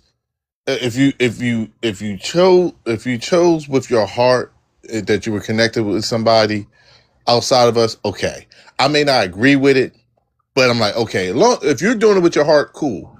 But don't come up here try to talk this super duper black shit where you know don't well somebody gonna uppercut you with that. And Evo, they come at Uncle Moose because he's African. He has an accent. He speaks the way he speaks. You know. Yeah, he speaks of his he speaks of his origin tongue. Exactly, and it's tether talk to them, it's babble, you know. No, But it's a sense but of like you don't sit there to listen to Uncle Moose about like what he's trying to explain, and I think this happens with a lot of well, you know what? No, it's a little tad sense of jealousy because then they say, "Well, you don't know my experience." Well, I tell people this: hold up, as they were bringing our ancestors over, what you think they were doing over there in the western part, Western Central Africa? They were also enslaving the brothers and sisters over there. They had plantations over there. Plantations sounds familiar, everybody? Because we talk about plantations a lot, right? So if they were going to the ridicule, they were going to the adaptations of white religion and all that stuff. Same thing they were going to. What you think some of their thinking is? Some of their thinking is just like us. You got classism these day and time. You have the self-hating that goes on over in the continent. Do you know there's when a lot of Africans can't wait to leave those regions to go to the UK? I got to get out of here and go to the UK so I can now speak British and have my head up in the air. That's anti-blackness. Now, Moose, am I right or wrong on this? Well, we have our own people over there have the anti-blackness within themselves because of colonization that have migrated itself to Europe. That is correct. Look, I don't want to be around the villages no more. They're just so beneath me because, hey, you may have been one of the lucky ones out of that village that got a scholarship to go to school because you had that high intelligence. But they also taught you now to look down. Oh, you're one of the fortunate ones, my guy. You know what I mean? And let me just add to that real quick. That is the whole reason why there is anti-blackness. That is the whole reason why some group of Africans made up the word Akata for the ones that have been whitewashed. Like they were not even referring to Black Americans, just Africans who have been indoctrinated by the West. That is the anti-blackness they were trying to address. But for some reason, African-American FBAs said we were talking about them. No, it's just like the East Africans that made up the word Jarir. They were talking about anti-blackness in the African community by calling us West Africans Jarirs. But the FBAs carried it on their head. They're saying we are calling them Jarirs. They want to be victims so bad even when we're not talking to them. Mm-hmm. Like I said, and that's why people, if you're not traveling or you're not expanding your history outside of the U.S. when it comes to this thing, like when you talk about the transatlantic slave trade, when they said this is the most atrocity thing in the world, you're talking about the world. You're not talking about just the United States. You're not just talking about the Americas. You're not talking about just the Caribbeans. You're talking about how they have now established us throughout the world and how they have taken the humanity out of us, especially within the continent, especially. So, like I tell people, when I tell them this, I'm like, don't that sound familiar over here in our neighborhoods? Some of our black folks, I can't wait to get out of our damn disgusting neighborhoods and go to this PWI so I can get this degree and get the hell out of here. Oh, I've heard that many a times. Anti-blackness. I've seen people that's like, oh, I can't stand our black women because they act like this. I can't wait to find me a Asian woman or a blonde hair, blue eye Caucasian, and so I can get rid of my nappy hair. Sounds familiar, ladies and gentlemen. So I tell people this is not just happening in just certain places. This is a global Uncle Moose situation. I'll let you. I appreciate you guys. Let me get back to work. I appreciate you guys 100%. Yeah, peace. I'll start following you too. So yeah, man. So I'm just like, this is a global situation that is occurring, and a lot of times we may not knew about our diaspora brothers and what they may have been going through. this social media has helped us a lot to say, damn, it was going over there too. Yeah, man. Crazy work. And also this. Hold up. That goes on in my community. Really? So you got some self-hating people that don't like each other? Yeah. You got Pretty some much. bootlickers, you got some backstabbers. Yeah. You know? Man, you got your government's messed up? Yeah. Well, we may not run our government, but we had a couple senators or a couple politicians that look like us that said, hey, I'm gonna go in there and fight for black rights. Then all of a sudden you see him at the golf course without us. And then we say, hey, man, what you going to do with our neighborhoods, man? These sidewalks are messy. Our kids run. Oh, man, man, we don't got the funding this year. Yo, I just saw on the east side, they got their whole sidewalks not only paved, but new additions. You get what I'm saying? Good shit, yeah. So, and that's why I tell people, we're not having this full conversation, because if we look at the full conversation, like I said, our situations are a lot similar than it is different when it comes to the exploitation of black folks, African people throughout this diaspora. We got to remember that in this shit though, idols turn to rivals. You know what I'm saying? Anytime that we put our trust in anybody or we get behind anybody, we need to know that the way the system is and the way that this shit runs, there's a potential that they could flip sides. You know what I'm saying? It's just it's a lot of work. So we got to really be better to it at picking who we get behind. You know what I'm saying? Because I know a lot of times, like I live in a certain ward, right? My ward is majority Latino population, okay, and mostly white, and in the black part of us, the African descent part of us is mostly people with Haitian heritage, okay. So there'll be people like, oh man, you need to run for city council. I said, well, I'm just letting you know, when I do this, I'm only going to be representing a certain amount of people who is heavily Latin and white. They're like, well, what about us? You don't live in my ward. I'm not saying that I can't help y'all or speak on behalf of what's going on. I can definitely do that. But my focal point has to be my ward. You can't hijack me just because if I run for office in the Pacific Ward. If you're in the Fourth Ward, you can't hijack me. Because guess who's going to have beef with you? The people of the Third Ward. You know what I'm saying? So, like, I tell people, we also have to understand, when you talk about the representation, yes, I can be a representation. Yes, I can give you some jewels, some resources and everything, but also just remember where I'm representing too. It's kind of like the biracial issue, right? You're right. Yeah, it's exactly that. And when we're talking about Mexican people with like Spaniard and indigenous, I always say this, like a lot of people attack me because I'm Mexican, right? They don't understand my roots. They don't understand that black people exist in Mexico. But they will say something like, "You're just Spaniard."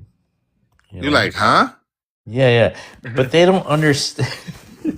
Because you know what? They're so used to. See, that's why I tell people. But Evo, let me land on this point. Oh, go ahead, my brother. Sorry. They won't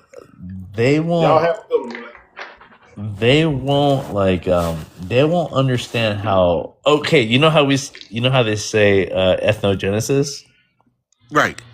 They don't understand ethnogenesis in Mexico. When the Spanish and the Portuguese brought Africans to Mexico, and so they call it the third route, and there were more Africans than Spaniards or Portuguese when they brought them over there. Really? Yeah.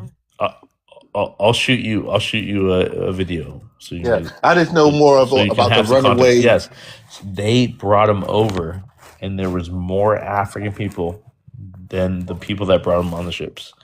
And these people mixed in with the indigenous. This is what all south of Mexico, Guerrero, Costa Chica, Veracruz, where all the rebellions happen. Yeah. Where abolishment of slavery happened before. the United States of America.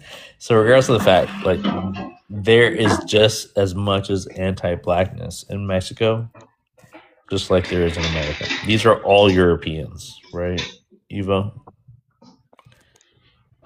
The Europeans fight amongst the Spanish, but they're all families in Europe. The same xenophobia that you see white Americans telling people not to speak Spanish, they're fighting their own cousins. Right. Yeah. We were just colonized by the Spanish language, just like we were colonized by the English language. Exactly. And that's why I say it's so funny when you have these people who be like, y'all don't speak English. So I'll be looking at them. I said, so you against your own people? They're like, what you mean? You're Spanish, you're Europeans. Because Spaniard is in Europe. You understand? Southern Europe, just like the Irish, just like the Italians. Then the southern part of Europe, you know what I mean? Europeans, they just speak a different language.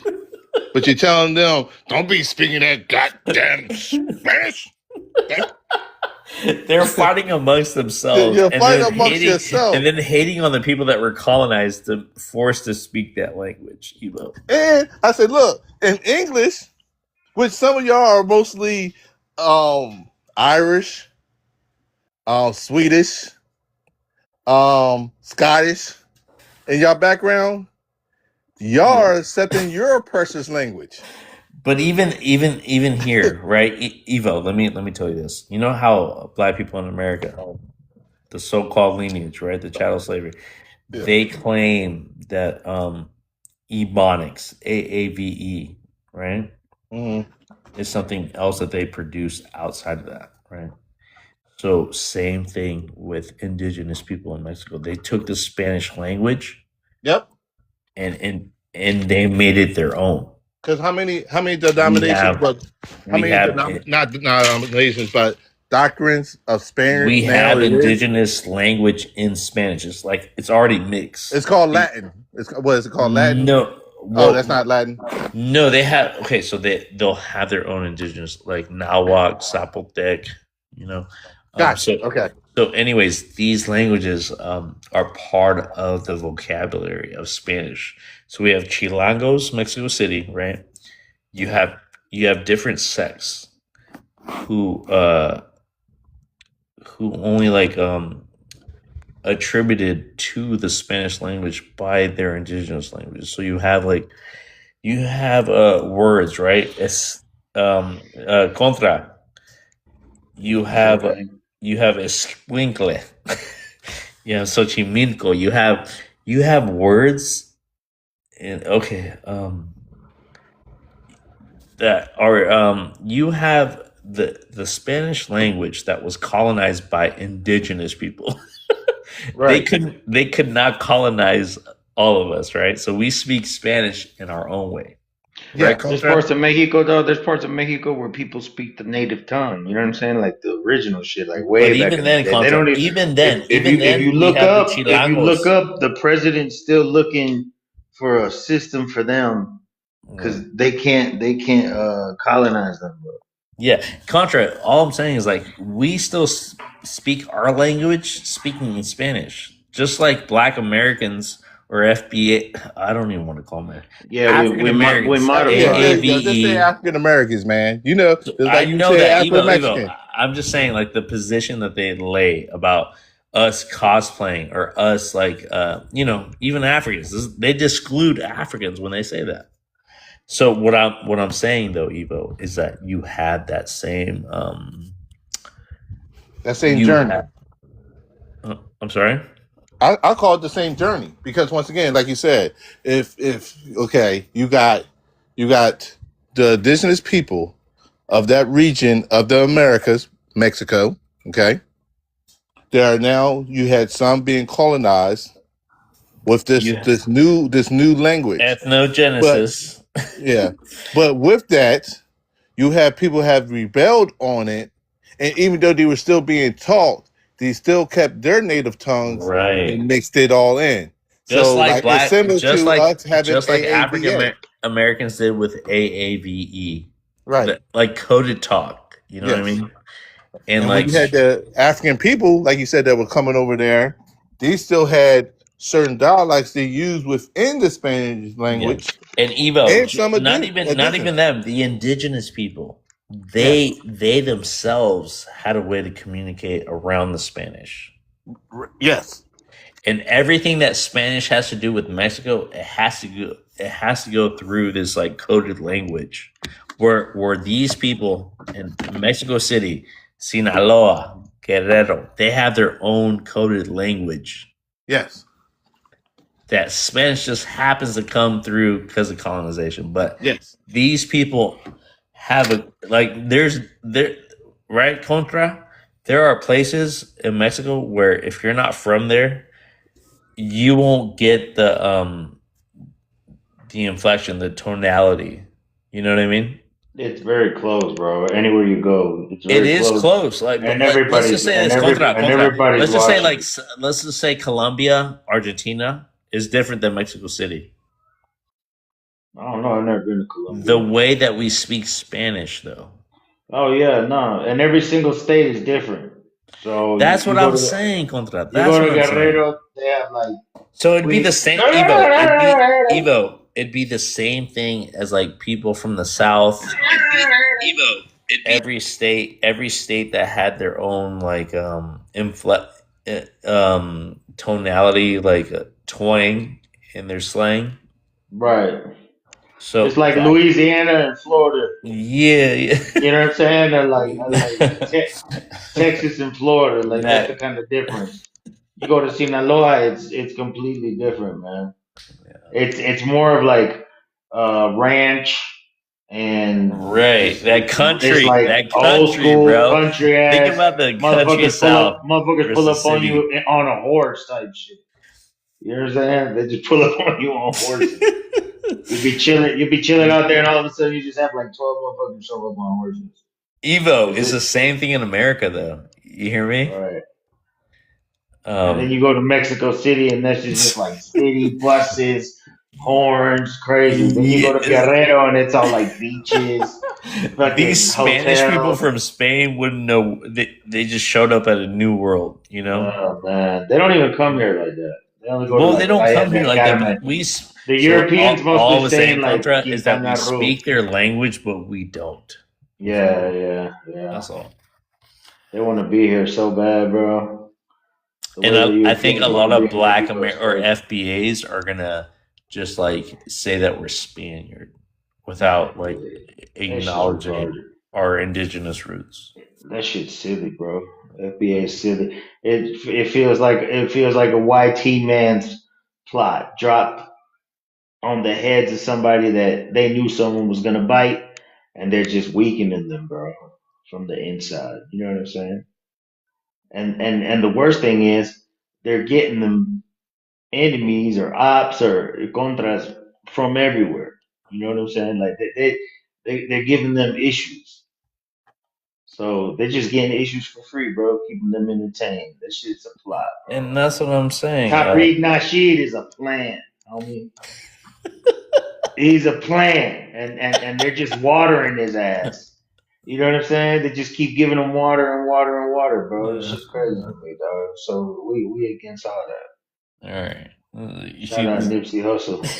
Shout out Nipsey. R.I.P. This is why I got him on the panel. Yeah, R.I.P. Nipsey Hussle. You know, the FBA is trying to claim Nipsey Hussle. Nah, Nipsey. And when Nipsey said, like, it wouldn't be LA without what? Mexicans. Hey, bro. Check me out. If you seen how Nipsey moved, you know that shit wasn't FBA. That's what I'm saying, bro. You know what I'm saying? Nipsey ain't moved like no FBA. Nipsey was informed. I have a video where he's like, I'm first generation, you know? Like, and he's proud to say that shit. Right. Even though his mother is African American. You know, yeah, that's cool. And the whole first generation thing, like, I don't really give a. I don't care about that. The FBA's care. Evo. Yeah, they can, and that's cool. If white nationalists care. You know? If they want to care, cool. It don't subscribe to me. You know what my important thing is? What is my origin? My origin's not from here. My Nipsey, majority Where of your my parents origin, from? yeah, majority That's what of my they say. origin is from No, pretty no, much I'm West sorry, Africa. Evo. I didn't what's mean your to say that last to you. name? That's what the FBA's Oh do. yeah. I know. Yeah, and I don't be worried about that. I'm just like, yo, I'm just proud to be African. Running You know through what I'm saying? FBAs. Where Now, your don't get me FBAs wrong. at? I'm proud of my Yo, you missed African. them, Contra. Yeah, Pull up to the I'm panel. Where proud of y'all my at? African ways here in the United States of what we developed. I'm very proud because we have developed an extension of our culture here in the Americas. You know what I mean? And shout out to my brothers and sisters over in South America from Colombia, Brazil, and in other parts. Shout out to The Black my diaspora. pretty much shout out to them. And our indigenous brothers and sisters, right, Evo? Oh yeah. I'm gonna show them love because you know why? I as a human being, I am extremely sad of what they have continued to still go through to this day. Propagate. And a lot of people don't talk about that. They just celebrated the victory of Greengrass. You know what I'm saying? Shout out to They them. celebrate Cinco de Mayo. The same people that are trying to deport people, the same people in the administration. Yeah. They Yo, I am are Evo. Are you African? Mali, shut your Jamaican shut your tethered Jamaican FBA. What are you drinking, bro? You sound drunk. Hold on, brother. Who the hell is that? Mali, hold on. I got Mali. Hold on. Mali, I see your fucking prompts, bro. And I'm disgusted.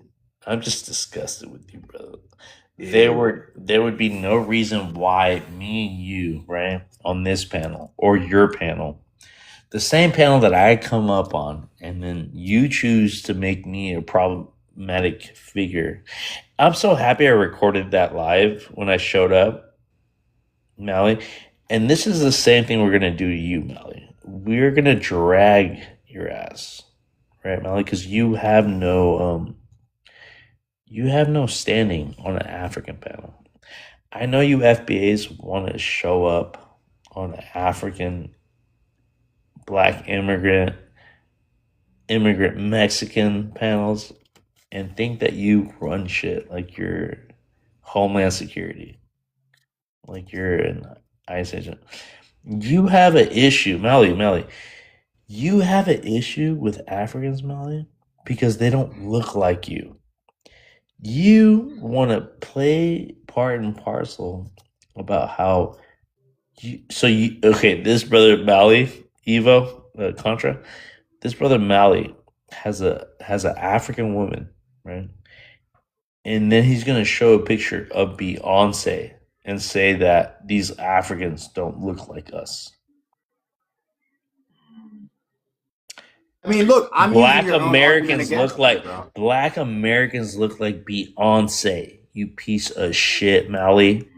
You're a tether to these FBAs. You are Jamaican, bomba clot. Mali, sounds like a white boy. Mali, you are the biggest disgrace. Have you seen his face? I don't respect you at all, Mali. I mean, look, you guys. No. You're just such a piece of shit, Mali. Vibes. Have you seen his face? Because he sounds like no, Mali. Like I really don't respect you. How do you sound like a white boy? If I sound like a white boy, you are a white boy. I'm not white. Yeah. You have British. You are a bumaclot. You are I don't have white teeth in me. No. I want. You sound okay. I sound like a white teen man, right? But this is all you his tone of voice. His tone of voice is either way, Mali, delicate. You're on my fucking panel, Mali. Give a fuck about your opinion, your take. Take it back on your fucking panel where you are colorist, where you show African features compared to Beyonce and say that Beyonce is a Black American. You piece of shit. You are so colorist. You are so fucking you are the bottom of the fucking barrel, bro. That's a white teen boy. I know white teen boy's voice when I hear it. Mali, if you're on my panel right now, right, Mali? Please tell me exactly how you feel about me, and I'll tell you about. I mean, I really don't care. I really don't care about you. No, you really do. You came up on my fucking panel to talk. It happened to be the first live. Nah. You make this a routine. You have to come up on my panel. Yeah, I mean, I get. Look, you just jump on every panel like a TikTok whore. You make it a. No, I mean, I get it. You make it a thing. Listen. I only have 24 people. Hold on, Mally. It's easy work. Mally, you are tethered. These FBAs, as much as you want to cater to them and think that you know what you remind me of, Mally? You remind me of Godfrey.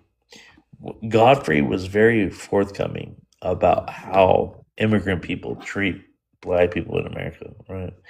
And we all are because we are from the Black diaspora, Afrocentric, right? Mally hates Afrocentric people. Anybody that has anything related to Africa. Mally, you know that that these people come after people like us, Mally. And I'm not gonna lie to my brothers and sisters right here. People like you, they come after people like you. Wait, hold on, Mally. I just want to let Contra and Evo know that, like, when you see people like Mally, these are the people that ride the fence and want appraisals by FBAs. They don't call themselves FBAs because they can never be in that club. They call themselves Black Americans, the new Black American. The one that is non-foreigner, non-immigrant, a new ethnicity. These are the people that I fight and push back on. People like Mally, all right? And Mally wants some kind of like validation about what he does. And he thinks he's insightful. He thinks he's articulate. But he talks shit about Africans. He thinks Africans are undermining his cause. You can't find any recording of me talking shit about Mally, I've already recorded you. Do you want me to play it back? If I said anything, it was the truth. You can play it back. Mally, Mally, I'm gonna make a whole video on you exactly, Mally. I mean, I'm not gonna say nothing but the truth, bro. You're the exact representation Hold on. of our own people. Hold on, Vibes. See, that's the trigger word right there. I'm glad you said that, my guy. I'm going to tell the truth. So that already shows me that you are a lie. I've never came over all years of me talking. I never tell people, I'm here to speak the goddamn truth. Maybe when I was younger, when I was young and dumb, and didn't understand the stupid rhetoric. No, I'm going to explain the historical information that is going to be can be provided, proven to let people know the truth of the matter, regardless of you agree or disagree. When you say, I'm going to speak the truth, that's a self-centered, low vibration mentality. So the first thing that you went wrong at, my guy, hold on. The first thing you went wrong, guy, because when I heard you come up, you want to ask me, Evo, are you a Black American? No, I asked you if you're African, bro. What you asking me for anyway? Homeboy, because as far as I understand, you're a lost. That's you're a white boy, dog. Yeah. You hear that voice? That's a white boy vocal cord. You one of them lost Africans, Evo? You don't know who the hell I am. You want to see who I am? You want to see who I am? Are you native to America? I'm not native to this country. So you're native to Africa. My origin, bro. That brother is more African American than you are. Yeah. My origin makeup is of West Africa, okay? By science. Hold on. Since you want to ask questions, I'm going to answer you. Let me finish. Hey, why are you still talking? Why are you still talking? You want the question? You want the answer? You want the answer? Keep your mouth shut. Now, as far as my lineage here in the United States, North America, I am claimed as a African American. All right? Because I know my descendant origin background comes from. But I also know where my lineage, my birthright lineage here of what I know of because of genealogy, here in the United States. that I can look up, describe, talk about is here. Now, I can add a little sense to it, because of the connections of family throughout the years. I do have connected African ties via Ghana. Okay, so that just helps me connect more of my African makeup. That's all it does. You can't take that away. You can't take that away from Evo. You can't take away his reconnection, his affinity to Africa. Because Mally, and these same people will call you a tether because you're Jamaican. Mally, you know that. I mean, I don't know why Evo doesn't go home to Ghana then. Because that's where he reconnected to. Hold on, Vaz. How about you? How about you go get a job? I mean, I don't His job is on TikTok. How about you go? How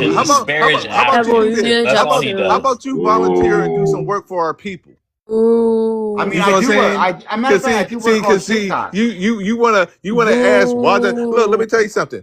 I do got, that's my second home. That's where I'm actually gonna be moving at once I retire and get as much money that I can here in the United States, and I am going to Ghana.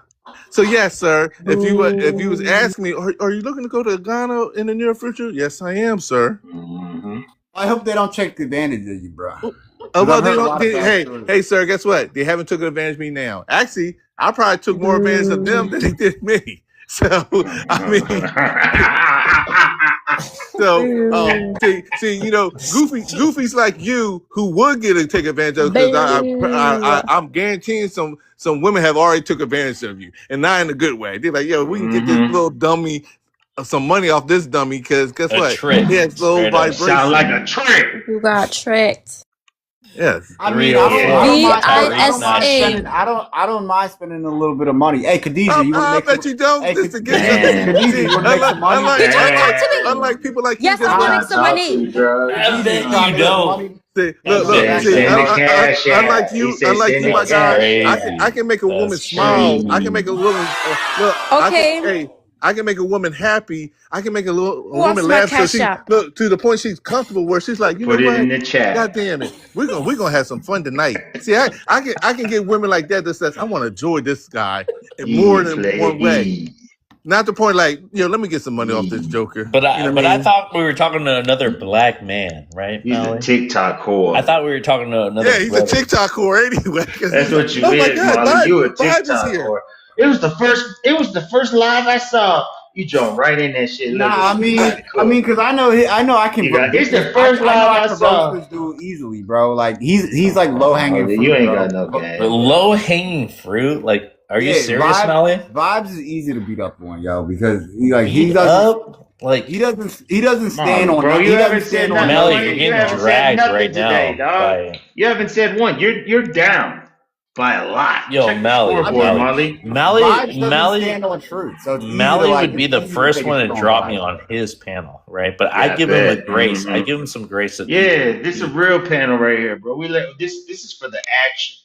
You know what I mean? But here, Melly, give me practice. Give me a response, Melly, to the second question I hear. My cash up is in the comments, you guys. Hold on, hold on, sister. Melly, respond to it is, bro. Hold on. Respond to the second question. Can black Americans from the diaspora say the N-word? I mean, say whatever you want. I can't police people's language. Like for real, like say what you want. I don't care. No, I need a yes or no, or I need a response. I think we can convert Melly.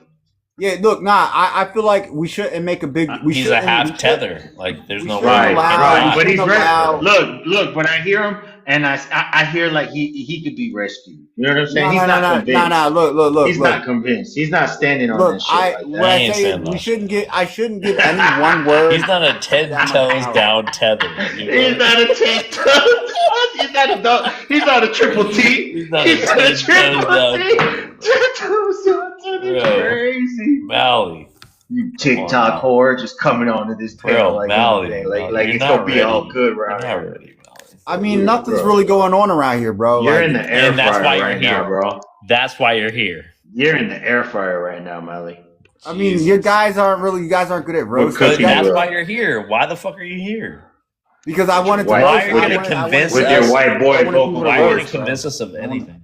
With your white boy vocal cords, acting like you over here. I wanted people to roast. Putting down. Are you here You want representing to for be all roasted? FBAs? Are you here a spokesman? I mean, you guys like to put labels on things. I'm not into the label thing. So. You're not African, remember, Mel. He's not Jamaican either. That's a white boy. What's wrong with white people? Why are you racist against white people? Even if I was white, what would that matter? No, I'm not. Okay, I'm no, just hold on. identifying you. Contract. I'm identifying you by your vocal Let me cords. ask Mally this: what is not wrong with white people? I mean, you guys are weird. Like No, Melly. What is wrong with white people, though? Do you find anything wrong? I mean, no, they're human beings like everybody else is human beings. Right. Like y'all are weird. All right, this is why. Okay, we're just gonna drop you because you They're are the white puppet team. masters. You don't Yeah. see anything It's the wrong with puppet it. masters. Our oppressors, and I think that is very valid, man. About why you got dropped right now because you don't see the difference. There's no reason to talk to you. No, but I think he is white too, bro. Trust me. Well, he's Jamaican, so if he's gonna be a Bob Marley and claim the British Who said flag, he's Jamaican? Have you seen his face? I don't know.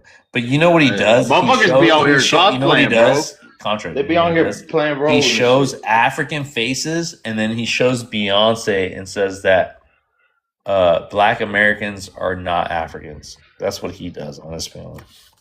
Chat, we got Khadijah's Cash App in the chat. Y'all go ahead and send some love over there. You know what I'm saying? She's not an op, right? What up? I don't know. What's up, sister? Introduce yourself. Hi, I'm Khadija. I'm Sudanese. I'm Khartoum.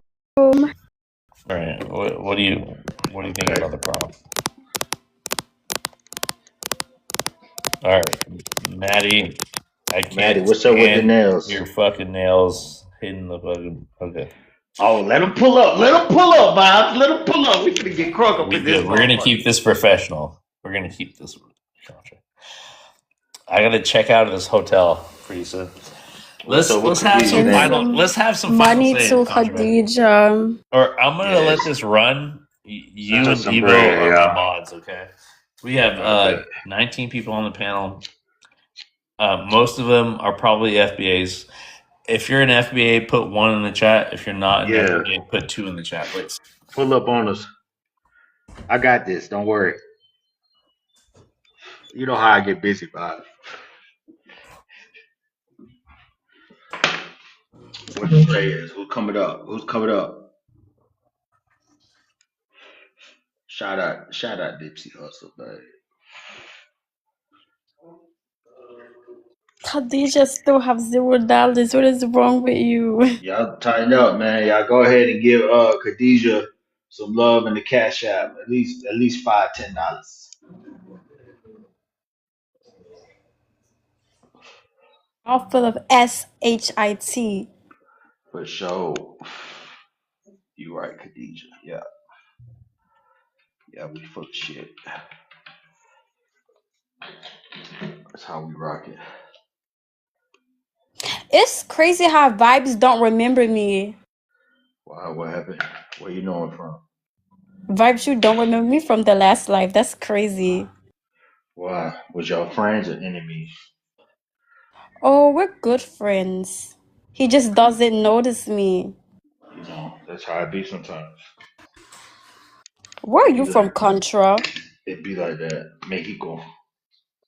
Mexico? Mexico, yeah. You sound... I'm messy. Vibes, where are you? Girl, who you is? What you is? Let my boy buy a little side pieces on? What you trying to set my dog up or something? What's going on? Yes, I'm Vibes side piece. Man, what you got going on, man? Why you trying to talk to my dog like that, man? What you got going on, man? Vibes, young side piece. Damn, that's crazy. What you mean? Nah, you tripping.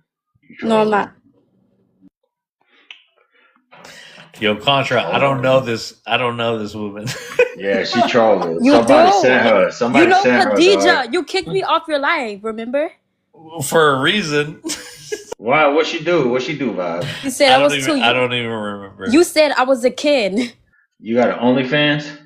Oh, because you sounded young or something? Yes. All right, well, you still sound young. Put the blue page in the chat, Khadija. You still sound young. She said, young side. I said, no, they trying to drink my dog. She's trying to do the Kendrick. Ka, please forgive me, okay? I can't have anyone, I'm like, I picked up on that shit. I'm like, anyways, what you guys, doing I here? have to check out of this hotel. I'm gonna start this up again. Okay. Evo, thank you so much. I have to lock this one in. This was a crazy live. Hey, Look, you know what? You know what I learned? This is one thing I learned when it comes to ignorant people. I learned that this be louder than them now. Yep. I'm gonna disrespect you. I don't like you. It's not like I don't like. It's not the person. It's not the person because I don't know you as a person. I don't like your rhetoric. I'm going to disrespect your rhetoric. I'm not giving you a chance because what you did was y'all got real loud when some of us was being nice and saying, well, something wrong with him, He's just trying to learn something and all that Crash stuff. outs, Evo. Yeah. So now we just got to look. We got to be the parent. I got to whoop you. Hey, y'all follow me, man. Hey, if you clip this live, tag me in it, dog. With the Pan African, you. But if you clip this, tag me in it, dog. No, I got you. This was a crazy live, guys. Look, hey, Vibes. They lucky that we didn't bring the super soakers out. Cause you triggered me. I heard the sound. Shit. Evo, it's gonna come back around, Evo. I had a little fallout with AA, you feel me? Because of Uncle Moose, but I know he's on the South African trip, Yeah. But I miss you guys. I really do. It ain't no problem. Hey, brother, look, I don't stop liking people because somebody else like people. That's called being a grown man. Hey, my guy. He always gonna be my guy. Yeah, facts. He's still my guy. You know what I mean? You know what I mean? Y'all got falling out. That doesn't mean we haven't a falling out. No, we didn't have a fallout. It was just miscommunication. What miscommunication? He actually had my back after all the Black History beef, and regardless of the fact, he still talks to Uncle Moose.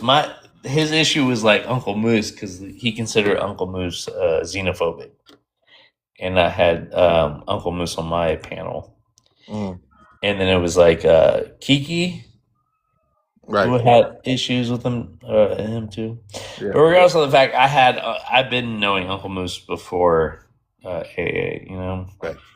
And so he was just like, well, you support that on your channel. I'm not xenophobic. You support xenophobia. But, it's so funny because, after all that, he had Uncle Moose. I don't know that people too well to examine anybody. And that's what I'm saying, yeah. Because here's the thing. You can always correct people. You can always say, hey, oh, no, we don't. Look, like T'Challa said to David Banner, we don't do that here. You know what I'm saying? It's so funny. Evo. Remember, what's his name? Who did AA Tether have what's his fucking name? The Mississippi Mound Builder. The one that he looked. Jehovah or something, right? Yeah, I know what you're talking about. So that dude, right? Me and Tether went at him a bunch of times. I unalived him on his panel a bunch of times. Right. And he got so mad that but he has a relationship with I don't know if he has one now, but I always hated that guy, Brian Jehovah. Yeah. Remember me and him guys xenophobic ever. But you know what? Here's the thing with Brian Jehovah. It's one of those people that you cuss out but you still want to meet him at the bar and talk about. But this is talk what I'm shit. saying. If you can have some grace for him and not have grace for Uncle Moose, you know. So this is where the line, you know what I mean? Yeah. And so, regardless of the fact, I still respect A.A. Tether. I loved my experience there. A.A. Tether is a real person. Like, oh yeah, bro.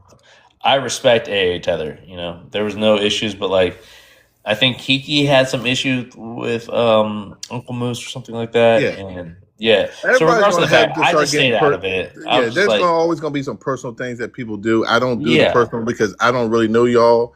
I don't know. I would never probably see y'all, but we don't know. We You just never started know. a trend, and it was beautiful. You know. Yeah, exactly. And I love that, you know, and we're gonna bring it back, okay, Evo? I still got I still got mine. But yeah, I'm about to check out this hotel, Black History. Welcome up. Yeah, I give you a holler, man. What's up, Black History? We got Cleopatra back on the African panel. No way, FBA back on the panel.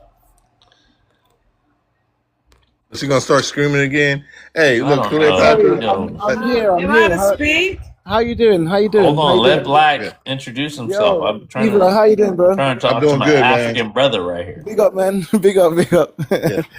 Oh, Vibes, what you saying? How you doing? Good brother, good brother. Yeah. We had such a crazy live today. It was crazy. Wait, you had a live?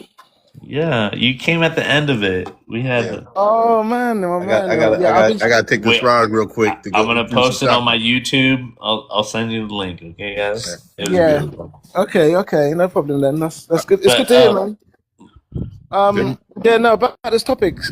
Oh, Eva, you're mod now. Big up to this side of TikTok. Yeah, I knew Vibes for a little bit. You know what I mean? Yeah, Vibes is the coolest guy, man. He's the coolest guy. Me and him got on really well.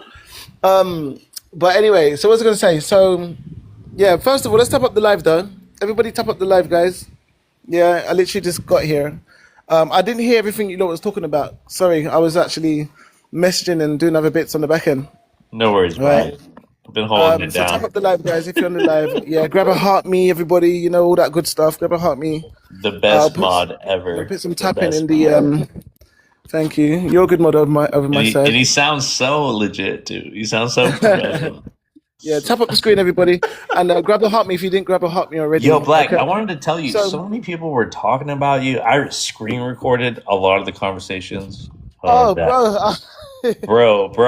I have there's been so war- many there's been wars- recordings. I there's don't been wars like going on. just between Yeah, me and you. I'll share Yeah. it with you. You know, No, And then- it's fine, Yeah. Is it the regular crowd that people it was that we the know big, about? remember Big Steppa that was on your Yeah. panel. Oh, yeah. What about him? So What about- he was on my live the other day. when he went onto his own panel trying to get you in there, he had Halo. Oh, I just made an announcement. Yeah. about So I recorded that. all I of made it. an announcement. I recorded about that. all of it. Yeah, though, I'll just Black, mention so you about can that quickly. I actually, just made an so you can announcement about actually that. see Halo what they is- said. She's disgusting. I know. Yeah, I'll make this really quickly because I'm not even gonna just because you mentioned. No, Halo you don't even have earlier. to speak on it, Black. Don't even speak on it. No. alright? You know what? I want to. Let's do it. Let's make it- No. We're gonna talk about this, just me and you. 'Cause, All right, like, cool. No way. But anyway, don't worry introduce about what she's saying. Miss Yeah, Cleopatra. she's chatting rubbish anyway. She's literally chatting rubbish. I never spoken to her. I never had such conversation. Anyway, so Black American. So this is actually speaking about Big Stepper. We literally just had this conversation about 2 days ago. You know what I'm saying? We had a massive debate because I did put a story up. I said that. I said FBA's argument is just too easy for me, and I was like, "Is there anybody like who's the main guy? Like who's the main guy? Like let's cut out all the middlemen." Do you know what I mean? Him and his boy, we know the truth. They were like, "All right, we'll debate you on this thing." So I was like, "Cool." So they was like, "Set it up." I was like, "All right, I'll set it up. We'll just do it for the next day, innit?" So I was like, "Come through tomorrow. I'm gonna be on live." And so, these were some of the sort of topics. Obviously, we did talk about the Supreme Court. In their judgment, basically, about the birthright citizenship. And then other points came up as well, which was kind of like this one, right? About the Black American, what is Black American and what is African American and all these sorts of things. Right. And I like your prompt because your prompt is literally like on the nail of what we was talking about.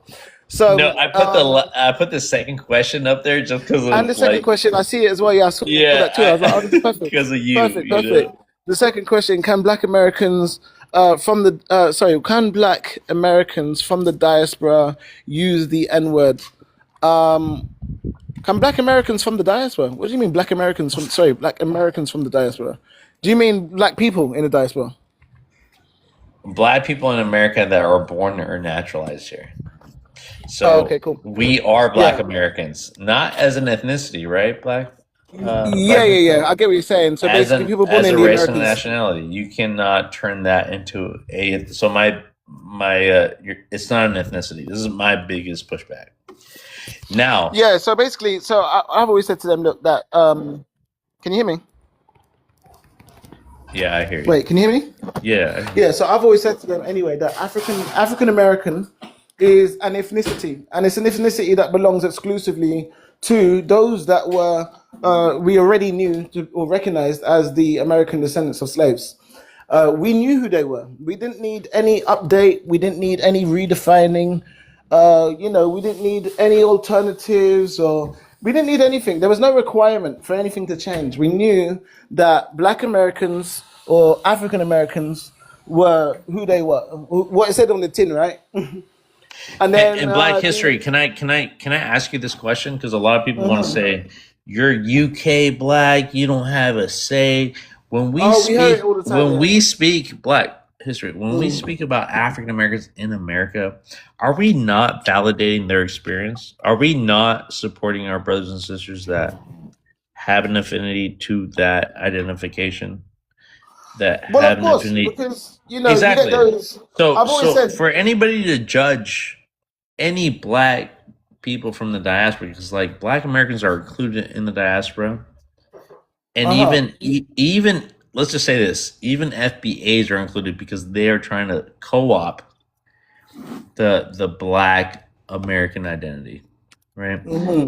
And when we do this, it's like it's already inclusive to people from all the diaspora that are born or naturalized here as a Black race, American as a nationality. It was never intended to be an ethnicity. African American is the ethnicity, right? right, exactly. And so this is where we can help and support that position from the countless of people that come up on our panels with testimonies. So just a quick one, Vibes. Everybody tap up the live, man. Come on, let's tap up the live a little bit. You know what I'm saying?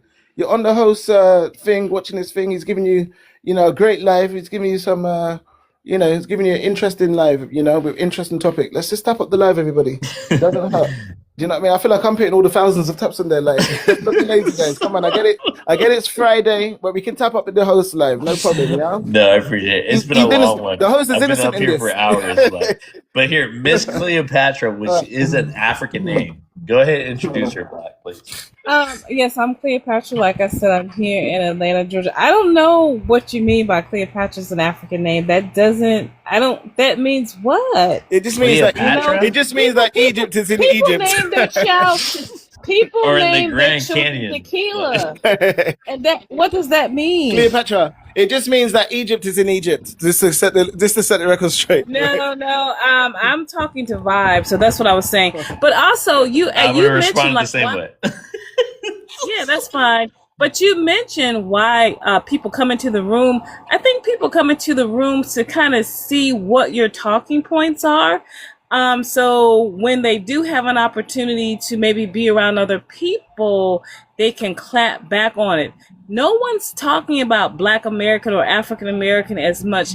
People are pushing towards lineage and immigrants from Africa, West Indies, or Afro-Latino do not have the lineage, do not have the history of slavery. Yvette Carnell has said it best. You do not carry the collateral damage of slavery. You do not carry the collateral damage of Jim Crow. So what if you understand it? You can't come and wrap yourself in this identity and say that we've all had an experience of some type of atrocity and white people are the people we need to look at. You guys are very disrespectful when you do that. If people don't come and understand some of the foolishness that is being said, no one would be able to counteract that. But Yvette I hear Carnell you, and miss. Antonio I hear you, Moore miss. has done a excellent job. Okay, And can you pushing for repeat? and- Hold on. Can you repeat what you said to me about Tariq Nasheed to Black History? Okay, for anyone who is listening to this on his YouTube channel, my name is Cleopatra Bell. I am here in the Atlanta, Georgia area. When I passed the Civil Rights Hotel, I don't know what they were thinking or drinking or smoking. And I have said Tariq Nasheed, along with many others, was chosen by God to end flat blackness because how problematic it has been. Chosen by God to Wait do a what? minute. I'm just Immigrants asking and you their to clarify children. what you said. Immigrants Chosen by and their God to do children what? have been extremely Listen, disrespectful. sorry, Cleopatra, I'm just asking you to clarify what you said. Chosen by God to do what? I said he was chosen by God to end Tariq Nasheed, along with Yvette Carnell, along with Antonio Moore, along with Sandy Darity, along with many others, was chosen to end flat Tariq blackness. Nasheed and Yvette Carnell do not get along. There are Hey, arguments. vibes. I'm so sorry. That's why they Excuse split it me, off. they're Hey, cousins. vibes. Hold on, People vibes. I'm have so to- sorry. What is she saying? Chosen to do what? Vibes. I can't hear her. Chosen by God, Black History. Yeah, but to do what? To delineate, to delineate. proclaim their branded lineage. Okay, cool. Yeah, let her go ahead. Go on, Cleopatra. Cleopatra, you know how to take yourself on mute. You did that a short while Cleopatra, ago. you're not authentic. You know what? Hold on, Cleopatra. You're not authentic. You're not original about your talking points. We've heard it before. I don't know. You're on the Discord or the Telegram. Yep. The FBA cheat sheet about how to deal with tethers. You know. I don't think it's in your best interest, right, Cleopatra? Because you sound like a sound mind. Like you sound like you have some sense, right, Cleopatra? But the anguish, the resentment towards immigrants, right? It has no coincidence. It's not ironic. It is no coincidence. It's no coincidence that you jump on the white nationalist, anti-immigrant talking points. The Tucker Carlson, You know what? When I'm the Ann in Coultons, all right, the heritage Americans, like we've heard it before. Go back to Africa. You're not saying anything new. And you know what? The truth of the matter is, I have an issue, and particularly with West Africans coming over here benefiting off of us, knowing their role in the slave trade. Now, let's go get some historians and prove that they did not participate in the transatlantic slave trade. If you put that out there on your YouTube channel, send me a link. I may have to do a video about that on my YouTube channel to make sure that people clearly understand the tree of forgetfulness, the dungeons over there in Africa. When I get around other Africans who are not West Africans, they usually slip me a note saying, well, hey, Miss Bell, I can understand how you feel about that. It is amazing how you guys just try to whitewash, and not whitewash, but just be dismissive of so many valid talking points when you should be focusing on improving the conditions from which your parents had to flee from. I have a problem with the Emmanuel Ochos. I have a problem with Devo. I have a problem with David Oello. Absolutely not. You come here and you act as if this is a meritocracy society, and it has never been a meritocracy society. I will land my plane right there. But I wanted to say to you, the only reason why I come into this room is to make sure that I listen to your perspective and how you see us. And how, Okay, whether so it's good, what did you get bad, out of or it, ugly. Cleopatra? What did Hey, you get Vibes, out of it? I'd No, love hold to on, get- hold on, Black. Yeah. I just need to make sure, Cleopatra, you've been in my room a bunch of times. What is my intention behind what I do? When I come into your room, it's something new. I thought it was very stupid of the guy earlier to play a No, just talk about me, Miss. I can't speak about people that come into my room and speak about Africans. You know what I mean? And I wouldn't even. You never hold your own lives, Cleopatra. You only circle around to other people's lives, patrol other people's lives, and expect me to hold your voice over other people's voices, you know. But Cleopatra, be You honest. sound Be delusional. honest. I'm not expecting. Hold on, Cleopatra. Be honest about what I do, please. And give me your forthcoming comments about me. And then give me some compliments and then give me some criticism. Wait a minute. I gave you compliments earlier, and I gave you criticism about over talking people. Remember that? And what did you tell me? This is an African live panel. Yeah, This okay, is not all an right. FBA So panel. I have given. I have said. So listen. I have African said people. you've always been African respectful. people. Listen, Miss. African people are at the top of my list. These are the voices that I want to hear without getting muted, without getting dropped. So if I prioritize my people, African people, you should not be feeling some type of like way. And Cleopatra, when I say this, I wasn't feeling any type of way. I told you that you sometimes talk too much. You cross-talk people. I don't care who you prioritize. I never said that.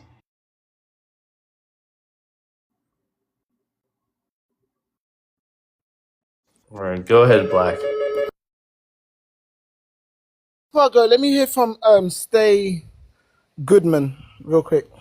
Yeah. Stay All right. Goodman. Quick Hello. question: is this a black safe space?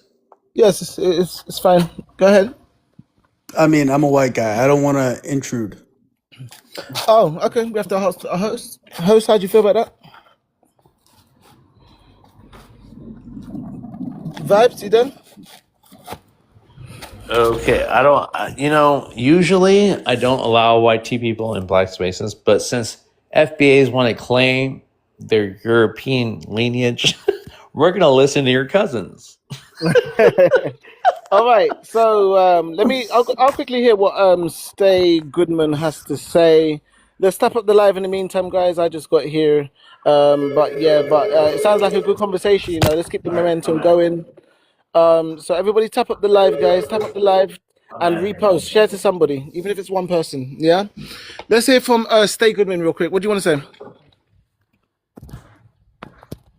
On the prompt, Black American, I think is a nationality. Black American is a nationality. Okay. Yeah. Would you like to support your argument? Yeah, sure. All my homies that I ever grew up with, all my homies I ever knew. I know this is very anecdotal, but yeah, everyone that I knew that was black that grew up with me, they were also American. Wait, this guy's a YT? Yeah. Yes. Okay, He's basically just saying that Black American he believes is a nationality, So basically. you don't know any concept of race, right? Stay. How you communicate with your brothers and sisters? You say, "What's up, American?" No, I'd say, "What's up, my friend?" What's up, my friend? Okay, cool. So, wait. No, so do you mind if I just kind of go say my piece now? Or did you want to say something? No, sorry. I just No, go no, ahead. Go ahead. No. I just want to because did he say Black American was a nationality? Mm-hmm. Obviously, we I know. read the prompt. I solely read the prompt, bro. All right, cool. So Black Okay. American. So here, there's a statement, right? Black American, race and nationality. It's not an ethnicity, and then there's a question, and the question reads: if African American is an ethnicity, why redefine Black American? And now you being YT, it's kind of hard, but let's hear your interpretation, Stay. He said something about all his homies. He said, "quote all my homies that I grew up with." He said he knows that the experience is anecdotal. Go ahead, Stay. You want to continue so I don't have to repeat for you? Go ahead. No, I thought you had a question, bro. All right. So you just said that basically, it's anecdotal, but your homies, they feel like it's a nationality, basically. Yeah, 100%. Yeah. Okay, and you feel them. You know, you like when they say that. You're like, I feel you, bro. I feel you, homie. You just believe it as well. Do you have your own view? Do you disagree with them? In your mind, you don't say anything. Like, what's your thoughts on it though? That's their views on it. What's your views on it? That's fair. No, that's honestly a great It's question, fair. and thank you. Um, Okay, cool. but what I So, would say is, so as a white guy, I have no perspective on where I can interject how they feel when they think they're a Black American or an African American. So this sharing your live, Jesus Christ, I forgot that I can share lives, you know. Oh shit, I should be drinking, host. Anyway, yeah, I'm not gonna lie, I was having a little drink before I came, but I'm not getting drunk. All right, can I just say real quickly? So basically, black is a race. Black is a race. You should know this, isn't it? Because you're whitey, isn't it? It is. Right. So whitey's a race, no? It is. And black is a race. You agree? I agree, bro. Thank you very much. So if black is a race, okay, it's a race, not a nationality. We've just acknowledged that. So you've already dealt with the first portion of this statement here that the host got in the prompt, black. So, which you said is a nationality, but you've now acknowledged that black is a race. Cool. Now, the African man, let's say the Nigerian who's in Nigeria right now, okay? His name's Umfufu, let's say, right? Mr. Umfufu, right now in Nigeria, he is black. He's black right now in Nigeria. Can we agree with that? That man, yeah, let's say you know him and I know him. He's black right now and he's in Nigeria. Is that correct? He's still belonging to that race, yeah? For the purpose of your argument, I agree. Yeah, okay, fine. And then we go to the next portion now. Mr. Umfufu leaves Nigeria and he comes to Africa. He leaves Africa or Nigeria and he comes to America. He's still black, isn't it? Nothing changed with regards to his race. Is that correct? Yeah. Right, exactly. So we agree. He was black in Nigeria because that's his racial group. And he got the plane, he got it to America, and he still remained black. He wasn't transracial. And you agree with that. And so therefore, now that we know he's black in America, at this point, he's still a Nigerian though, isn't it? But let's say it takes him 2 years to get citizenship and he becomes an American. If he becomes an American, he's an American, no? Yeah. Right. So he was black in the beginning. He was black in the end when he got to his destination. But at this point, this is when he adopted the nationality. So is it not fair to say that Mr. Umfufu is a black American? He became an American and he was always black. Yeah. All right. So there we go. So then therefore, this black American identity cannot only be exclusive to the so-called African American or the so-called foundational black American. It can't just be exclusive to the American descendant of a slave.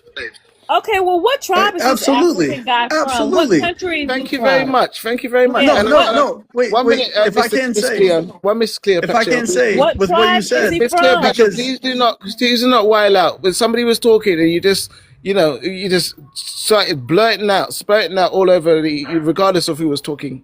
All right? if I can say, the name you chose to use, you said Anfufu. My boy Anubu, he actually came over from Nigeria, and he joined the army with me as a medic, and he got turned down as a medic, and then he became a tanker with me, and we served for 2 years, and I saw him 5 years later after that, once we moved to different bases, and not once did he ever claim to be an African American. He exactly had pride to say that he was a black American, and that's why I came on this live, just to say, I see the black American thing. I don't see the African Right. American. Thank you so much for sharing that. And that's my point, because African American is an ethnicity. And that ethnicity belongs to the African American. Nobody needed, sir. Nobody needed the terminology of foundational Black American, because before that, they were American descendants of slaves. The terminology foundational Black American only came as of 2019. 29. That was it. That's the other day, sir. And we didn't need that. We knew that the American descendant of a slave was the African American. We knew that they was not a Barbadian. We knew that the African American was not a Jamaican, a Haitian, or Puerto Rican, and so on and so forth. Nobody needed that. It was not required. And so now to say that, they're foundational Black Americans and only they can claim the term Black American, but me and you, even you, sir, we haven't had to think about it too deep. We just had to use some common senses that you and I both shared in common, and then we acknowledged that all these African people that are in the continent of Africa right now, they're still Black. Those sub-Saharan Africans, they are still Black. That's their racial group. They were Black in Africa. If they get a plane and they go to America, the UK, wherever it may be, Jamaica, they're still Black. They're not transracial. It doesn't just change from a flight. You know this as a whitey man. I know this as a Black man. And therefore, we both acknowledged that you can adopt, though, nationality. You can't adopt race, sir. You can't just come to Jamaica and become Black, isn't it? Wouldn't you agree with that, Mr. Stay Goodman? You as a whitey man, you can't go to Jamaica and just adopt Blackness and just be a Black man. Would you agree with that? Yeah, brother. Right, thank you so much. But that doesn't apply to nationality, isn't it? Because I can leave the UK, okay, as a Black British Jamaican. I can leave the UK and I can go to America, and in time I can become an American citizen. Through way of nationality. So you would end up being an American that just so happens to be Black.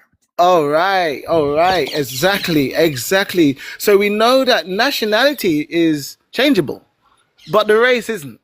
You understand? The race is by default. That is stamped within your ancestry. It's stamped within lineage. It is not something that can just be changed, by catching a flight and remaining somewhere for 6 to 12 months or 12 to 24 months. You know what I'm saying? That is something that is irrechangeable. The race that you are, the racial group, right? And so therefore, Black American, what I was trying to say just to land, Black American cannot be hugged. You cannot be hugged and gatekept by an African American because they want to choose to keep that word. It doesn't just apply. It's not exclusive to the African American. The African American, and we get told that we're trying to destiny swap. They say, "Oh, y'all trying to destiny swap with us," Thank you very much. I'm glad that you agreed as well. I just wanted you to hear that for yourself. I'm glad that she actually took herself off the mic to agree with that. They say, yeah, y'all want to be us, and you want to be rich, and y'all want us to be y'all want us to be you. Y'all want us to be poor, and y'all want us to be in a third world country, to be starving, have no money, have no land, have nothing, live in mud huts and eat bushmeat. This is what they say, destiny swapping. But the thing is, when we look at the evidence, though, it speaks for itself. And what we do see is that they are the ones trying to destiny swap, because they are the ones, the African American wants Black immigrants to become African Americans. Meanwhile, they would rather trade African American solely for Black American. But Black Americans inclusive of all Black people that go to America and get a citizenship. But they say, no, we don't want that to be the case no more. We want that to stop. We want you to become us, become our ethnic group, and we'll blend in with everybody else. But you no longer have that title. That is the true destiny. Can I hear Miss Cleo? That is true destiny swapping. You understand? I do want to hear Miss Cleo on this. I would love to hear her as well. I just wanted to finish what I was saying. She's very giddy to jump in.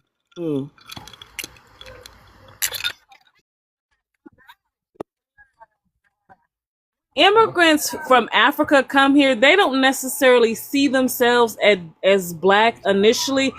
There are so many receipts, and that's what I was trying to tell Vibe earlier. One of the reasons why I come into the room, and if I was talking to a reporter, I would show him receipts after receipts. When immigrants come here, they identify as their tribe. They identify as their country of origin. I'm in Atlanta, Georgia. Don't trust what I'm saying. Pull out your phone. See how many Black American associations you have. There's Jamaican American associations. There are Caribbean American associations. There are Mexican American associations. There are Bahamian American associations. Whatever this conversation is around Blackness, it's hocus pocus. It means absolutely nothing to them. For whatever the reason they want to claim this now, there has been an issue with them claiming African American.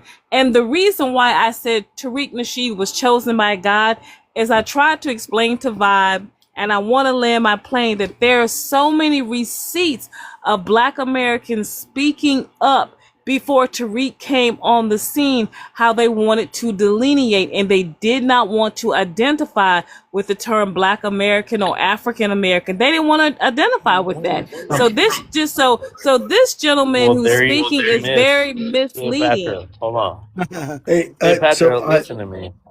So hold on. She just said that they don't want to relate themselves to Black American. When I say that FBA chose delineation, not only from African American, but Black American, they knew Black American was compromised. They knew that people can undermine you, cosplay you as the same thing I have on my prom. Black as a race, American as a nationality. You cannot reinvent the wheel. You can't make a race. Do that. You can't make a race and a nationality into a ethnicity. Okay? So when you guys use these terms interchangeably, when you say, oh, look what they said about FBAs, and then you say they spoke about all Black people in America. They spoke about when we criticize FBAs. This is what I'm talking about. Go ahead, Black. We have. Yeah, so let me just quickly introduce because I'm gonna land my plane there for a moment. I want to hear what somebody's saying before we get back into it. Jackson, do you want to quickly introduce yourself and say your I'm thoughts? Jackson. I'm Black. Uh-huh. Yeah. Sorry. UK. I can hear UK. Yeah, accent. UK. Yeah. All right, cool. Go ahead. So what am I saying? Can Black America? Sorry, it's cut off, so I can't really see what It says it says Black American, and then it says race and nationality. So it's saying Black American is race, so the word Black, and American is nationality. So it's saying Black American race and nationality, not an ethnicity. It says if African American is an ethnicity, why redefine Black American? And that's number one. Exactly. And then part two says, can Black Americans from the diaspora use the N-word? So go ahead. So when they say from the that's the part, like from the diaspora, can they use the N-word? Who are they talking about exactly? I think what the host was trying to say is that basically other Black people in the diaspora, can they use the term, the N-word? Can they use the N-word? Can Black people with any Black in them can use it, can say that? And let's keep it real. Who's going to stop anyone from saying anything? It's precisely my point yesterday, Jackson. Do you want to elaborate before I jump in? Yeah, easy. Who has power to stop someone from saying anything? Right. Because it can't be. Sir, that's what the guy previously was talking about. Miss Cleopatra, this is not your segment, okay? Please calm your emotions, have some impulse control, have some emotional stability, and allow Jackson to finish his segment, please. This is his segment. Yeah, so we can all say, can this person be allowed? It's funny because it's almost like a societal group thing. If I say something that I want to say, I'm saying it. Ain't no one going to stop me from saying nothing. So I that's in my brain. I'm just like, who's going to stop someone from saying anything? You know what I mean? Of course, there's going to be repercussions for whatever. I guess like Chad he knew his. You know what I mean? But that's a completely different story. But Black people, from time you're Black, I guess you've been saying it. From however long. From before this conversation even started. So that's a bit confusing to me. Yeah, no, I appreciate it. Thank you so much. Even mixed race people. Even you're from UK, right? I'm from Mixed race UK. people I'm not say. mixed. I'm black. I'm black. I'm very black. Oh, sorry. What? Yeah, Where are I'm you from? black. I'm from the UK. My parents. No. I wasn't saying you're mixed. I'm saying mixed race people Oh, okay. from What the about mixed UK. race people from the UK? Even like I got brethren, like they will still say the N word. Like obviously we're cut from that cloth. You know what I'm saying? Oh, of course. There's certain 100%. Mexicans. You know what I'm saying? Like if you really want to know, like to go deeper into it, and we start talking about Puerto Ricans and Hispanic, how much black do they have in them? True. If we're gonna really talk facts and not be silly here, how much black do they have in them? So Jack, Black History had a prompt where he said, oh, right. Can anybody say the N word if they're not I just did black? this. When did I do Right, that? right, Yesterday. Black. And, Yeah, was it yesterday? exactly. So this question, right, number 2, can people that are black from the diaspora, whether being first generation, born and raised, naturalized in America, that come under black as a race, American as a nationality. I'm not talking about the people that come and visit, you know. And you're right, Jack. Who can stop you about how you speak to black people in the UK? Nobody can. Right. Especially. Oh, sorry. Say that. Say wait. Say that part again. Say that in the UK. Say that what you just said. Yeah. So in the UK, how can a so-called black American that claims it as an ethnicity, FBA, tell you how to relate to your brothers and sisters? In the UK. Yeah, you in the UK. I thought you were saying something else mad different. I thought it was like anyone in the UK. You in the UK, you know, if you use it in your accent and you relate to your brothers and sisters, right? In the UK, who's gonna stop you? Tap up the live. Sorry, 1 minute. Tap up the live, everybody. Let's tap up the live real quick. We're at 42k. Everybody tap up the live. We can just hopefully get there to the 50k if everybody taps up the live. If you're on the panel as well, please double tap the live for the host. Yeah? The way I see it as well, sir. I mean, like I feel strongly about these kind of things. So it's like from time you're not stopping Fat Joe or Big Pun from saying that kind of stuff. Let's not even have this conversation. Yeah. Because they're right there with you, right? All right. I was hoping I can get back to something so we can get to this open panel real quick, yeah? And I do appreciate what you're saying, Jackson, okay? I just wanted to say a couple of points so that we can get back into the open discussion. I think it's a good discussion, okay? Vibes, can I jump in? Yeah, did you just hear what I just said? Just there, Miss Cleopatra, thank you. Jackson, I think one thing that you should be aware of, and Mr. Staygood as well, because it's been good conversating with you, there's something I want you both to be aware of, okay? When you ask the African American, or the one that actually claims to be FBA, so-called Foundational Black American, what makes you foundational? They will say to you, they will say to you that we're foundational because we was here prior to 1776. All that is. No, I need evidence. That is their country's independence that they got from our country that we're in, Jackson. That's their independence that they got from England, right? 1776. But what they're not understanding, Jackson, is that other black people that was brought in the Americas as of 1501, just like the African Americans, okay, the other black people, they were all there in their nations, whether it be Haiti today, Dominican Republic, Puerto Rico, Guadeloupe, Martinique, Trinidad, and Jamaica, so on and so forth. Right. Everybody was there prior to their independence. Jamaica, exactly. You get it? All the slaves, all the islands every surrounding slave that was brought to the Americas as of 1501 was all there prior to independence. So people are not really understanding what this FBA is arguing. It's not exclusive to them. Now, if you ask them what else makes you foundational, they may say to you as well, Jackson, or Stay Goodman, they may say, oh, we're foundational because we were subject to chattel slavery. But here's the thing, guys. All the black people that was brought in 1501, they were all subject to chattel slavery. The entire system was chattel slavery. And that's what I'm talking. That too is not exclusive to the African. It was just America. It wasn't even American. That's what I'm talking about. And here's my last point. And here's my last point. And we can hear from Miss Cleopatra. We'll say, what makes you foundational? They'll say, well, what else makes us foundational is because we built up our nation. And we say, fine, you built your nation, you built up the United States, which they did by force. But guess what? that too is not exclusive to the African American, because all black people that was brought there in 1501 were all subject to chattel slavery, was all being forced to build up each of their countries, okay, by force. It doesn't just apply to the African American. Yep. So Look, man, look, I'm tired of this, according man. to the FBA's rhetoric, not mine, according to their rhetoric, all these black people in the Americas being brought in 1501 are all foundational to the Americas. Now what? Where do we go from here now? Now that we know that everybody's foundational. Hold on, Cleopatra. Before you speak, Ngozi brought a good point about how chattel slavery started on, the Council of Nicaea, the Catholic, how it was embedded already in Africa before it ever landed. The concept of chattel slavery, Europeans, Spanish, Portuguese did the same thing on the continent before it ever showed up on American soil. So the concept of chattel slavery was enacted by Europeans, called the Spanish and the Portuguese.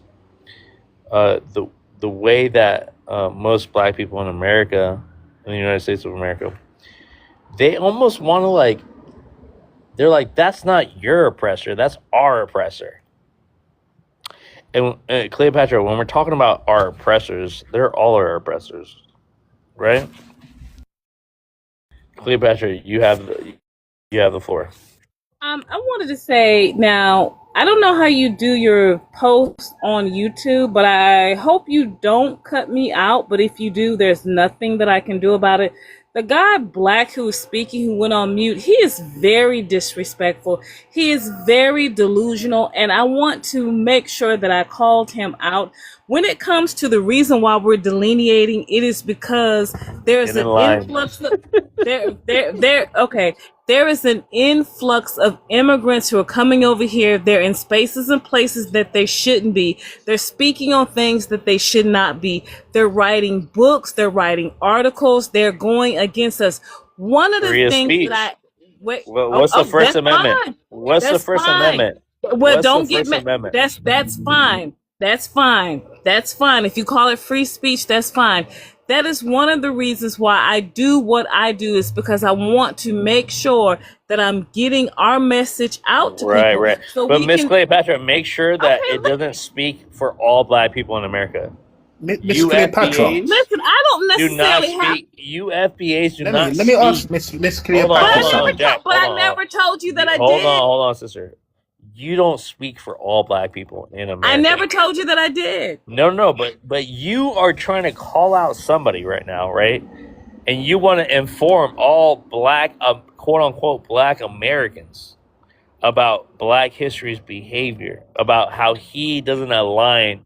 No. About, I said with the bad. He can't speak about black history. He can't speak about black people because of where he's from.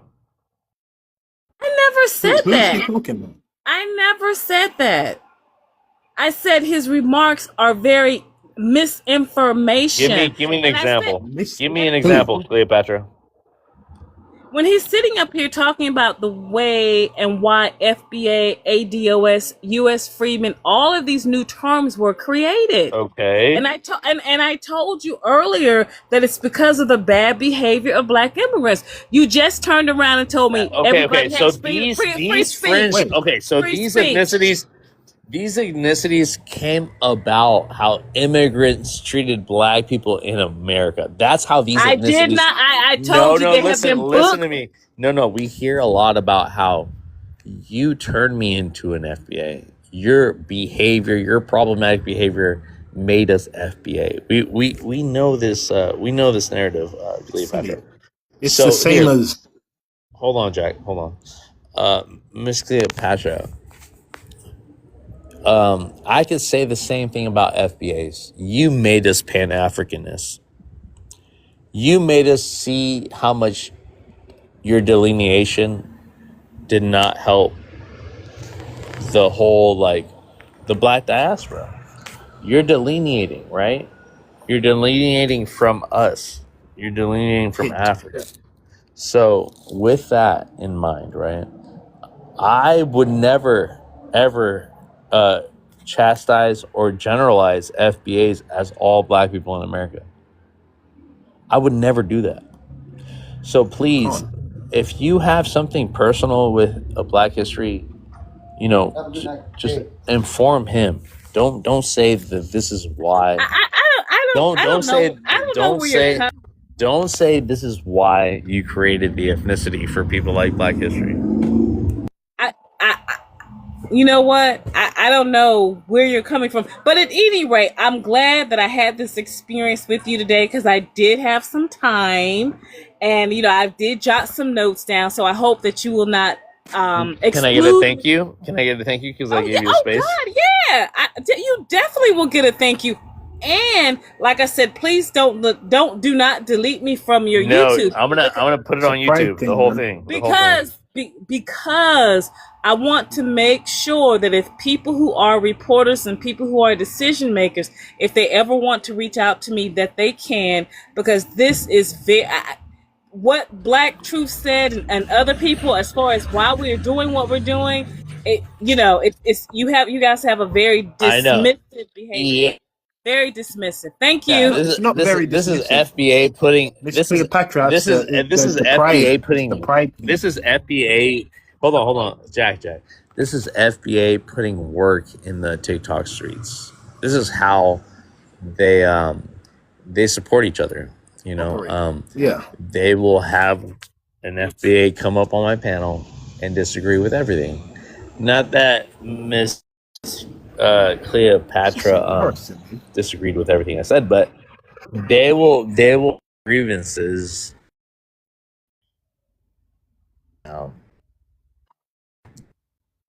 This is try to do because they want to talk to them.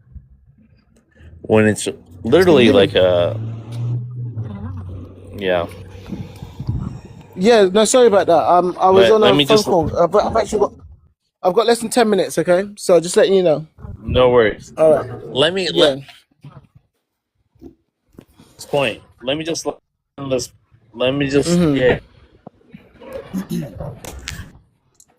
tap up the live, guys. Everybody tap up the live, yeah? Everybody tap and share. Repost the live. Repost it. You want to put it, Cleopatra, you want to put in work. This is what, like, you know, when you get into a gang, you don't hear me. I told you that I had a blog. Hold on. That I consider myself an information.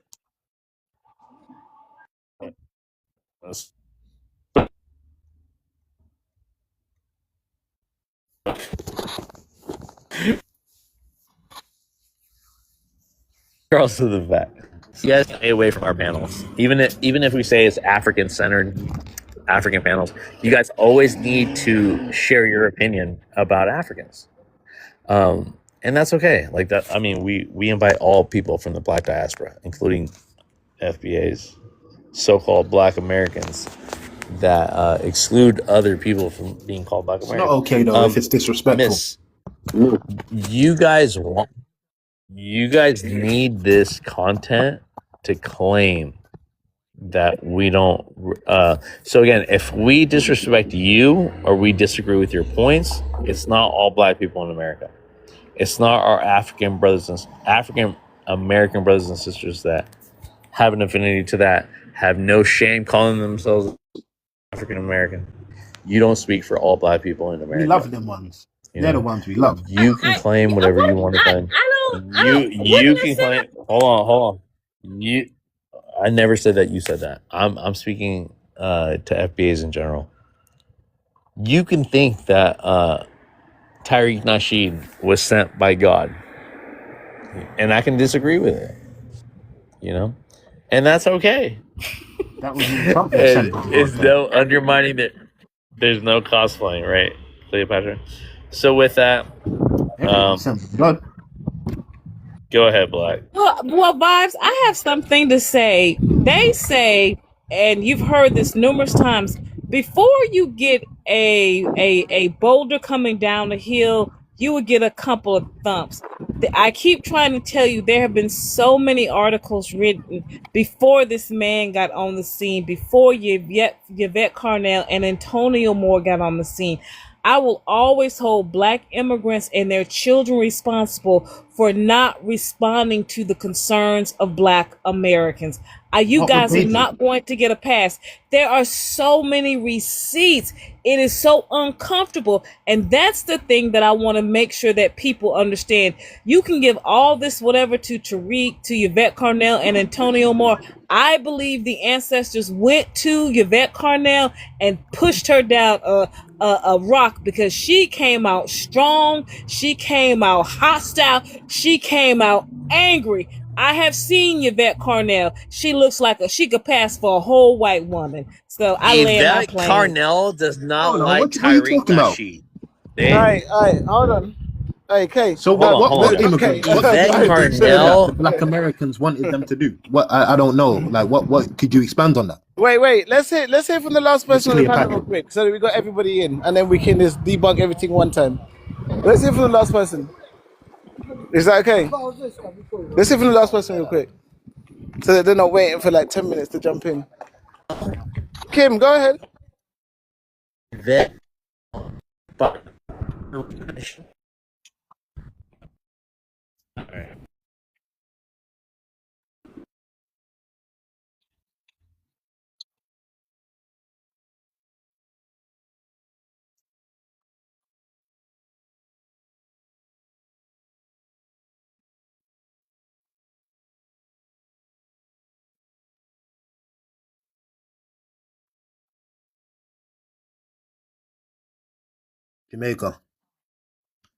Jamaica. Yeah.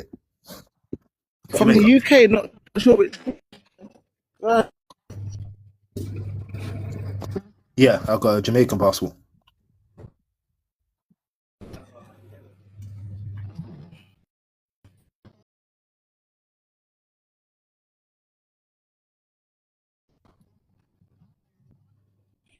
Like, let's make your point.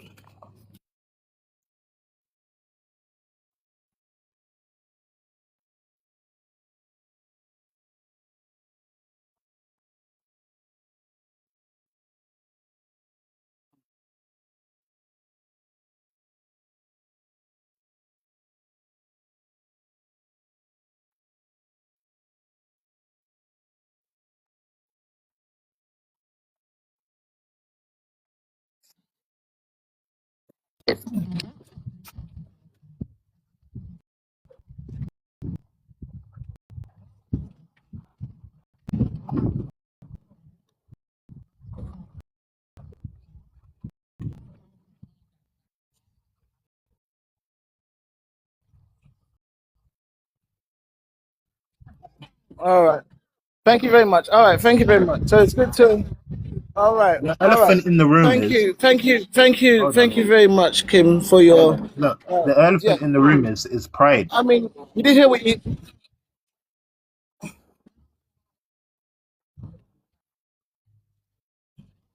Yeah, we got all of that. We got all of that. Yeah, that's fine. We got all of that. Thank you very much. So yeah, that's fine. This try not to crash out or anything like this. Obviously, we're gonna just respond to you. That's normal. Too much pride. I know. I'm just saying that's just normal. That's just like any life. No, Cleopatra, you gotta please get try and rid of the control ego. yourself as well, please. You gotta get rid Please of try the and control ego. yourself, my love. We don't want to drop nobody down. Obviously, we're trying to have a good discussion here. Okay, good dialogue. All right. You're gonna have to drop her. But yeah, so with regards to what your questioning was about, why can we say, look, at the end of the day, that's no one can stop you from saying the word Australian. Nobody can stop you from saying the word Chinese. This is the world that we're living in, okay? But more specifically, people of the diaspora. The diaspora is how many people? What, 350 million people? Now, obviously, No, way more than that. that includes African Americans, because African Americans' population is approximately 44 million people, right? But then if we put African Americans to the side, when we look at the diaspora, we're looking at numbers that are about 306 million people, right? But these 306 million people, at least, are being told by some FBAs. Nobody knows how many, first and foremost, nobody knows how many people are in the FBA. I can't tell you how many is in the FBA, how many people there are. 37. You can't even tell me as the FBA how many heads there are in the FBA movement. Nobody, not even Tariq Nasheed knows how many people are in the FBA, because for the most part, FBA, guess what, has been a social media movement. It's an online. So It's an bear online with me, movement. Kim. That's Bear all with it me, Kim. is. Bear with me, Kim. You spoke up. Somebody's trying to get a response to what you've said. Okay. So, like I said, all right. So you keep your hush your gums for a moment, and 1 second, just going to respond to you. Okay.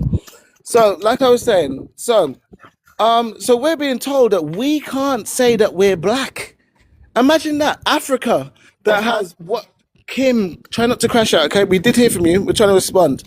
Africa has a population of 1.5 billion people, nearly 1.6 billion people, right? But if we remove the North region of Africa so that we can focus on sub-Saharan Africa, those that are actually black, racially black, then we're looking at a 1.2 to 1.3 billion people. So, Kim, I can drop you down and then maybe bring you up when you can cool off emotionally, like try to chill out emotionally. Yeah. Knock her off. All right, that's fine. We'll just put you down in a moment yeah. That's fine. That's fine. I'll just put you in the comment section so you can hear what I'm saying. Thank you very much. So, like I was saying, so back to what I was saying now. So if we're dealing with the sub-Saharan Africa, which are actually black people, racially black, by the way, they meet the criteria, the sub-Saharan African descent, we're looking at a 1.2, almost 1.3 billion people. And they're being told that they're not allowed to be black. We're being told that Africans aren't allowed to be black. Black people from Africa are allowed to be black. When we look at the history of the word black, whiteys, Europeans, right, called Africans black in the 16th century, which is 1501. Even before the 16th century, before 1501, black people, African people, were called Bilal al-Sudan by the Arabs in the 7th century, which is the 600s. By the Arabs.